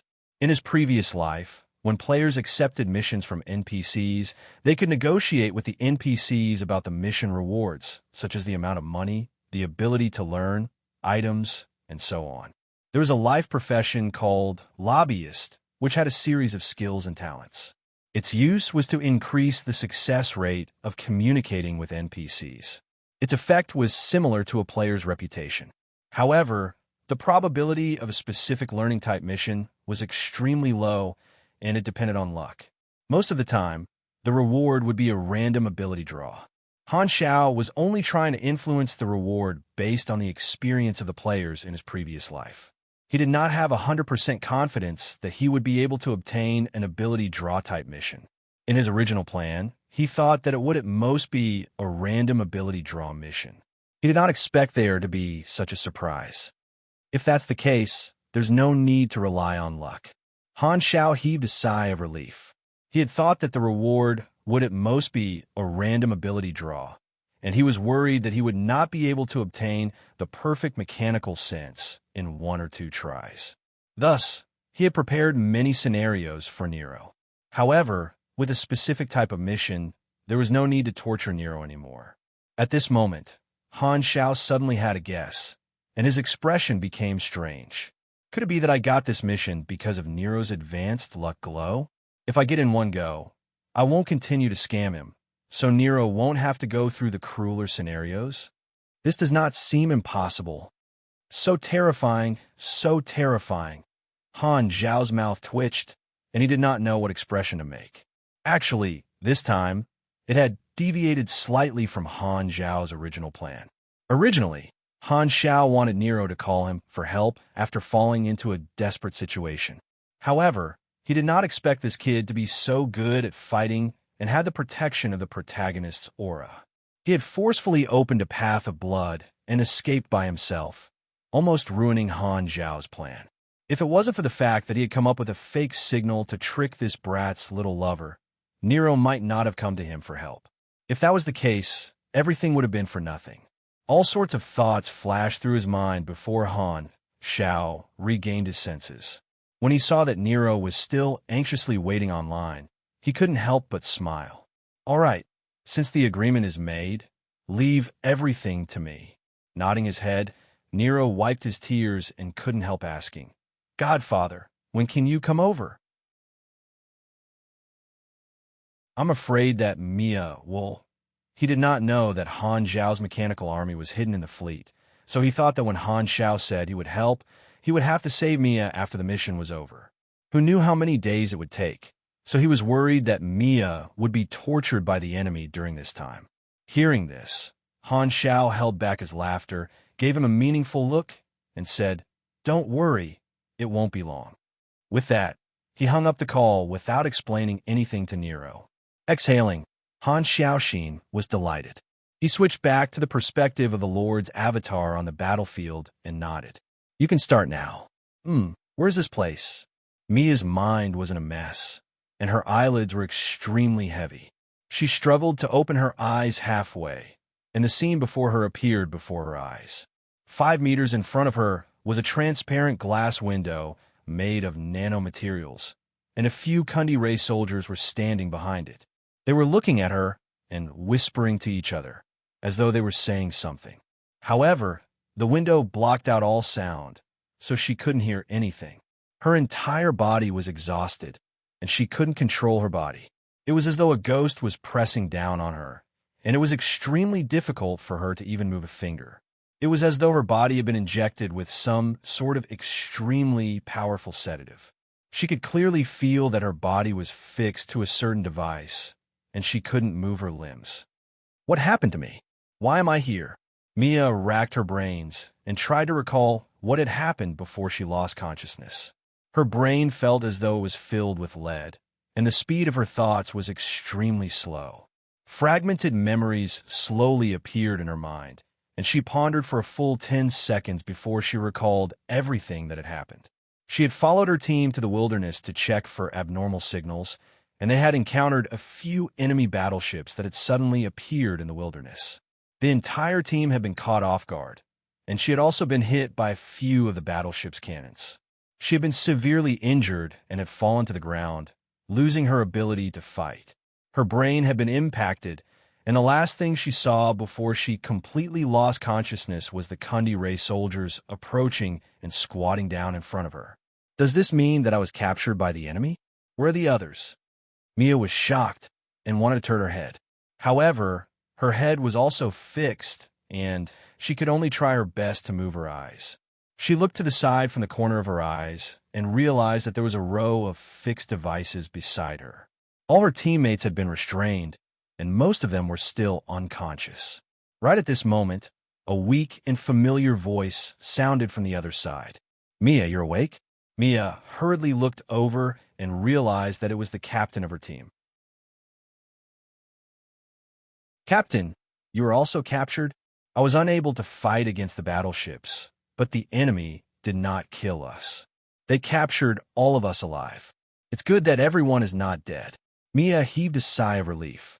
"Oh," the captain laughed bitterly. "You're wrong.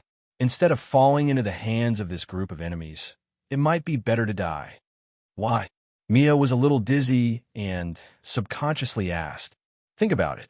Why would the enemy want to capture us alive? If I'm not wrong, they're most likely treating us as research materials. What awaits us in the future will be all sorts of inhumane dissection and experiments. Every inch of our flesh and blood will become experimental materials for the enemy. Compared to this pain, death is nothing." The captain's tone was filled with despair. "The others can't even take care of themselves, and no one can save us." Hearing that, Mia felt a chill run down her spine. Although she was a super, she was only a teenager.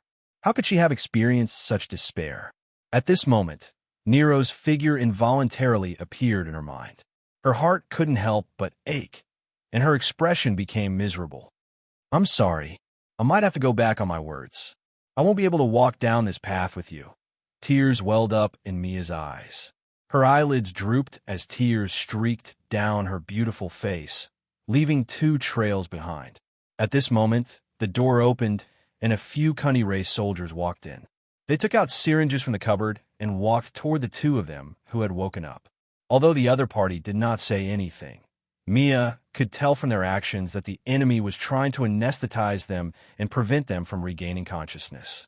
Mia wanted to fight to the death, but all the cells in her body had fallen silent, and she was unable to use any strength.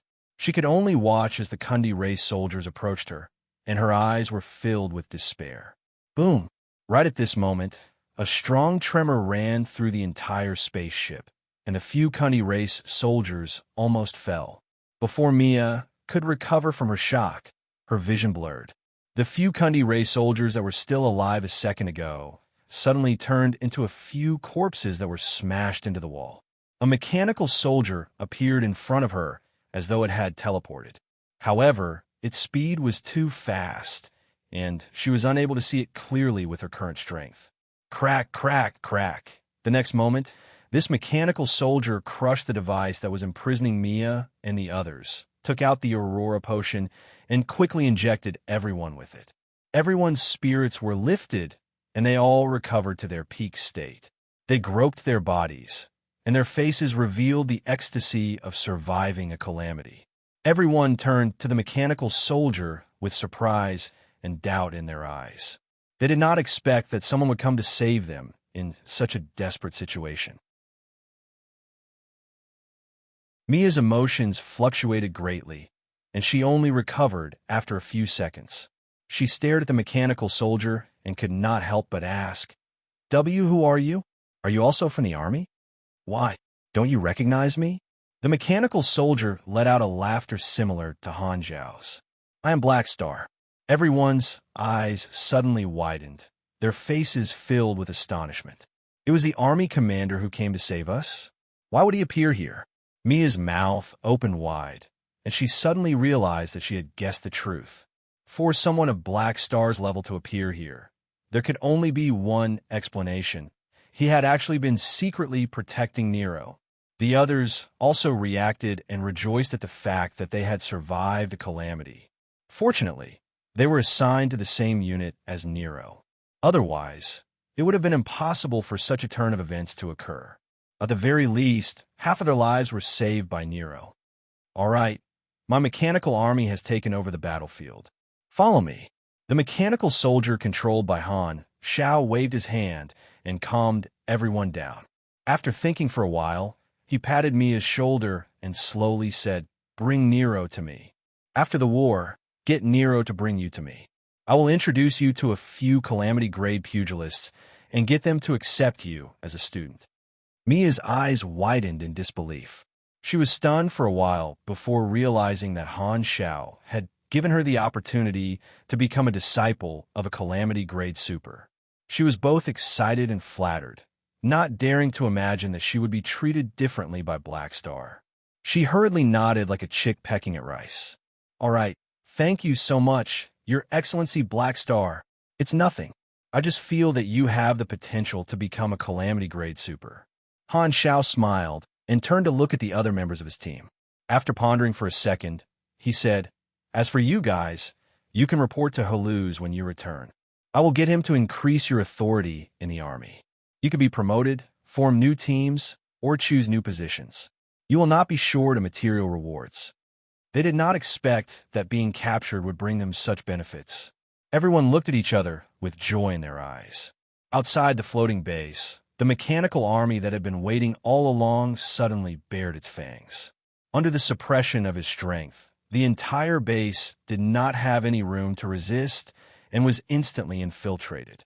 All of their military forces were disintegrated, and the entire base fell into Han Zhao's control.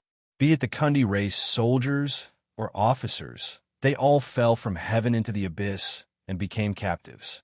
On the battlefield, the invisible mechanical army finally appeared and joined the battle. Under the shocked gazes of the army warriors, they destroyed all of the enemy's battleships. Nero and the others were still escaping when a mechanical army suddenly appeared in front of them and opened fire behind them. They hurriedly looked back and saw a beam of light shooting past their spaceship, easily piercing through the few Kundi race battleships behind them. Boom, boom, boom. Flames lit up, and all of the spaceships that were chasing them exploded from the inside out, turning into fireworks in the sky. Seeing this, Nero was stunned. How did he arrive so quickly? Speaking of Godfather, it had only been 1 or 2 minutes since the call for help. At this moment, he suddenly thought of the meaningful look Han Xiao had given him when he hung up the call and came to a realization. Although Godfather wants me to train alone, he has always sent troops to protect me in secret.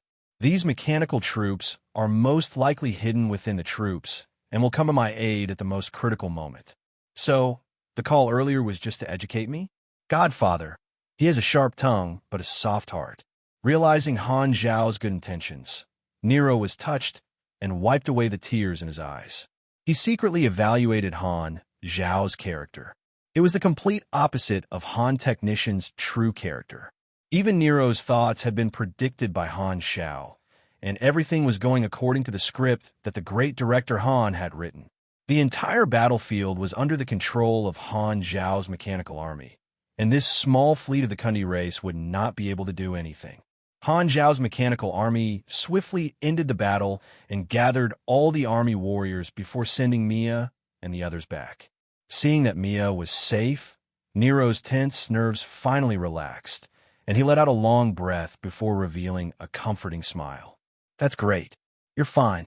Mia immediately saw Nero and ran to him. She originally wanted to give him a hug, but seeing that there were so many people around, she felt a little embarrassed. She only raised her fist and lightly punched Nero's chest before softly saying, "Thank you. If not for you, I wouldn't have been able to return." Nero smiled and said, "I said that I would protect you." Looking at his silly smile, Mia could not help but want to argue with him. It was clearly His Excellency Black Star who protected me. Cough, cough. Han Xiao coughed and interrupted their conversation. "I've saved you. You have to be more careful in the future. Your luck won't be so good every time, and I won't always be protecting you." "I understand." Nero turned around and thanked Han Xiao solemnly. "Thank you. I will remember today's lesson and not act rashly in the future. I promise you that I won't waste my talent." Han Xiao nodded with a smile. He then turned to look at the other army warriors present, nodded slightly, and slowly said, "Although I interfered in the battle, I won't steal your credit for capturing so many Kundi race captives. Send these captives back and look for Haluz afterward. He will arrange additional rewards for all of you." This time, in order to allow Nero to undergo his tribulation, Han Xiao had also made use of this group of army warriors. Han Xiao had long prepared compensation for this, and he would not be stingy in this aspect. When he made use of the other party, if the other party was one his own, Han Xiao would definitely give them a reward. From Bennett to Godora, to the Amethyst Civilization, to the Red Empire, he had always been like this, and he had never changed. The invisible mechanical army had been monitoring the battle the entire time. A battle that was not dangerous had been exchanged for a promotion and an opportunity to become an officer. This was not a bad deal, and Han Xiao was the one who had profited the most. After a few words of consolation, Han Xiao was no longer interested in watching Nero and Mia flirt. He immediately retracted his consciousness and switched his vision back to his main body. It's finally done. Nero's request has been completed. You have received the reward. Choose one of Nero's abilities, ability/talent. Please choose one from the following as your reward. A list of abilities popped up on the interface, and all of Nero's abilities and talents were listed. Han Xiao was extremely clear about Nero's abilities. Among all the abilities, there were two that had the highest priority. One was perfect mechanical sense, and the other was advanced luck glow. There was only one ability that could be chosen. Between these two abilities, Han Xiao needed perfect mechanical sense the most. This was one of the top molding talents of the mechanic class, and almost every beyond grade A mechanic had it. As for advanced luck glow, he did want it, but his priority was slightly lower. After all, this ability would not help with his combat strength, and it would also weaken his together with you to the underworld ability. Furthermore, his basic luck attribute was slightly low, so the effect of this ability was limited. He was also afraid that if his luck increased, it would be harder for him to obtain a mission completion card. Furthermore, with Ding Kukuku, Han Xiao did not need luck that much. Perfect mechanical sense was the goal of his plan, and Han Xiao was very satisfied with his efficiency. In order to reward Nero, he decided not to let Nero suffer for the time being. As for advanced luck glow, he would find a chance to give it to Nero in the future. Han Xiao stroked his chin. Putting away his devilish thoughts, Han Xiao calmed himself down and selected a target on the interface. The next moment, an intense mechanical force current flowed out from his brain. Selection complete. Your talent, basic mechanical sense, has disappeared. You have received perfect mechanical sense.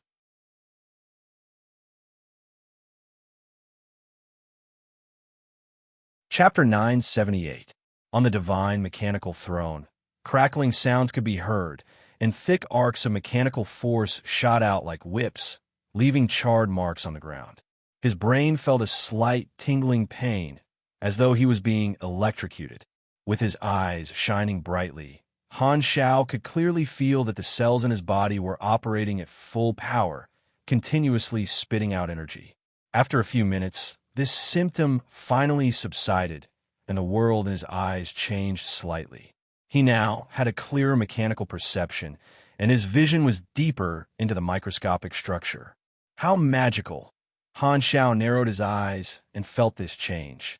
Using the character's summon card and having this talent felt completely different. The current, perfect mechanical sense was the reason why his body had changed. His basic attributes did not change, but his mechanical force was strengthened, as well as his perception of machinery. In his senses, machinery became more familiar and intimate. The core effect of perfect mechanical sense was the total machinery affinity of 1. For X, according to Han Xiao's attributes, it increased his machinery affinity by around 2,000 to 3,000, which was a huge leap. There were two secondary effects. First, when he used mechanical force, his machinery grade would increase by 1 to 2 grades, with the highest grade not exceeding pink.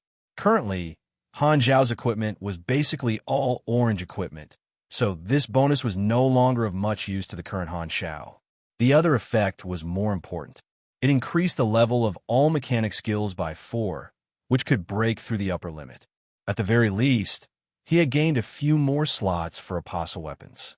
The mechanical sense talent was a personal talent, and the difficulty of learning it in the later stages varied from person to person.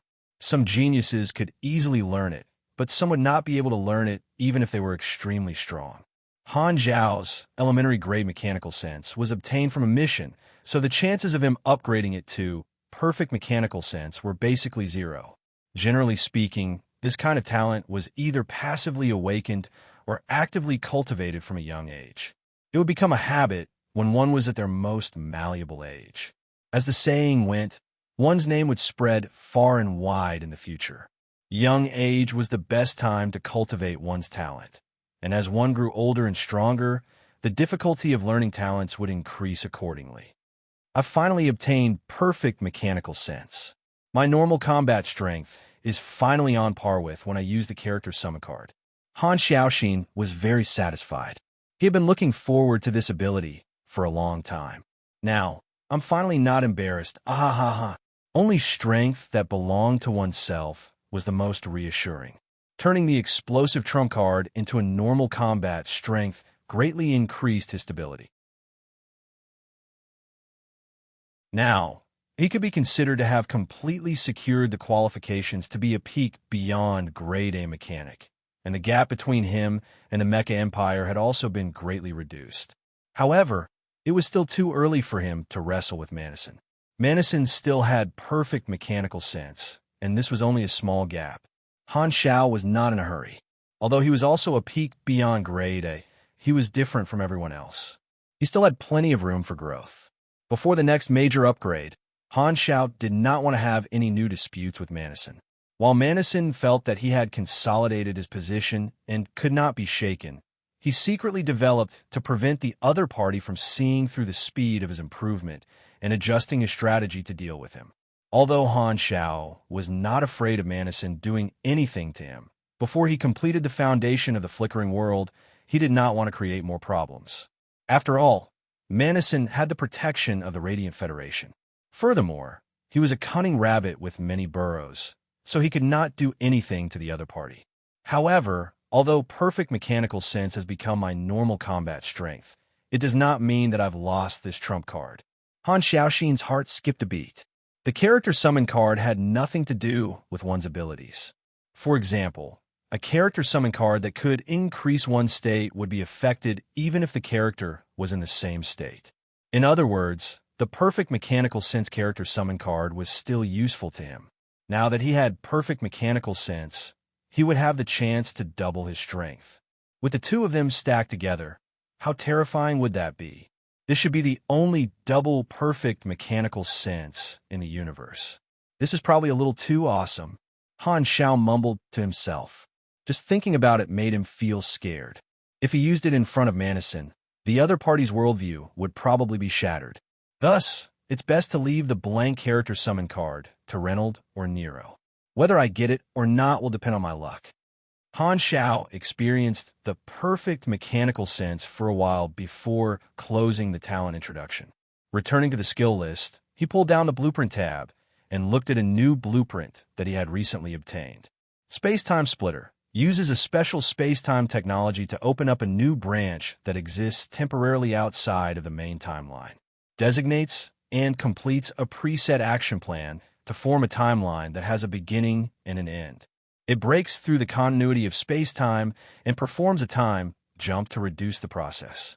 It can be used on any object. This device has an irreversible negative effect.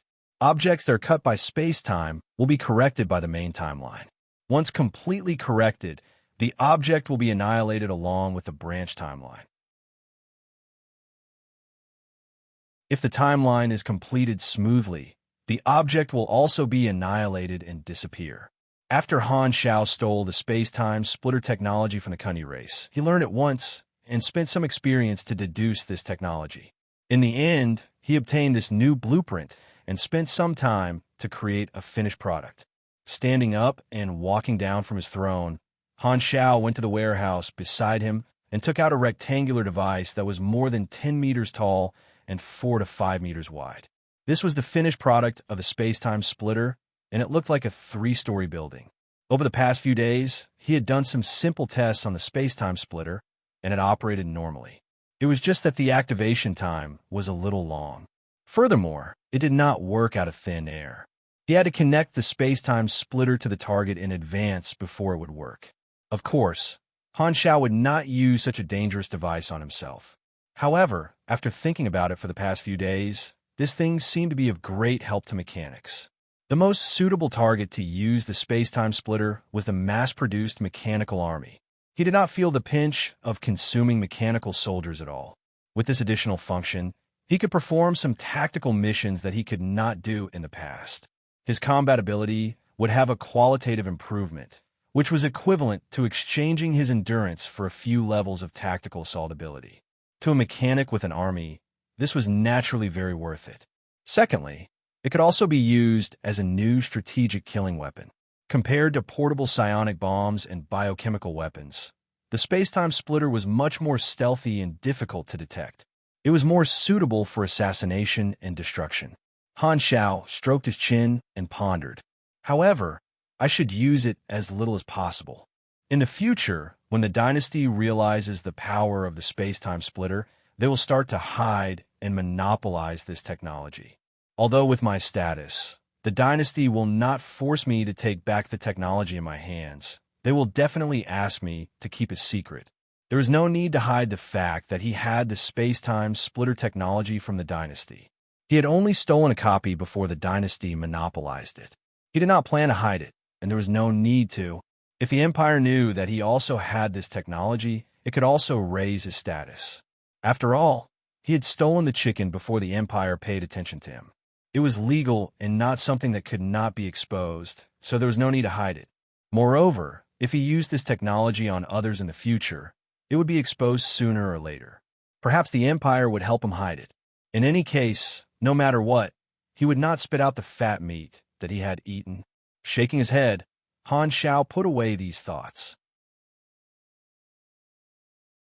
He took out a space-time amber, hung it in midair, and connected it to the external port of the space-time splitter. Today, he was on a test if the space-time amber could be affected by the space-time splitter. This was his first time doing this experiment. The operation of the space-time splitter was a little complicated. Han Xiao fiddled with it for a while before activating it. Buzz, buzz, buzz. The entire device vibrated immediately. Streams of colorful light flowed through the pipes and into the space-time amber. He took a few steps back and waited silently for a while. Only then did the vibrations of the device gradually stop. The splitter is complete. Han Xiao's eyes flashed. He cut off the nanoparticles that were hanging the space-time amber. The space-time amber fell smoothly. It did not skip frames according to the preset program. Narrowing his eyes, he picked up the space-time amber and played with it in his hand for a while. He confirmed that there were no changes at all. Looks like the space-time amber is immune to the space-time splitter. After coming to this conclusion, Han Xiao breathed a sigh of relief. This was good news for him. The fact that the space-time splitter could not solve this space wonder meant that the space-time amber was still an unsolvable method. Even if the dynasty or more organizations obtained this technology, the space-time amber in his hands would still be irreplaceable. After thinking about it, Han Xiao conducted a new experiment. He used the space-time splitter on a normal machine and then wrapped it in the space-time amber to see if the side effects of the space-time splitter would still take effect. The principle of the space-time amber seemed to be a solidified special space-time. The machine wrapped in it did not suffer the side effects of the space-time splitter. It seemed to ignore the correction ability of the timeline. However, at the same time, the normal effects of the space-time splitter would not take effect. After unwrapping the space-time amber, the machine was corrected by the main timeline and self-destructed. It released a huge amount of energy and almost blew up the warehouse. In this case, the space-time amber can only temporarily freeze the object and help it dry out. It can't cancel out the side effects of the space-time splitter, so it can only be used as a coffin. That's the same meaning as the amber. Han Xiao brushed the dust off his body and fell in a deep thought. Maybe there are other methods. For example, I can set up the space-time splitter in advance and seal it. Then, I can use the amber's attack immunity ability to send it to the target location using the normal method. Then, I can unlock the amber and activate the space-time splitter effect. This is equivalent to a delayed detonation. Thinking about it, Han Xiao instinctively felt that this was an application with great potential. He still needed time to explore more possibilities. After testing it a few more times to ensure that there were no mistakes, he put away the space-time splitter. After thinking about it, he took out his communicator and contacted the dynasty's exploration army commander, Terakov. After the call connected, Tarakov's face appeared on the screen. The background was the strategy conference room, and it seemed like a meeting was in progress. Black Star, what's the matter? You're in a meeting? I'll call you back later. It's just a routine meeting. It's not as important as you. Just say what you want to say. Han Xiao smiled. The enemy's movements have been a little strange recently. You've noticed it too, right? The enemy seems to be luring us deeper. Do you have any information on this? More or less. I sent out troops a while ago and destroyed the enemy's database. I discovered that the enemy is using a scorched earth tactic. They want to use the primordial psionic energy to devour these few star systems and cause damage to the dynasty's fleet. I have the coordinates of the psionic energy planted by the enemy, as well as the movements of their entire fleet. Well done. Tarakov's eyes sparkled, and he felt gratified. The other beyond grade as did not have much interest in this war. Firstly, as experts, they were not interested in bullying a native civilization that did not have a super system. Secondly, they were afraid that the enemy would randomly throw out the primordial psionic energy and embarrass themselves. Thus, they only sent their subordinates to respond to the call. Black Star was the only beyond grade A ally who personally came to help. He was indeed a talent that the dynasty valued. I'll send you the information later. Don't forget to record my contribution, Han Xiao said half-jokingly. Haha, don't worry. I'll definitely record your contribution. Tarakov was in a good mood and felt that Han Xiao was more and more pleasing to the eye.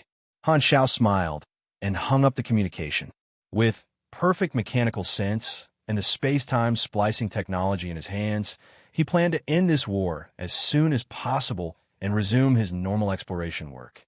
Another reason for providing this information was to raise the evaluation of the Kundi race's war mission. Since he had already completed his other objectives, he might as well help the dynasty get rid of the enemy as soon as possible. Because he did not plan to hide the fact that he possessed the space-time splicing technology, Han Xiao did not hold back and directly took out the information. Tarakov was extremely efficient, and he immediately made arrangements after receiving Han Xiao's information. The numerous armies on the front lines all sent out their troops to the coordinates indicated in the information to destroy the enemy's scorched earth plan. In the information provided by Han Xiao, the coordinates and movements of all the Kundi race fleets were recorded. The dynasty had a clear view of the enemy's every move. The armies on the front lines no longer pushed forward slowly but spread out and headed toward the main fleet of the Kundi race. The Kundi race still did not know that all their plans had been exposed and were under the control of the dynasty. They were still carrying out their battle plan. With Han Xiao's help, the dynasty saved a lot of effort and easily crushed the Kundi race in terms of intelligence.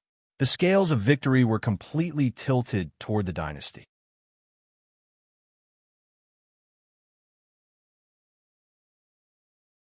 Chapter 979.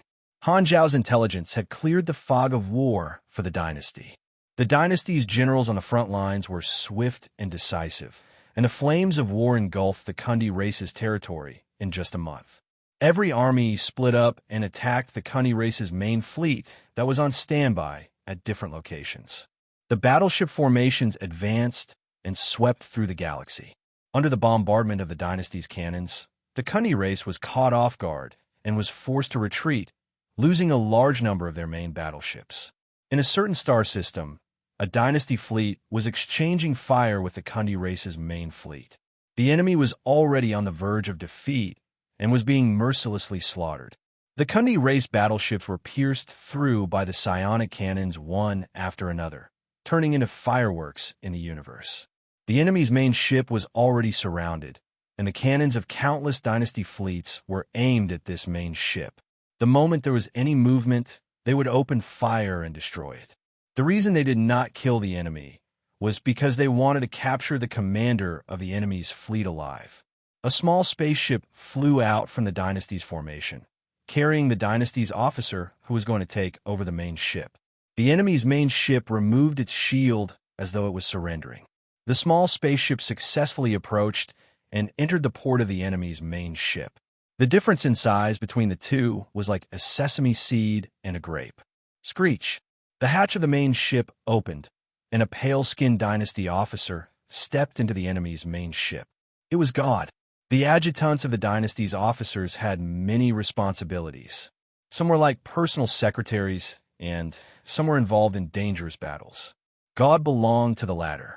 A large number of Kundi race soldiers surrounded them, and all of them held onto their weapons tightly, emitting intense hostility.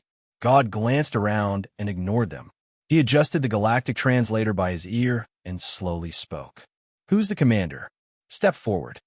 A commotion broke out among the Kundi race soldiers, and a tall mantis shrimp in uniform walked out. It was the commander of this fleet. "Invader, how do you know our language?" Both sides had always been at war and had never exchanged information. To this group of Kundi race officers, this was the first time they were interacting with an invader. They were surprised that God knew their language. "It's just some insignificant technology," God said calmly. The information Han Xiao gave to the dynasty was a complete set, and it naturally included the language. There was no need for the dynasty to decipher it, as they could directly import the language into the galactic translator and communicate with each other easily.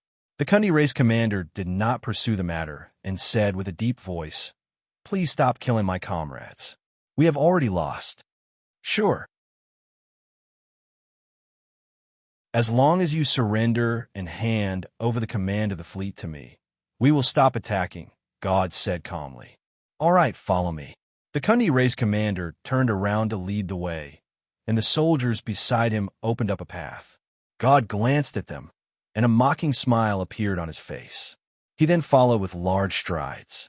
The group advanced along the passageway, turning one corner after another. The atmosphere was silent the entire time, and no one spoke. After walking for a while, God suddenly chuckled and said slowly, "Don't worry. You've led us around for so long. Have you prepared your trap yet? Don't make me wait too long." As soon as he said that, the Kundi race commander at the front stopped in his tracks and turned around with shock in his eyes. Exposed, but since he had discovered it, why was he still so calm? Although he had been exposed, his decision could not be changed. The Kundi race commander's tone suddenly became ferocious. "You want me to surrender after slaughtering my troops? Dream on. Let's die together." As soon as he said that, a violent tremor came from beneath his feet. God looked down and saw that the metal deck was expanding rapidly.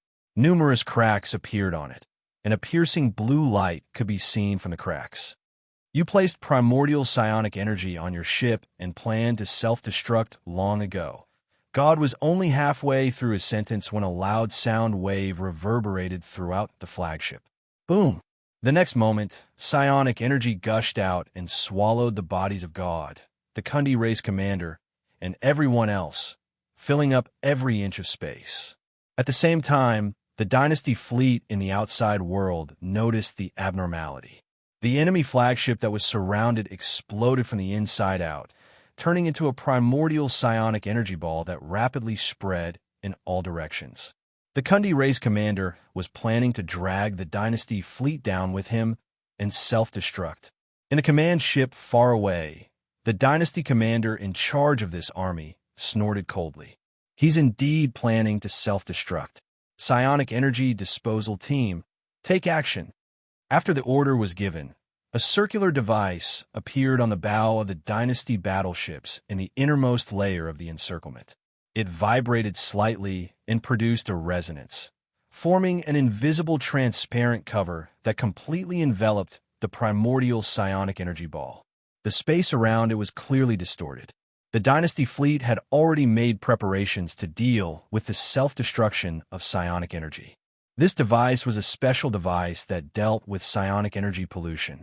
It had to work together to envelop the primordial psionic energy ball. This primordial psionic energy ball that had just been created was still very small and easy to deal with. The expansion speed of this primordial psionic energy ball started to slow down. It went from expanding outwards to shrinking inwards. The entire process lasted for dozens of minutes. This primordial psionic energy ball gradually shrank from the size of a flagship to a sphere with a diameter of 2 to 3 meters.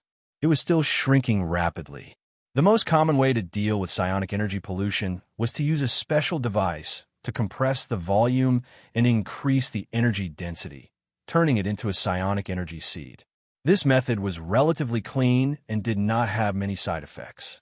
The only problem was that it took a long time. Furthermore, when the psionic energy expanded to a certain extent, it would not be easy to deal with it. Right at this moment, a figure floated out of the primordial psionic energy ball. It was God. Not only was he completely unharmed, even his hair was not messed up. He was even carrying the Kundi race commander, who was still alive and kicking. The entire flagship had been swallowed by the primordial psionic energy ball, and only the two of them were still alive. The Kundi race commander stared at God with his eyes wide open. Originally, he was prepared to die and wanted to perish together with the enemy. However, at this moment, he did not dare to believe what he had just seen. God glanced at him and knocked him out. He then stretched out his other hand and clenched his fist toward the primordial psionic energy ball. Hoo. In the blink of an eye, this primordial psionic energy ball turned into a speck of light the size of a grain of rice, shining with a dazzling blue light.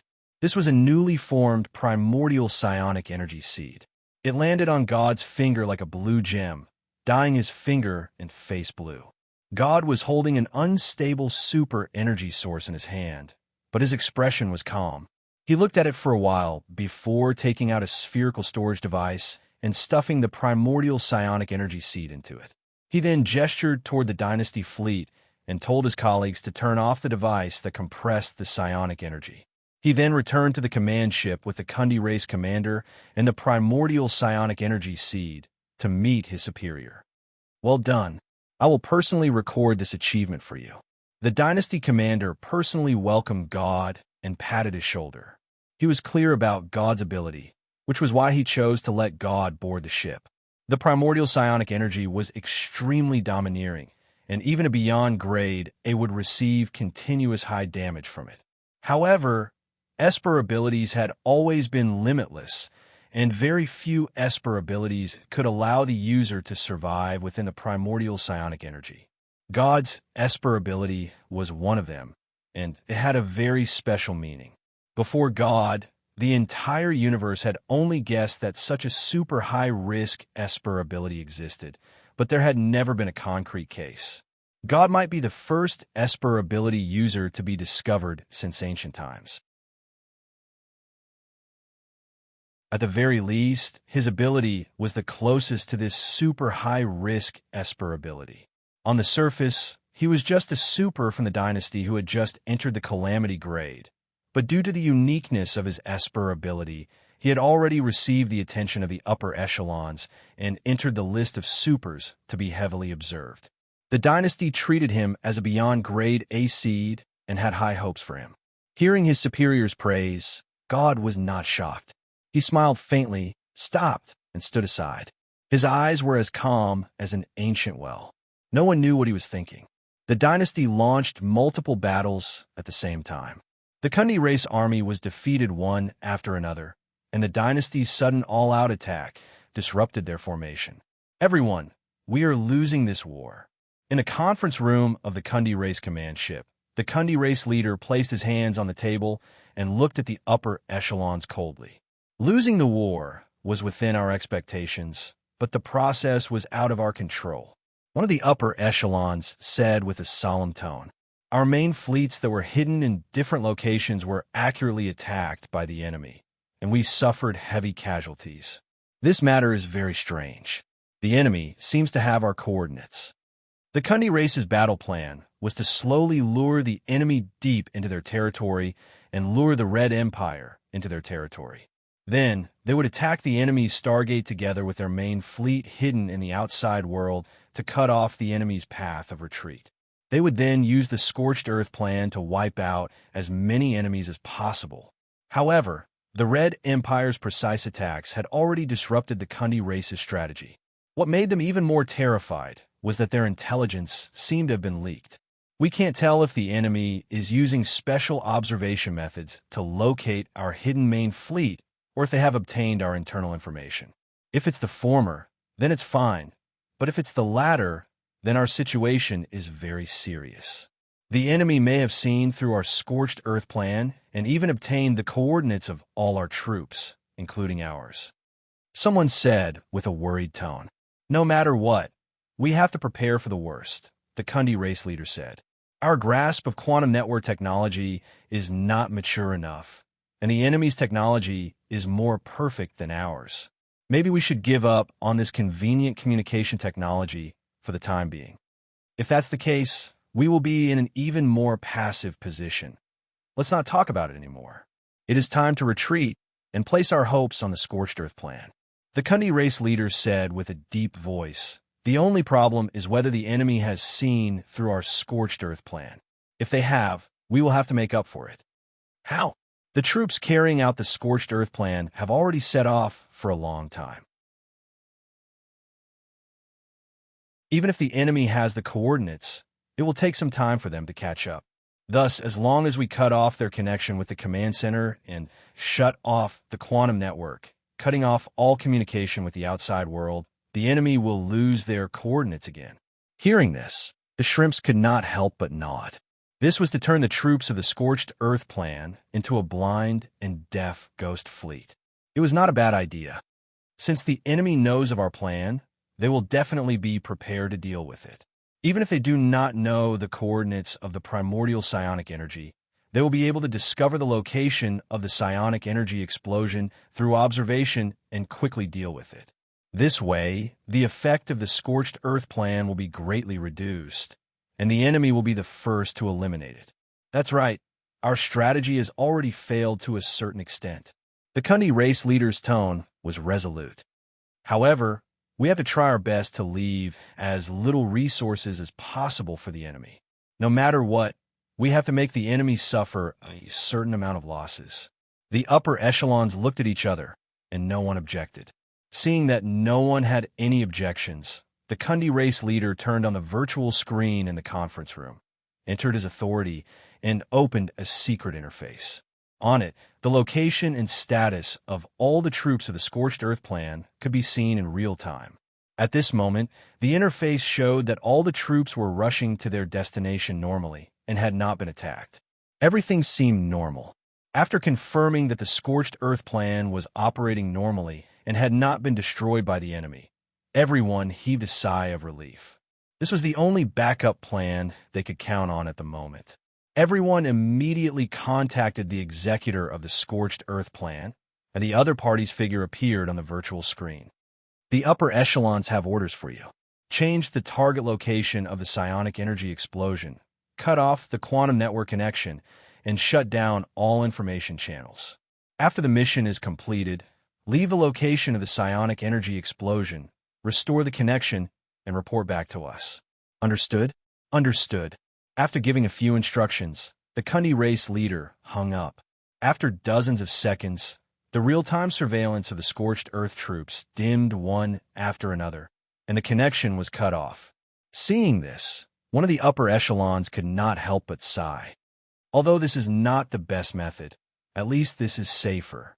The Kundi race leader nodded, looked around, and said with a deep voice, "Since the arrangements have been made, we can begin to evacuate. Remember to bring along all the supers that we have captured."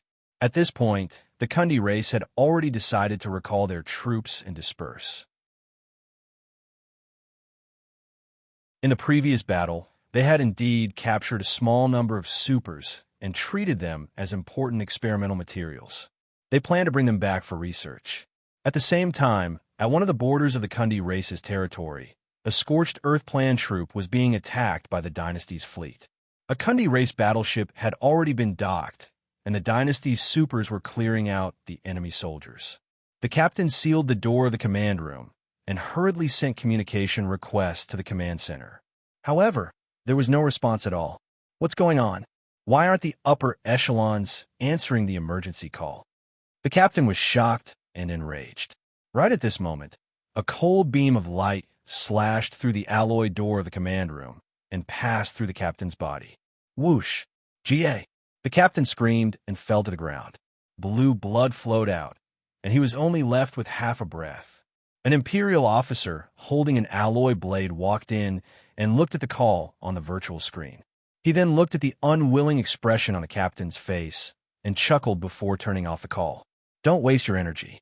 You won't be able to contact your own people." Hearing this, the captain's eyes widened. Could it be swoosh? A cold blade light flashed, and a large prawn head flew into the air. Fresh blood splattered on the cabin wall like a crude, abstract painting. Keeping his weapon, the Imperial officer turned around and left. He did not explain his plan to the enemy. This was a compulsory course for the Imperial Army. In fact, Han Xiao did not only pass on intelligence. Since he had decided to help, he also passed on the loophole program that he had left in the Kundi race's quantum network to the dynasty for them to control and increase the mission rating. This way, the entire command system of the Kundi race would become the dynasty's plaything. They would not be able to resist at all and could only be manipulated into various positions. Everything that the Kundi race command center saw, including the people they communicated with, was an illusion created by the dynasty. They thought that they had given the order to the Scorched Earth Plan troops, but in reality, they did not say anything. These troops did not receive any orders from the command center. At the same time, the communication between these troops and the command center was controlled by the dynasty. All the information was intercepted, and the dynasty even blocked the communication channels. It was like two deaf people shouting at each other. The Kundi race was completely deaf and blind. The command center thought that the situation was going according to plan, but it was just an illusion created by the dynasty. The command system was paralyzed, and the troops outside were unable to call for help. They could only be slowly swallowed up by the dynasty. Without the support of the Galactic Society, the Kundi race was a crippled star cluster civilization. Their quantum network technology was too weak and could not even withstand a single blow from Han Xiao. If it was a normal star cluster civilization in the explored universe, Han Xiao would not be able to control their quantum network so easily. The existence of a virtual mechanic was a strategic weapon in terms of intelligence. Furthermore, Han Xiao was a peak beyond grade A and had recently obtained perfect mechanical sense. His role in the war was not something that the other four super systems could replace. It was enough to make the enemy not even know how they died. In a part of the galaxy far away from their homeland, the migration fleet carrying all the civilians of the Kundi race secretly turned around and headed back in the direction they came from. However, there was no indication on the star map. The people on the ship did not know that they had returned the way they came from. The dynasty did not have the habit of letting their enemies escape and had already set up a trap to catch them all. The Kundi race had no way of escaping.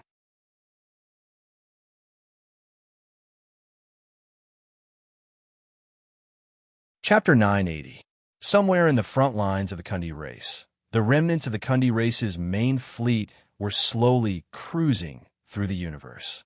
Not long ago, this fleet, which was codenamed Sea Flag, had experienced a fierce battle and been ambushed by a dynasty general. The command ship and the guards had fought with their lives and escaped with their lives.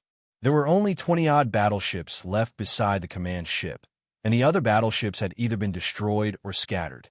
The Sea Flag fleet belonged to the 3rd Space Corps of the Kundi race, and the commander of this fleet was the famous general of the 3rd Corps, Oliert. He was known as the future star of the 3rd Corps. A few years ago, the Marshal of the 3rd Corps had reached the age of retirement, and Oliert was seen as the first candidate for the position. However, because they had received information about the fallen spaceship, the upper echelons had made the decision to delay the retirement of all the officers, and this matter had been delayed. At this moment, the Sea Flag fleet, which had just suffered a defeat, was moving stealthily while waiting for the next order from the command center. In the bridge of the command ship, the atmosphere was silent and dejected. Everyone was immersed in the sorrow of losing a battle and losing their comrades. Oliert stood silently in front of the porthole, leaving his back view for all the operators and adjutant in the room. The color of the shell on his body was a mixture of sorrowful green and angry red. In the previous battle, he had been led by the nose by the enemy commander, and he was a part of the reason why they had lost the battle. Everyone knew that the commander was the one under the most pressure and did not dare disturb him. The adjutant hesitated for a long time before walking to Oliart's side and saying softly, "Sir, there's no need to say any more." Oliart turned around, and his body gradually turned back to a calm blue color. "This is not my personal failure, but the failure of the civilization foundation. I did not lose to the enemy, but to the entire civilization." Oliart knew that his ability as a commander could not be compared to the dynasty's general, but he felt that it was not just a matter of personal ability, but also the foundation of the civilization. During the fight, he had made the most delicate operation and decision he had ever made. He believed that his performance this time could even be used as an important lesson in the military academy. However, what shocked him was that the enemy's reaction was unbelievably fast. The enemy saw through his arrangement almost instantly. It was like two sides playing chess, and the enemy saw through the backup plan he had racked his brains to set up 10 steps away. It was as if the enemy had memorized the chess book. Encountering such an opponent was a heavy blow to the commander's confidence. This did not mean that Oliart's standards were lacking. In fact, he could already be considered a famed general by the standards of the Kundi race. The reason for this was that the abilities of the dynasty's famed generals were far superior to his, but the deeper reason was the difference in the foundation of their civilization. The rise of the three universal civilizations was accompanied by the cries of countless races. They walked step by step through the flames of war, and all the war cases were written in the curriculum of the military academy.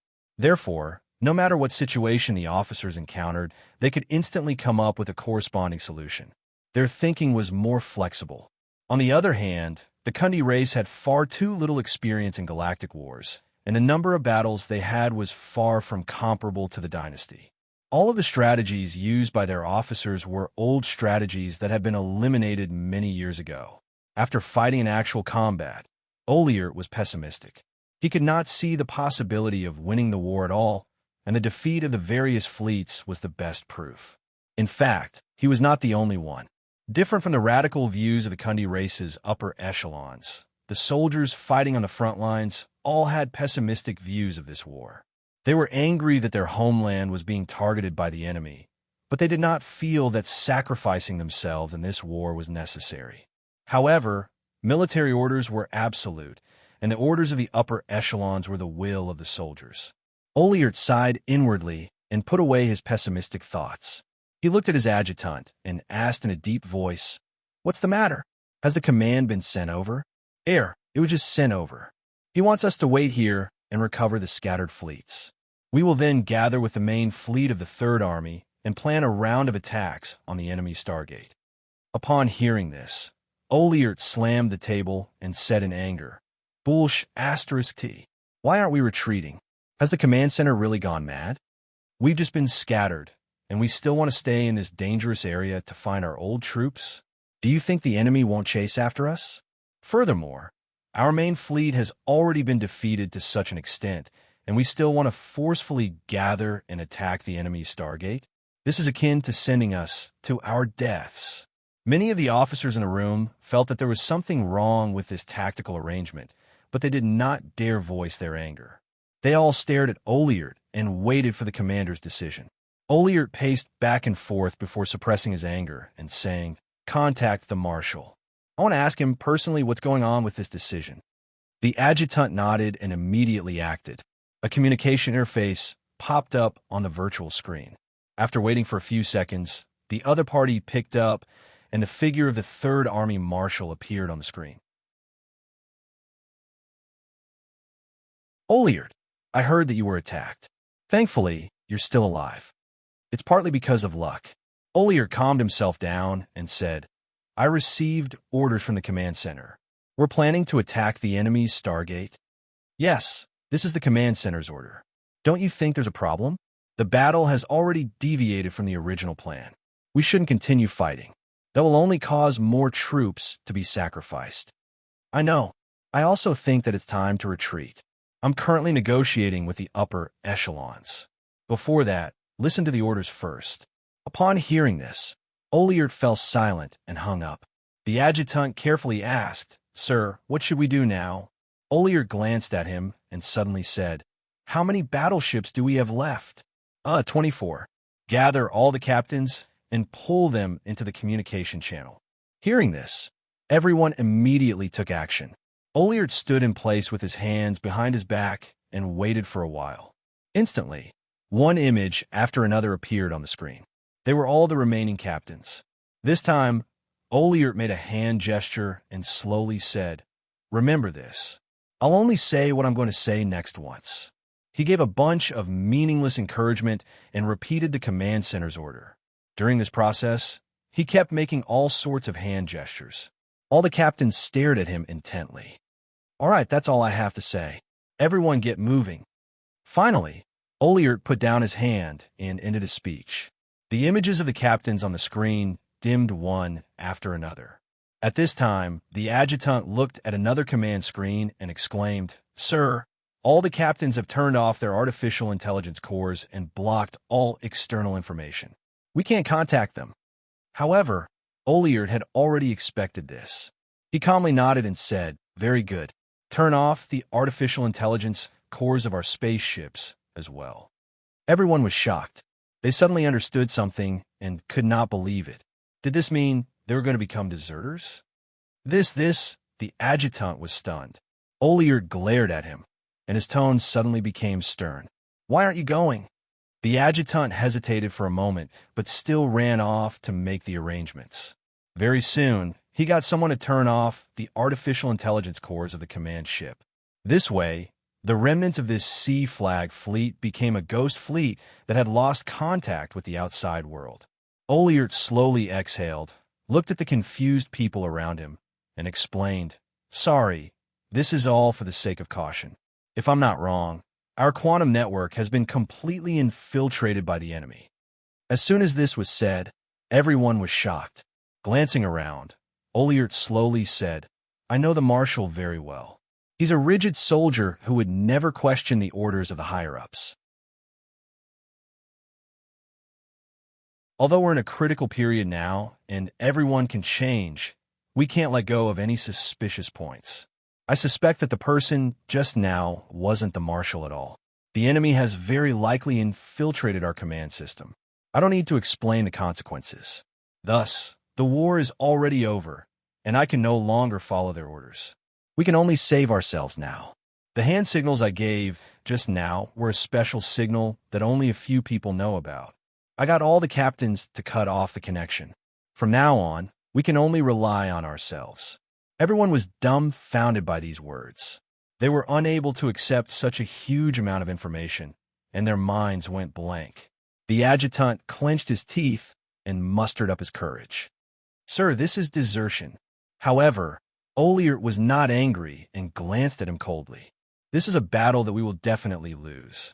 No matter what you think, I will not send my remaining subordinates to the battlefield to sacrifice themselves." Desertion?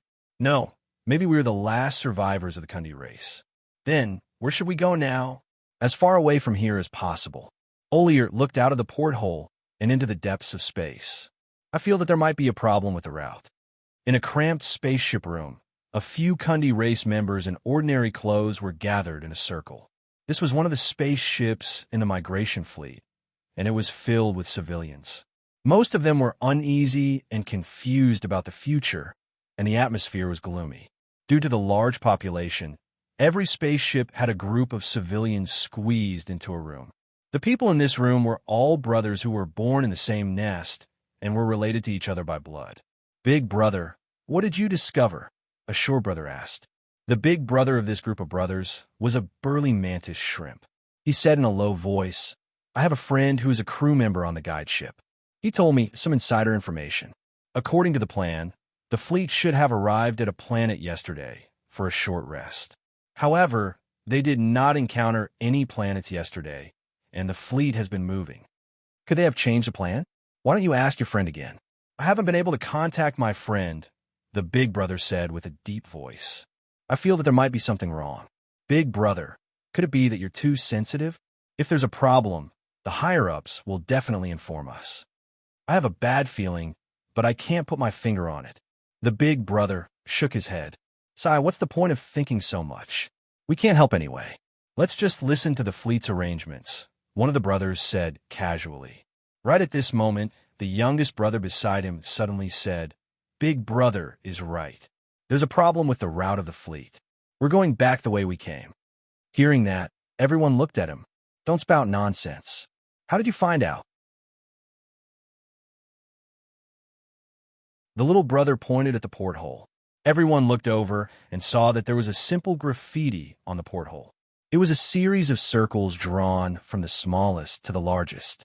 At this moment, there was a planet outside the window that perfectly fit into one of the circles in the middle. Seeing that, everyone's expression changed. Living in the same house, no one had any secrets. Some time ago, a planet appeared in the fleet's vision, and the little brother used a paintbrush to draw the outline of the planet on the porthole every day. The circles changed from small to large, then from large to small. It changed every day, representing the distance. At this moment, this planet's outline actually overlapped with the one a few days ago. Everyone understood what this meant. I'll go ask. Seeing that, the big brother could not sit still anymore, and everyone hurriedly followed behind. The group hurriedly passed through the back half of the cabin, which was as crowded as a refugee camp, and came to the middle part of the cabin.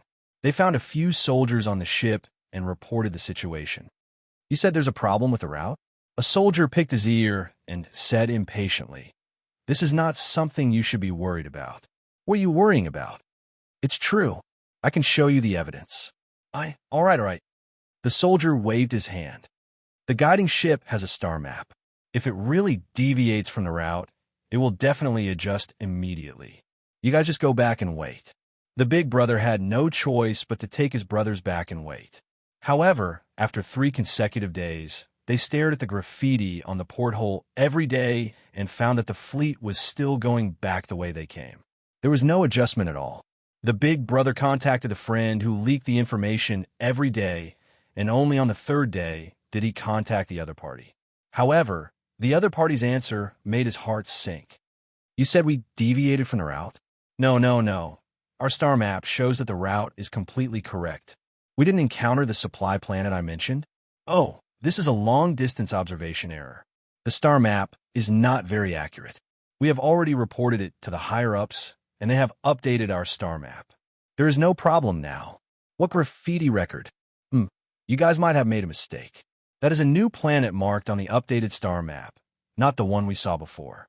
Anyway, the navigation device here shows that the route has been moving forward. The big brother turned off the communicator with a cold face and was silent for a long time. Suddenly, he seemed to have made up his mind. He said, Do you guys believe me or the higher-ups? The brothers looked at each other and hesitated. What do you want to do? The little brother could not help but ask. My intuition is getting stronger and stronger. There must be a problem. Maybe the higher-ups are sending us into the fire pit. The big brother lowered his voice. I don't want to stay on the spaceship anymore. I'm going to steal supplies and escape pods. We will escape on our own. Are you crazy? Someone was stunned. This is suicide. The fleet will definitely catch us. Even if we succeed, the stolen supplies will be used up sooner or later. There will be no food, no fuel. What will we do when the time comes? Also, do you have a star map? Without a star map, how are we going to escape? I can get the star map and access to the escape pods from my friend. As for supplies, the medium escape pods have complete facilities. As long as we reach the planet, we can use the collector to replenish the fuel inventory. It will be enough for us to use for many years. To solve the food problem, we will need greenhouse incubators, crop seeds, and nutrient pacemakers. These things can be obtained on the spaceship. During the incubation period, we can hibernate in the cryogenic chamber. The big brother said in a low voice, I've been thinking about the escape route for the past 3 days. This is not a decision I made on the spot. Everyone still shook their heads, leaving the main group of people to build a new home, a few of them running to the unknown universe to survive. Just thinking about it made them feel that this plan was too crazy. I will go with you. At this time, the little brother stood up and shrugged. Big brother, You know me. I don't like to be bound by rules. Since I have left my home, I do not intend to continue living a stable life of following the crowd. The universe is so big. I want to see it for myself. You can say that I like to take risks and seek excitement, but count me in. The big brother nodded and looked at the other brothers. I know that everyone has their concerns. The universe is too big. If there are only a few of us, this will touch the deepest loneliness and fear in our hearts. Perhaps I will be proven wrong in the end, but I do not want to wait passively. I will not force everyone to go with me. The little brother hesitated for a while and said, "Big brother, I will go with you. You are the person I trust the most. I believe in your judgment." Hearing this, more people wavered. Someone shook his head helplessly. "Sai, forget it. Let's go. From the moment we left our home, I will treat this life as dead. So what if we take a little more risk? We are brothers. We cannot be separated." This group of brothers had grown up together and were already used to sticking together. After some hesitation, everyone finally agreed with the big brother's plan. Miraculously, after making up their minds, the previous hesitation and uneasiness disappeared and turned into unparalleled excitement and anticipation. "Big brother, I have a suggestion. We should at least bring a girl." As soon as this was said, everyone laughed. The tense atmosphere dissipated and the room was filled with a cheerful atmosphere. "That's right. We should bring more than one. Maybe we will become a wandering civilization in the future." In the following days, this group of brothers split up and used their connections to secretly prepare. As the migration spaceship carried a large amount of daily supplies, the things they needed could be found on the spaceship. The only problem was how to get them. With courage, money, connections, and a little bit of luck, they used various methods to gather most of the supplies they needed and completed the scouting. Soon, the day of the operation arrived. The progress was much smoother than they had imagined. Based on the information they had gathered, they sneaked into the escape pod and stepped into a medium-sized escape pod. They turned off the artificial intelligence core and switched to manual control mode. The big brother's palm stopped above the launch button and did not press it. Have you thought it through? As long as you press this button, there is no turning back. If we are caught, we will be treated as prisoners. We're not much different from prisoners now. The people above are looking at us more like a group of laborers. The little brother smiled freely. "We have just changed the name to Human Resources. I have wanted to get rid of this identity for a long time." "Nonsense." The big brother shook his head and laughed. He pressed the button hard. Chi! The escape pod suddenly fell and shot into space. After leaving the spaceship, everyone subconsciously turned to look outside the porthole and was suddenly stunned. They saw that the other spaceships in the migration fleet also shot out a few escape pods and scattered like scattered sparks. Half a month passed in the blink of an eye. On the other side of the Kundi race's territory, the core fleet of the Kundi race jumped out of the Stargate and turned around to retrieve the Stargate used for retreating. "All right, we have arrived at the target area. According to the previous secret signal, all the surviving fleets will gather in this area." In the command center, the upper echelons of the Kundi race were gathered together to check the news sent back by the other troops before the network connection was disconnected. The Scorched Earth troops have sent a report. The psionic energy has been successfully detonated, and the plan has been executed. The other fleets outside have sent a report that they are retreating in the direction we have designated. Phew, the situation is still good. The Kundi race leader heaved a sigh of relief. Seeing this, everyone's spirits were slightly better. The situation was finally back on track. Because they were worried that the information would be leaked, the command center did not dare maintain a long-term connection and gave up on real-time communication. At the same time, they did not dare to transmit orders normally for fear of being intercepted by the enemy. However, before they could catch their breath, the radar suddenly sounded. "Attention, attention, an unknown large fleet has been detected ahead." Everyone suddenly turned pale with fright. Why would there be a fleet here? Could it be an ambush? "Quick, see if it's the enemy." The upper echelons hurriedly passed down the order, and a few seconds later, the captain sent a report. "Leaders, We have already confirmed that the other party is not the enemy, but our fleet. Hearing this, the upper echelons heaved a sigh of relief and almost had a heart attack. That scared me to death. So it's our own people. The fleet that received the order to gather should have arrived earlier. They are actually faster than us. Right at this moment, the captain spoke again, and his tone became extremely strange. Everyone, you have misunderstood. The other party is not our armed fleet, but the migration fleet that we sent out a long time ago. For some reason, they all ran back. The moment he said that, the entire place fell silent. All the upper echelons were stunned for a second before their minds were thrown into chaos.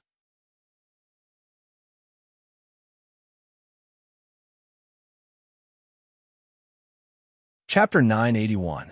Didn't we tell them to leave long ago? Why are they here? Who told them to return? The Cunny race leader stood up in shock and anger. At this moment, all the upper echelons present could no longer sit still. They felt that the situation was completely out of their control. The migration fleet was the last hope of the Cunny race, and it was their weakness. The reason why they dared to start a war in their territory was because they had sent all their members away. Now that they saw their members return, all the upper echelons began to panic. Buzz. Right at this moment, a virtual screen suddenly popped up on the conference table, and a figure wearing the uniform of a high-ranking dynasty officer appeared. The gazes of all the upper echelons of the Cundy race were attracted over. This figure stood with his hands behind his back, and his voice was old but powerful. Let me introduce myself. I am Tarakov, the Marshal of the Red Empire's Exploration Army. I'm the one who has been fighting with all of you. Seeing this scene, everyone present understood what was going on. They had originally thought that the enemy had only eavesdropped on their intelligence, but it seemed that it was not as simple as that. The enemy was actually able to casually send out messages, and there was an 80% chance that they had already taken control of their network. This was the worst possible situation, and everyone's minds went blank. Tarakov looked at the Cundy race leader with a calm expression. All of your intelligence is in our hands. We have already cut off the communication between your command center and the outside world. The reports that you have received during this period of time were all fabricated by us. In fact, less than a tenth of your troops are still alive, and they have all been wiped out. Don't have any unrealistic hopes. We have already seen through your plan and completed the final assault a few days ago. You no longer have any strength to resist.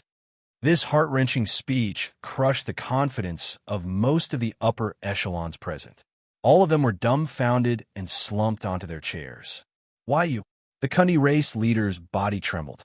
Tarakov did not even blink as he calmly said, "Right now, I represent the Red Empire to give you an ultimatum. Our long-range psionic weapons have already been deployed and locked onto your migration fleet. I will give you 5 minutes to consider. If you choose to resist, exterminate your race. If you try to contact the migration fleet, exterminate your race. Cut off the quantum network, exterminate your race. If you do not reply after 5 minutes, exterminate your race. As long as you choose to surrender and unload all your weapons, we promise not to open fire. Your fate will be decided by you."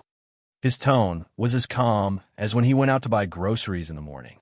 For a senior commander of the Imperium like him, wiping out an entire race would not even blink his eyes.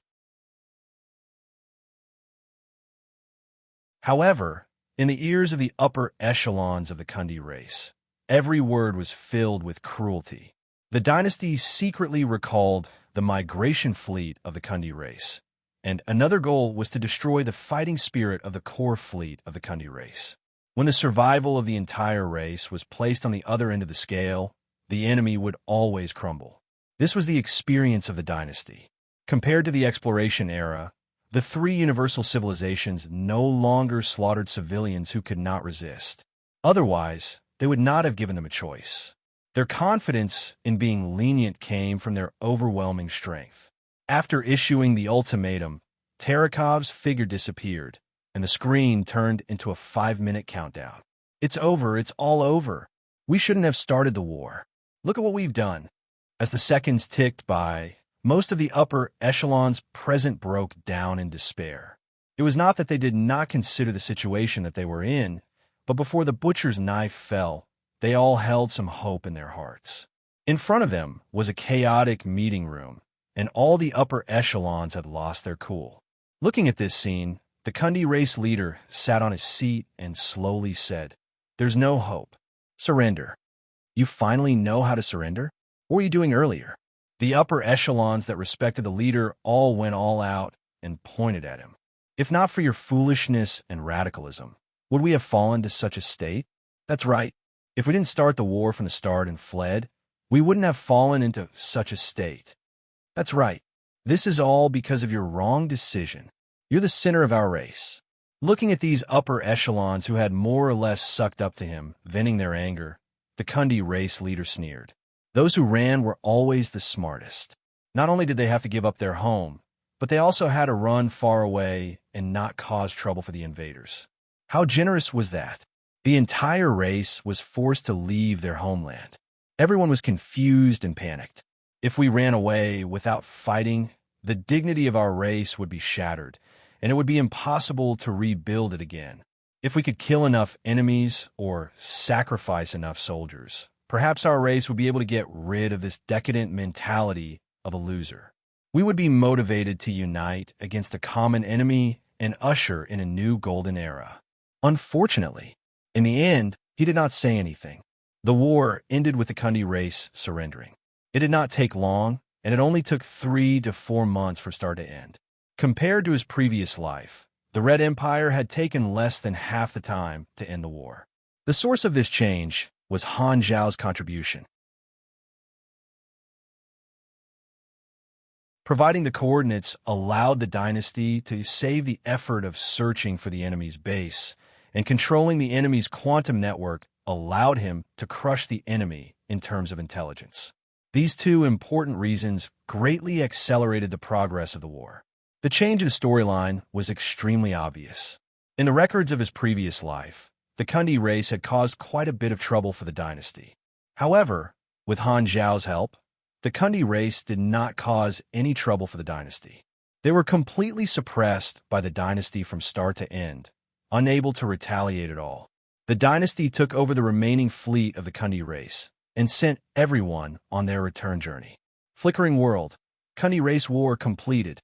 Mission rating: Perfect. You have received 4 billion experience for random rewards, plus 7,500 Red Empire contribution points, plus 1 legendary point. Star Cluster legendary point: Dustlight Star Cluster Kundi race battle meritorious member. You have participated in the battle between the dynasty's exploration army and the native Kundi race. Civilization Destroyer milestone activated. Milestone activation requirements: Participate in 3 large-scale galactic war missions related to the survival of a civilization, star system level and above, and help your side defeat the enemy. Your mission rating cannot be lower than excellent. Current progress: 1/3 dungeon spawned. Kundi race war: It's finally over. The efficiency is pretty high. Han Zhao's eyes flickered. Although he did not personally participate in the battle this time, he still managed to get a perfect mission rating with the help of the intel. The rewards were not bad. Although the experience could not be compared to the Beyond Grade A boss mission, the players would not be able to complete the Beyond Grade A challenge mission.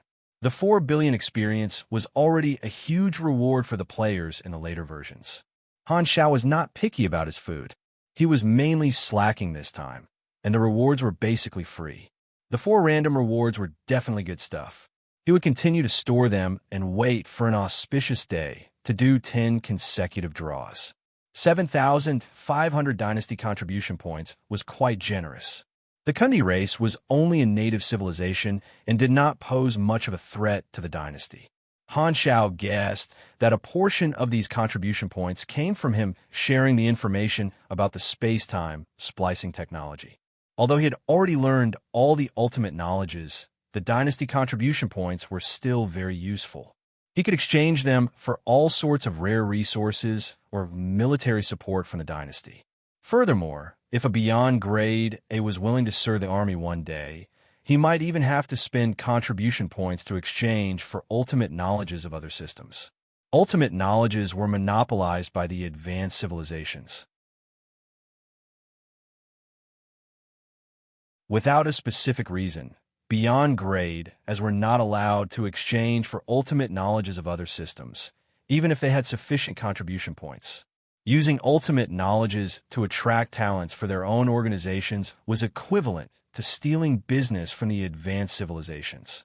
Thus, the beyond grade A allies had a tacit understanding and would not share ultimate knowledges with each other.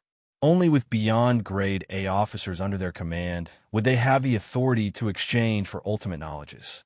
Of course, such exceptions were extremely rare. After all, most beyond grade as were not willing to submit to others. Han Xiao had a deep impression of the civilization destroyer, Milestone. In the explored universe, all civilizations at the star system level and above were protected by the peace treaty, and there would almost never be a war that could wipe out an entire race. Usually, only players from the chaotic evil faction would have the opportunity to activate this milestone. The effect was not bad. When wearing the civilization destroyer, Milestone, all types of damage would be increased by 6%, attack range would be increased by 25%, and there would be an aura of deterrence.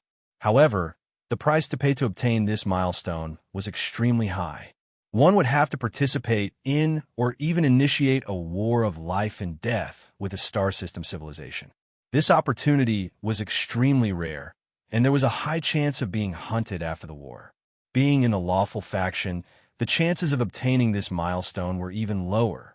However, the good thing was that one would not be hunted, which gave legitimacy to one's evil deeds. Not having any political assets was within Han Zhao's expectations. The weight of the Kundi race was still a little lacking, and it was not important to the dynasty whether they were eliminated or not. However, it did increase the favorability of the upper echelons of the dynasty.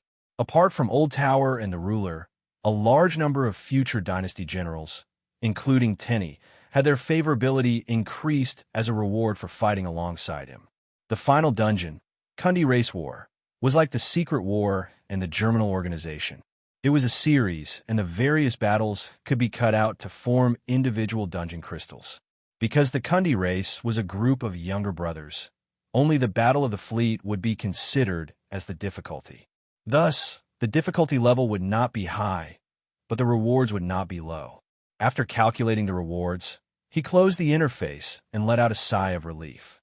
Perfect mechanical sense, space-time splicing, and mission rewards.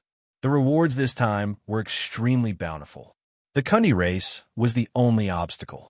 After dealing with them, the second exploration phase would be able to proceed smoothly. Han Xiaoxin pondered. Because of his interference, the outcome of the Kundi race had changed. In his previous life, because the dynasty had spent a lot of time exploring, the Kundi race's migration fleet had enough time to move too far away, and the Kundi race army was not caught off guard like now. As they did not understand the map, the dynasty was delayed for a long time by the strategic depth of the Kundi race's territory, which gave the Kundi race more time to study the dynasty's strategy. As a result, when the dynasty infiltrated the Kundi race's command system, the Kundi race was not kept in the dark. Instead, they discovered some suspicious points and led the battle into an even more troublesome game. Thus, the Red Empire did not choose to persuade them to surrender, but directly wiped out the Kundi race. Because the infiltration had been seen through, and a long journey had given them more time to react, a portion of the immigrant fleets had managed to escape, unlike now where almost all of them had been caught by the dynasty. However, this was not a good thing. What Han Xiao did not know was that the new home chosen by the Kundi race was still within the flickering world. After all, they did not have the concept of a star field. Following the exploration, the dynasty discovered the new home of the Kundi race. At that time, the dynasty had already placed great importance on the space-time splicing technology. Thus, the new home of the Kundi race became dust in the universe, and they were secretly executed. Now, fate had reached a new fork in the road. Han Xiao stroked his chin and entered the quantum network, projecting toward Planet Lighthouse. He planned to see how the dynasty was going to deal with the Kundi race this time. In the planet Lighthouse Commander's office, two figures were seated and standing. The one standing was Terakov, and the one seated was Urinril's projection.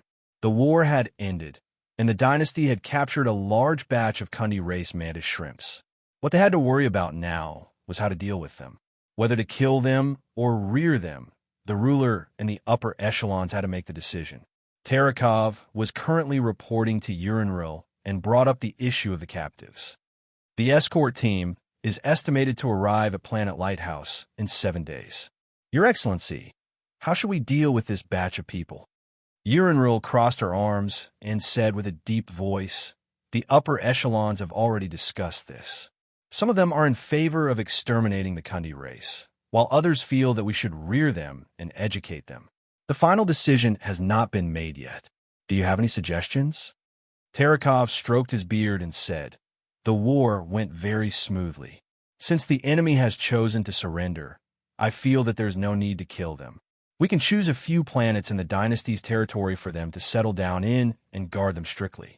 We will not allow them to enter the Galactic Society for the time being. If the results are good, we can turn them into our vassal civilization. At that time, we will release the restrictions on them entering the Galactic Society. During the war, he was decisive and would not blink no matter how many enemies he killed. However, after winning, he was not bloodthirsty.